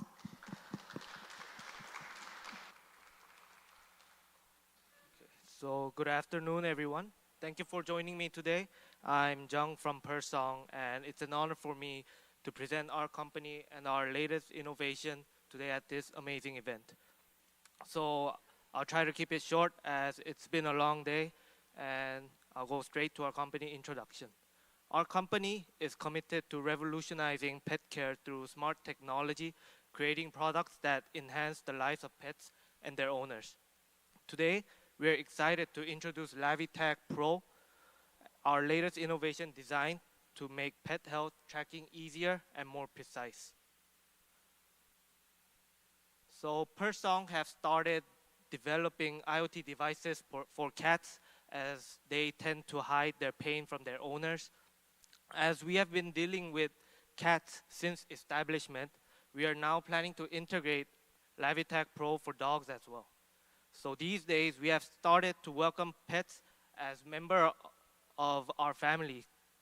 And I doubt that people here with pets also accept their beloved pets as a companion in life, and therefore managing and taking care of their health has become our priority as well. Under this motivation, Per Song intends to improve the health of our little ones to provide a better and happier life. So what is LaviTag Pro? As you see in the screen, our tracker represents the next step in pet wellness, and this intelligent device monitors pet activity in real time, providing insights into behavior, health trends, and environmental changes that could affect a pet's well-being. So with our product, pet owners can anticipate issues and make informed decisions about their pet's health all through our application. If you see here, our LaviTag Pro analyzes 6 different patterns. This may vary between a dog and a cat. And gathering and analyzing these patterns enables us to further understand our pets and see what they are up to regarding their daily routine. These collected data can later be used to provide certain solutions to pet owners. And our tracker with one full charge will last up to 4 months, which is not a short running time. And furthermore, it's able to recognize health abnormalities through gathered data. So we do not just detect, but provide a solution through online consultation when there are certain changes in their daily routine or activity level. So our tracker is likely to become a guide towards preventive care, which allows owners to prevent further costs when visiting vets. And we also provide information regarding your pet's body age, obesity level, and even how to manage their daily routine to assist your pets to stay healthy at all times. And lastly, real-time tracking is possible through Bluetooth. And LaviTag Pro is packed with features that set it apart in the pet technology space. Key features include pet recognition, activity tracking, health monitoring, and behavioral analysis. So through our companion application, pet owners can receive tailored health alerts, suggestions, and they can ensure that their pets stay active, healthy, and happy. So our Lavitag Pro is more than a tracker, so it's a comprehensive health tool. So what differentiates our Lavitag Pro from our competitors? So it's our focus on precision, user experience, and continuous improvement. Unlike other pet trackers, Lavitag Pro offers a data-rich experience that improves with each use through our own application. So Bluetooth-based tracking will also be a point for our Lavitag Pro. So this technology using Bluetooth tracking is likely to extend the battery life of our product to up to 4 months. And last, recognizing abnormalities and notifying pet owners with gathered data will also assist in preventive health care. Comparing our Lavitag Pro and other products in the market, Lavitag Pro stands out for its accuracy and advanced ecosystem, while similar products provide basic tracking, as you see, but Lavitag Pro delivers deeper insights. This comprehensive approach ensures that pet owners have access to not only data, but also actionable information that supports proactive pet health management.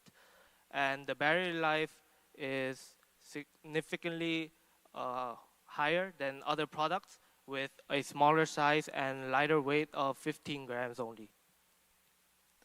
So Lavitag Pro is a vital part of our ecosystem, which is designed to provide an integrated approach to pet care. Our ecosystem includes various smart devices that work together to create a complete picture of pet health, from activity monitoring to dietary management. And this interconnected system supports pet owners in all aspects of their pet's health and lifestyle.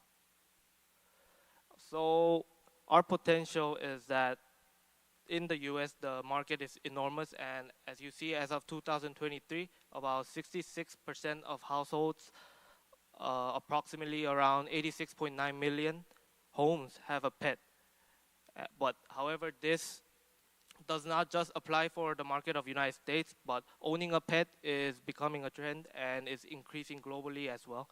So this significant pet ownership rate presents a substantial growth opportunity and provides direct engagement with this market and allows us to meet the high demand for advanced pet care solutions. So in summary, Lavitag Pro is more than just a product. It's an intelligent solution for pet healthcare. It provides peace of mind for pet owners and promotes healthier and happier pets. We are excited about the journey ahead and are eager to collaborate with partners around the world who share the same vision as us to transforming pet health and wellness. We humans are going towards an AI-driven world, so why not take our pets as well? Thank you for your time today. Thank you very much for your presentation. I do have my little puppy in my place, so I was very interested while listening to the presentation. So following up, we have Deep Fusion AI. They will deliver automatic driving, 4D imaging radar, deep learning, and SLAM application. He's ready, so let's give him a big round of applause.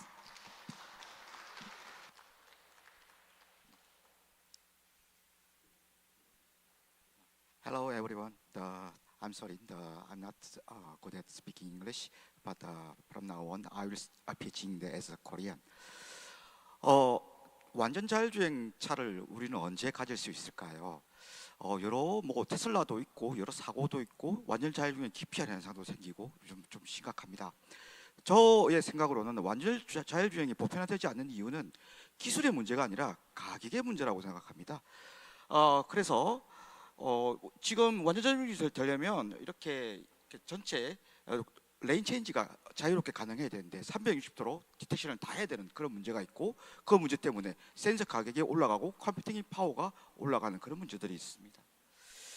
오토노머스 드라이빙 센서는 카메라, 레이더가 있는데, 레이더가 발전을 해서 4D 이미지 레이더가 나왔고요. 이 4D 이미지 레이더는 라이다처럼 포인트 클라우드를 출력해서 딥러닝이 가능하게 만들었습니다. 라이다, 로보택시에 쓰는 라이다 굉장히 비쌉니다. 거의 8천만 원씩 하는 라이다들인데요. 뭐 장난감처럼 40만 원, 50만 원짜리 라이다는 차에 쓰는 라이다가 아닙니다. 어쨌든 4D 이미지 레이더 제조사와 협력해서 4D 이미지 레이더 딥러닝 그리고 슬램을 만들고 있는 디퓨전 AI입니다. 4D 이미지 레이더 전기차 가격이 계속 내려갈 걸로 보이고요. 반면에 자율주행에 대한 요구는 계속 올라갈 거고, 가격이 안 맞죠. 그래서 그 가격을 맞출 수 있는 게 4D 이미지 레이더가 핵심이다. 적어도 라이다의 가격의 100분의 1, 200분의 1에 가깝습니다. 혁신적이죠. 그래서 디퓨전 AI는 그런 4D 이미지 레이더 어플리케이션 소프트웨어와 어플리케이션 소프트웨어 탑재되는 제어기에 집중하고 사업을 시작하였습니다. 저희가 주창하는 어떻게 코스트 이노베이션을 일으킨 건가는 나중에 기술적으로 설명드리겠지만, 현대 같은 경우에는 전체 퍼셉션 코스트가 4,000불, 테슬라는 2,000불에 가깝고요. 저희가 주장하는 것은 815불에 완전 자율주행이 필요한 솔루션을 전부 다 만들 수 있다라고 제안하고 있습니다. 4D 이미지 레이더 어플리케이션의 컴피티터들이 여러 있는데, 4D 이미지 레이더 제조사는 저희 고객입니다. 그리고 대부분의 여러 중국 고객이나 한국 고객을 다 고객을 확보하고 있고요. 같이 협업하고 있습니다. 그 외에 모빌아이나 아르베 로보틱스 등이 저희의 경쟁 상대라고 볼 수 있습니다. 다음 장에서 아르베와 모빌아이 등에 대해서 저희가 퍼셉션과 슬램에 대해서 차이를 말씀드리겠습니다. 요즘 완전 자율주행을 테스트하기 위해서 실제 도로 환경에 테스트하는 건 거의 불가능합니다. 차가 뭐 몇십 대씩 필요한데요. 가상 환경 내에서 가상 카메라, 가상 라이다를 해서 실제로 시뮬레이션까지 다 해서 완전하게 테스트하는 게 유행이고요. 디퓨전 AI가 특별히 4D 이미지 레이더를 가상화해서 가상 환경 내에서 프리트레이닝 모델을 만들고 슬램을 만들었습니다. 이후에 저희가 계약을 해서 4D 이미지 메이커 계약을 해서 약 3개월 안에 실제 차에서 360도 4D 이미지 딥러닝 그리고 실제 도로에서 주차장에서 슬램을 완료했습니다. 저희 퍼셉티브 센스 퓨전은 개발 시에는 비전 딥러닝과 4D 이미지 딥러닝을 같이 개발을 하고요. 실제 러닝 시에는 4D 이미지 레이더만으로 러닝하게끔 만든 저희 핵심 기술입니다. 퍼셉티브 센스 퓨전이라고 부르고 있습니다. 저희가 광주 기차랑 POC를 진행했고요. 광주 기차에서는 카메라 딥러닝과 4D 이미지 레이더 딥러닝의 퍼포먼스를 비교해달라고 하셨고, 퍼포먼스 거의 유사했고 오히려 트래킹 수준에서 트래킹에서는 더 앞서고 있습니다.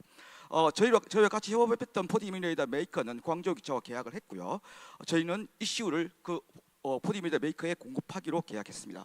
그리고 똑같은 사례로 BYD에 공급하고 있는 3D 레이더 공급하고 있는 업체와 MOU를 진행하고 있고요. 4D 이미지를 개발해서 똑같이 BYD에 저희 제어기가 들어갈 수 있도록 노력하고 있습니다. 현대모비스와 POC를 진행 중에 있고요. 내년 1월부터 혼다와 여러 개 4D 이미지 레이더를 정량적으로 분석해달라는 그런 POC를 진행하기로 되어 있습니다. 저희 오토모티브 OEM에서 저희가 제시하는 이슈고요. 이슈에는 총 6개 레이더가 범퍼 안에 설치됩니다. 그리고 카메라도 1개 설치되고요. 그래서 전체 이슈 가격이 240불, 220불 정도입니다. 저희 또 하나 다른 사업으로 4D 이미지 레이더를 가지고 무이수상정에서 전체 통합 인지 시스템을 저희가 수출을 했고요. 2028년, 27년까지 총 300억 정도의 매출을 확보해 두었습니다. 엑스밴드 레이더가 해상 레이더인데 10km 정도 보이는데 200m 안쪽에는 음영 지역입니다. 그 부분을 4D 이미지 레이더로 커버해서 딥러닝까지 하겠다는 계획입니다. 저희 4D 이미지 딥러닝을 보면 아르베 로보틱스, 하이레인, 모빌아이 등등이 있는데 실시간으로 360도로 4D 이미지를 이용해서 딥러닝을 하고 있는 회사는 전 세계에 저희밖에 없습니다. 하이레인은 서버를 통해서 데이터를 캡처 서버를 통해서 실내에서 이후에 구현한 거고 전방만 구현하고 있습니다. 슬램을 따져보면 슬램도 저희는 정확히 목표를 가지고 슬램을 하고 있습니다. 오토 파킹에 필요한 주차장 슬램을 하고 있고요. 곧 저희가 차량 디텍션까지 완료할 계획입니다. 전체 시티맵을 구현하기 위해서 전체 4D 이미지 레이더로 슬램을 구현하고 있습니다. 라이더로 잘 됩니다. 그런데 도대체 몇 대가 있어요? 인천 전역을 실시간으로 슬램을 업데이트할까요? 예, 그래서 택시 안에다가 범퍼 안에다가 설치해서 저희가 실시간으로 슬램을 업데이트한다는 계획을 가지고 있고 카카오 모빌리티와 협상 중에 있습니다. 저희 POC를 진행하고 있습니다. 저희 다 한국 델파이에서 개발하던 친구들이고 양산하던 친구들입니다. 자율주행을 양산하던 친구들이고요. 나와서 회사를 차려서 열심히 개발하고 있습니다. 저는 인도에서 KPIT에서 BMW 상해 자동차 등의 자율주행 개발을 리딩한 경험이 있어서 뭐 양산도 뭐 잘할 수 있다. 뭐 그렇게 말씀을 드립니다. 네, 저희 오토노머스 드라이빙과 국방 뭐 여러 4가지 분야에서 집중하고 있고요. 특히나 자율주행에서 먼저 집중하고 있고 그 이후에 국방도 계속 집중을 하고 있습니다. 저희 뭐 세일즈 골을 3개로 나눴고요. 아까 말씀드렸던 에라지 넥스원이 더 빨리 300억 정도 수주가 들어오면서 저희 성장에 더 박차를 가하고 있습니다. 네, 저희 뭐 시드 종료했고요. 이제 아직 스타트업입니다. 시드 종료했고 이제 지금 프리A 진행하고 있고 앞으로 2026년에는 월드 탑의 4D 이미지 솔루션 컴퍼니가 되는 게 목표고요. 28년에 IPO를 하는 것이 목표입니다. 네. 이상 디퓨전 AI, 4D 이미지 레이더, 딥러닝 어플리케이션 및 제어기에 대해서 설명드렸습니다. 감사합니다.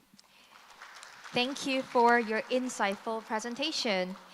And now, the next presentation will be presented by ZipShow Korea on interactive AI media art solutions. So he's here. So we have only 2 presentations left. So cheer up, everyone. And cheer up for the presenter, and let's give him a big round of applause.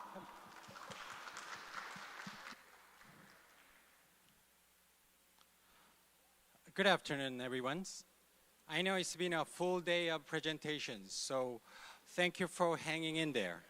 My goal today is to take you on a quick journey into a future of media and technology, one that innovated, engaging, and most importantly, impactful for your business and audience.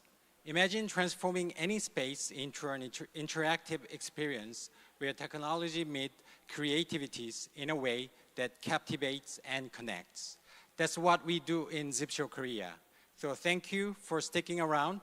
I will promise it will be a refreshing presentation of today's program. ZipShow Korea serves 6 service programs. We provide end-to-end solutions from concept to installation and maintenance. We handle every step to deliver seamless experience. Today, I want to present 2 service areas, which is digital media arts and color to life systems. First, let me introduce the digital media arts. This is a traditional way to make the digital media arts. There are Korean famous painter named Park Soo-gun. His paint worth it, his piece were worth it like $5 million. We were hired their art gallery, which is in state in Yanggu, which in Korea, and we were able to make there are some digital media arts. You see, this is a process how we're gonna make the digital media art.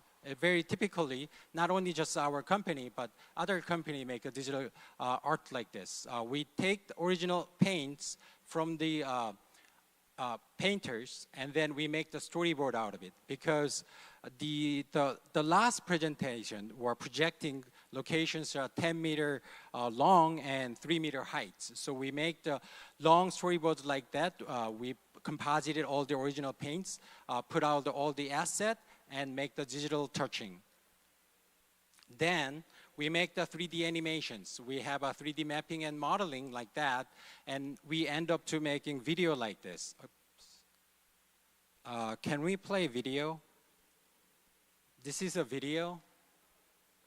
Excuse me, can I play video here?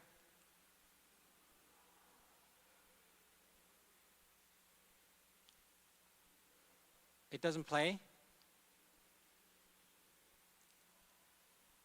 Okay, it's not a video, okay. So then I'll move. So the last step is we go to location, we install the projectors with all our systems, and then we tested the video at the locations. This has no video also? All right, so without the video, I'm just gonna tell. Well, when we make this kind of artworks, it costs $100,000. With production time is 6 months. So it takes a long time with big budgets. The problem begins like here. We made this one in 2022, and then since then they've been playing this media arts for 2 years. They cannot renew because they don't have enough budget for every year. So what happened is, they're all government-funded museums and art gallery. They don't have enough fund every year, so they end up to just playing the video they make like years ago. So we come up with some solutions, which is we come up with a solution that we are the new frontier of the digital media arts with using AI-enhanced creativity. Hope this one has a video. So what we're making is we got provide from the museums or the gallery or even the government office who want to have their venue to make the digital arts. They provide us the 3 pictures, and with the 3 pictures, we're making the AI video. Okay, so all the videos that I'm presenting is not here, but all 3 pictures making into one final videos that we can make. After that, if we make it and compare AI video and then commercial media, we solve the difficult to renewal problems. So AI technology enabled to generate high quality media arts contents in large quantities at low prices. So we come up with a solution for the museums here in the art gallery who's struggling for the budget cuts and also the production time to be shorter and looking for the massive contents, which is we're providing the kiosk with a kiosk player which contains all the AI media arts. And how it works is like this. They're gonna give us the all copyrighted pictures, which is gonna be old, and some pictures are so small resolutions. And we enhance the video, enhance the pictures and make it with a video out of it.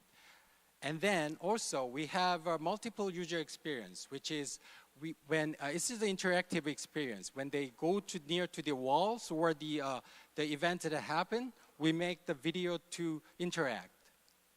And of course, there's no videos again. So embarrassing. But anyway, so in our solution, we're solving a lot of the museum's financial troubles. One, we can provide the dynamic contents updates, so they don't have to worry about any contents be just playing 2 years for the one content. Also, we can give the interactive capabilities. So we hook up with a writer sensor, so we can engage viewers as response features. Also, since this is the AI, we can make the resolution higher, so it's a scalable solution. It fits any venue size from gallery to the public spaces, like here. And also, it's a high-resolution visual, so it delivered immersive and crystal clear visuals as well. And let me introduce a second solution that we have. It's called the Color to Life. I hope this one really need a video to show because I prepared all the video session. Does this one has a video? It have to have a video. Can you play video? This one have to have a video. Without the video, I can't really present it. Oh, great. Thank you. Well, if you see, this is a Singapore. I shot this one last week at the Art Science Museum in Singapore. And if you go there, you have to take a look. If you take a look, the people who draw on the paper, and can you lower the audio, please? Sound lower, please. Thank you. Thank you. Now you can hear me clearly. So once you go to that location, you draw on the paper, you painting, and then you give it to the scanner. Just like this. Sorry. So you need the papers and crayons. And also you need the extra step who's helping you to scanning. Then when it comes to the big screens is flipped it. So your initials to be not upside down, I'm sorry, right, left is a flipped. It requires a substantial materials, labor intensive, and flip image issue is a current video problem. Now, our company come up with a very simple but compact solutions for that. Does this one has a video? Please, it has a video. Oh my God. Can this one has a video, please? This has video, please. I thought we tested.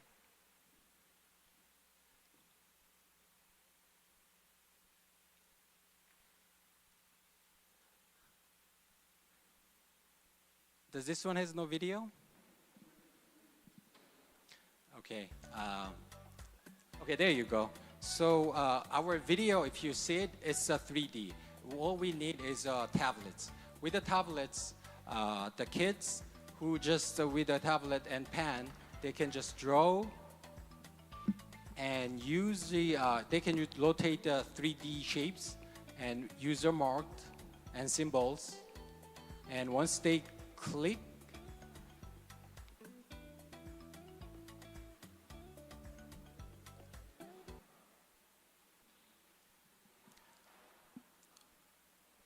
then it's just digital. I'm sorry, these presentations get messy with the video, but hopefully this one has a video also. Does this one has a video?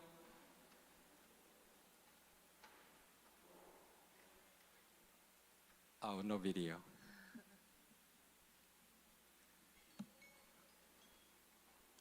No video? We compare from the mainstream's video, mainstream current system and our system to compare it. So this is going to be my last ones. So does it has a video? There you go. This is the last video, I promise. So if you compare, the Singapore current one has to draw, but ours is a 3D drawing. So we're just using the tablets to it.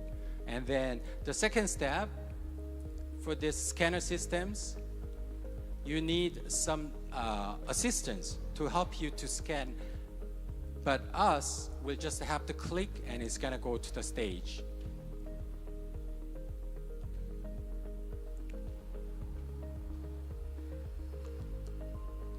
So second, you go to scanner, but ours is already on the systems.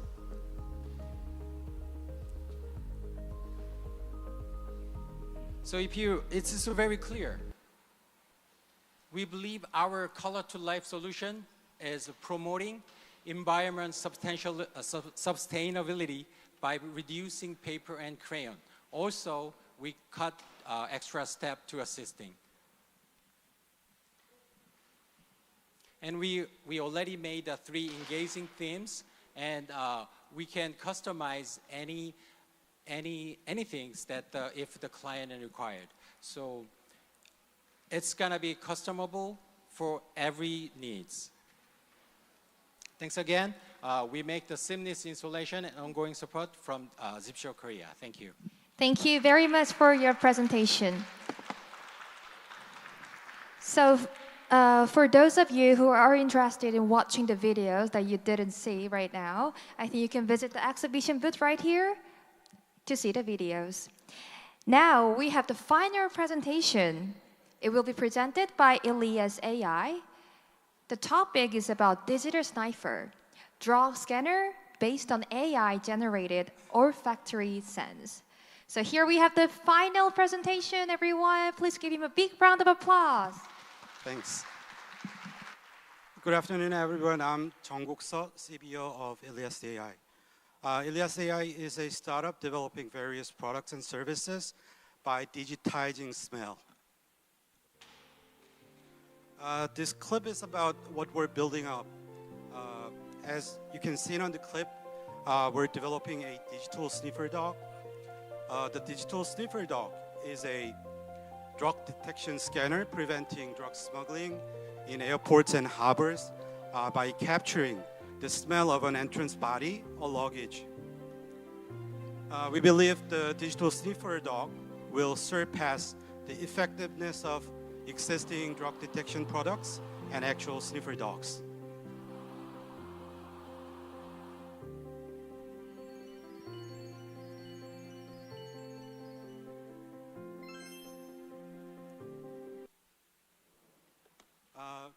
Along with the corporate growth, Ilias AI will fulfill its corporate ESG value by keeping the community safe and healthy. The existing drug detection products and sniffer dogs have problems. The X-ray machine does not detect the presence of drugs automatically. The person who operates the machine does. Ion scanners and Raman spectrometers can be used after securing the suspected drugs and therefore not suitable for comprehensive inspection. The sniffer dogs can operate only half an hour to 1 hour, but they must take a rest at least twice the time of their operation. And most sniffer dogs detects only 5 to 6 types of drugs. However, the digital sniffer dog may detect the presence and types of drugs automatically with 24/7 full-scale inspection capability, and the building the new drugs digital olfactory database takes relatively short time. Regarding our technology, we use multi-sensory of 4 different types of sensors for expanding the numbers of detectable drugs and develop AI deep learning system for increasing reading accuracy. About the market size, the drug detection scanner market is expected to grow $8 billion by 2032. Regarding target market, US is our primary target, and here's why. US has the most airports and harbors and is experiencing serious drug smuggling issues. In addition, we believe US is the most suitable market for conducting digital sniffer dog business in terms of business partnership and investment attraction. Our business model can be categorized into sales, subscription, and maintenance. And regarding our target channel, the first target is government agencies, and the second target is the existing security product companies. Currently, there is no company developing drug detection product utilizing olfactory sense. Regarding olfactory industry, fragrance and medical sectors are active. Meanwhile, the 3-year-old startup Osmo raised $70 million investment so far, and we believe it's a sign that the olfactory industry is worth investing. Regarding our executive team members, we have extensive business experience suitable for laying foundation and growing the business. Followings are the timeline.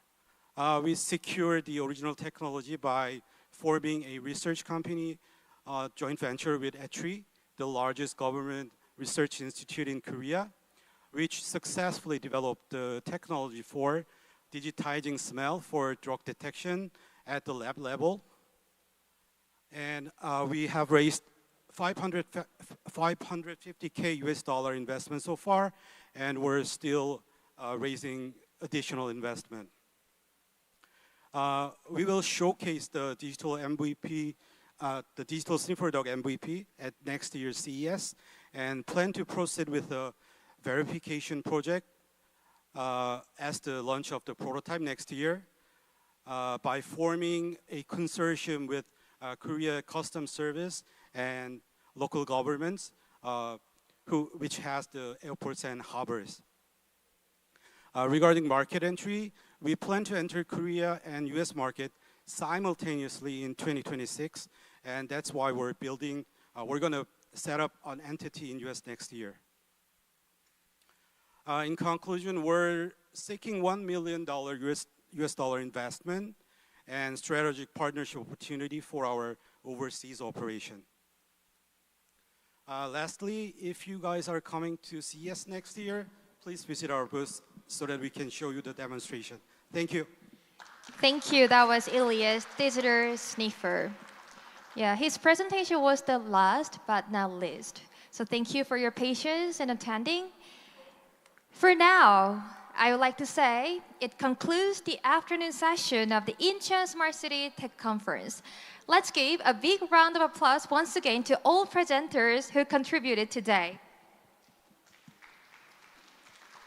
Thank you. We would also like to thank all our guests here for staying with us until now.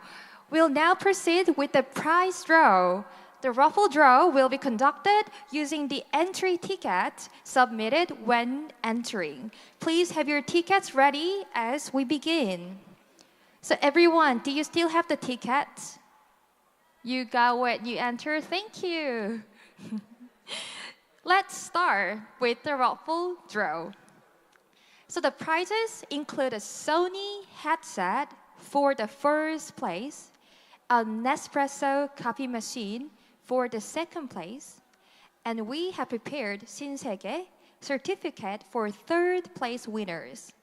Let's begin with the 신세계 gift certificate draw. This draw will be conducted by Mr. Jung Seung-soo, who is the head of venture startup business of Incheon Techno Park. Let's welcome Mr. Jung to the stage.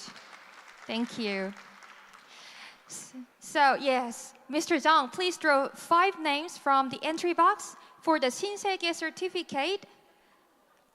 I'm gonna count down 5 seconds, and when there's no one, we're gonna redraw, okay? So who's gonna be the first one? 444. No, 114. Sorry. 없어요. 57. 57. Anyone? 5, 4, 3, 2, 1. 51. 51. 5, 4, 3, 2, 1. 48. 48. 5, 4, 3, 2, 1. 50. 50. Oh, 48. hang on. I think there's one who just got cold, right? 48. 몇 번이세요? Oh, 48. Please come up to the stage. So please keep drawing. 20. 잠깐만요. 하나 넣어야겠네. So we are going to wait for the third winner. 22. 22. Is there any 22? 5, 4, 3, 2, 1. Redraw. 24. 24. 5, 4, 3, 2, 1. 21. 21. 5, 4, 3. Oh, here we have 21. Please come up to the stage. So who's going to be the fourth winner out of 5? 81. 81. Do we have 81? 5, 4, 3, 2, 1. Redraw. 11. 11. 5, 4. Oh, here we have. Please come up to the stage. Who's going to be the final 신세계 certificate winner? 11, that was right. So 1, 2, 3, 4, but we're going to give you 5 people. 110번. 110. Wow, we have. Please come up to the stage. Everyone, please give him a big round of applause. So thank you, Mr. Jung. Thank you. So for those of you who are the winners for the certificate of 신세계, let's take a commemorative photo. First of all, let's take commemorative photo. You're gonna get the certificate. Envy you. Happy smile. Now we're going home. Happy smile. All together, please. All together. All together, let's take a commemorative photo. 다 같이 한번 서볼까요? 네네, 다 같이 한번 사진 촬영을 정승수 과장 저희 네, 다 같이 한번 사진 촬영을 진행하도록 하겠습니다. 네. So, because of the time constraint, we're going to take commemorative photo all together. So in Korea, it's kind of trend that we make the small hearts when we take photos. Or V. So ready? 1, 2, 3, smile. Happy certificate of 신세계. Good lucky draw. Thank you. Please down to the stage. Congratulations to all winners. And then, moving on, we'll proceed with the second place. This draw will be conducted by Ms. Sim Soon-oh, who is the section chief of Incheon Free Economic Zone Authority, Smart City. Let's welcome Ms. Sim onto the stage. Please select 3 people from the entry box. I'm going to count down 5 seconds, everyone. So, who's the first one? 35번. 35. Do we have 35번? 35? 5, 4, 3, 2, 1. Oh, there we have. Please come up to the stage. So please draw for the next winner. 126번. 126. Do we have 126? 5, 4, 3, 2, 1. Redraw, please. 72번. 72. Wow, here we have. Yeah.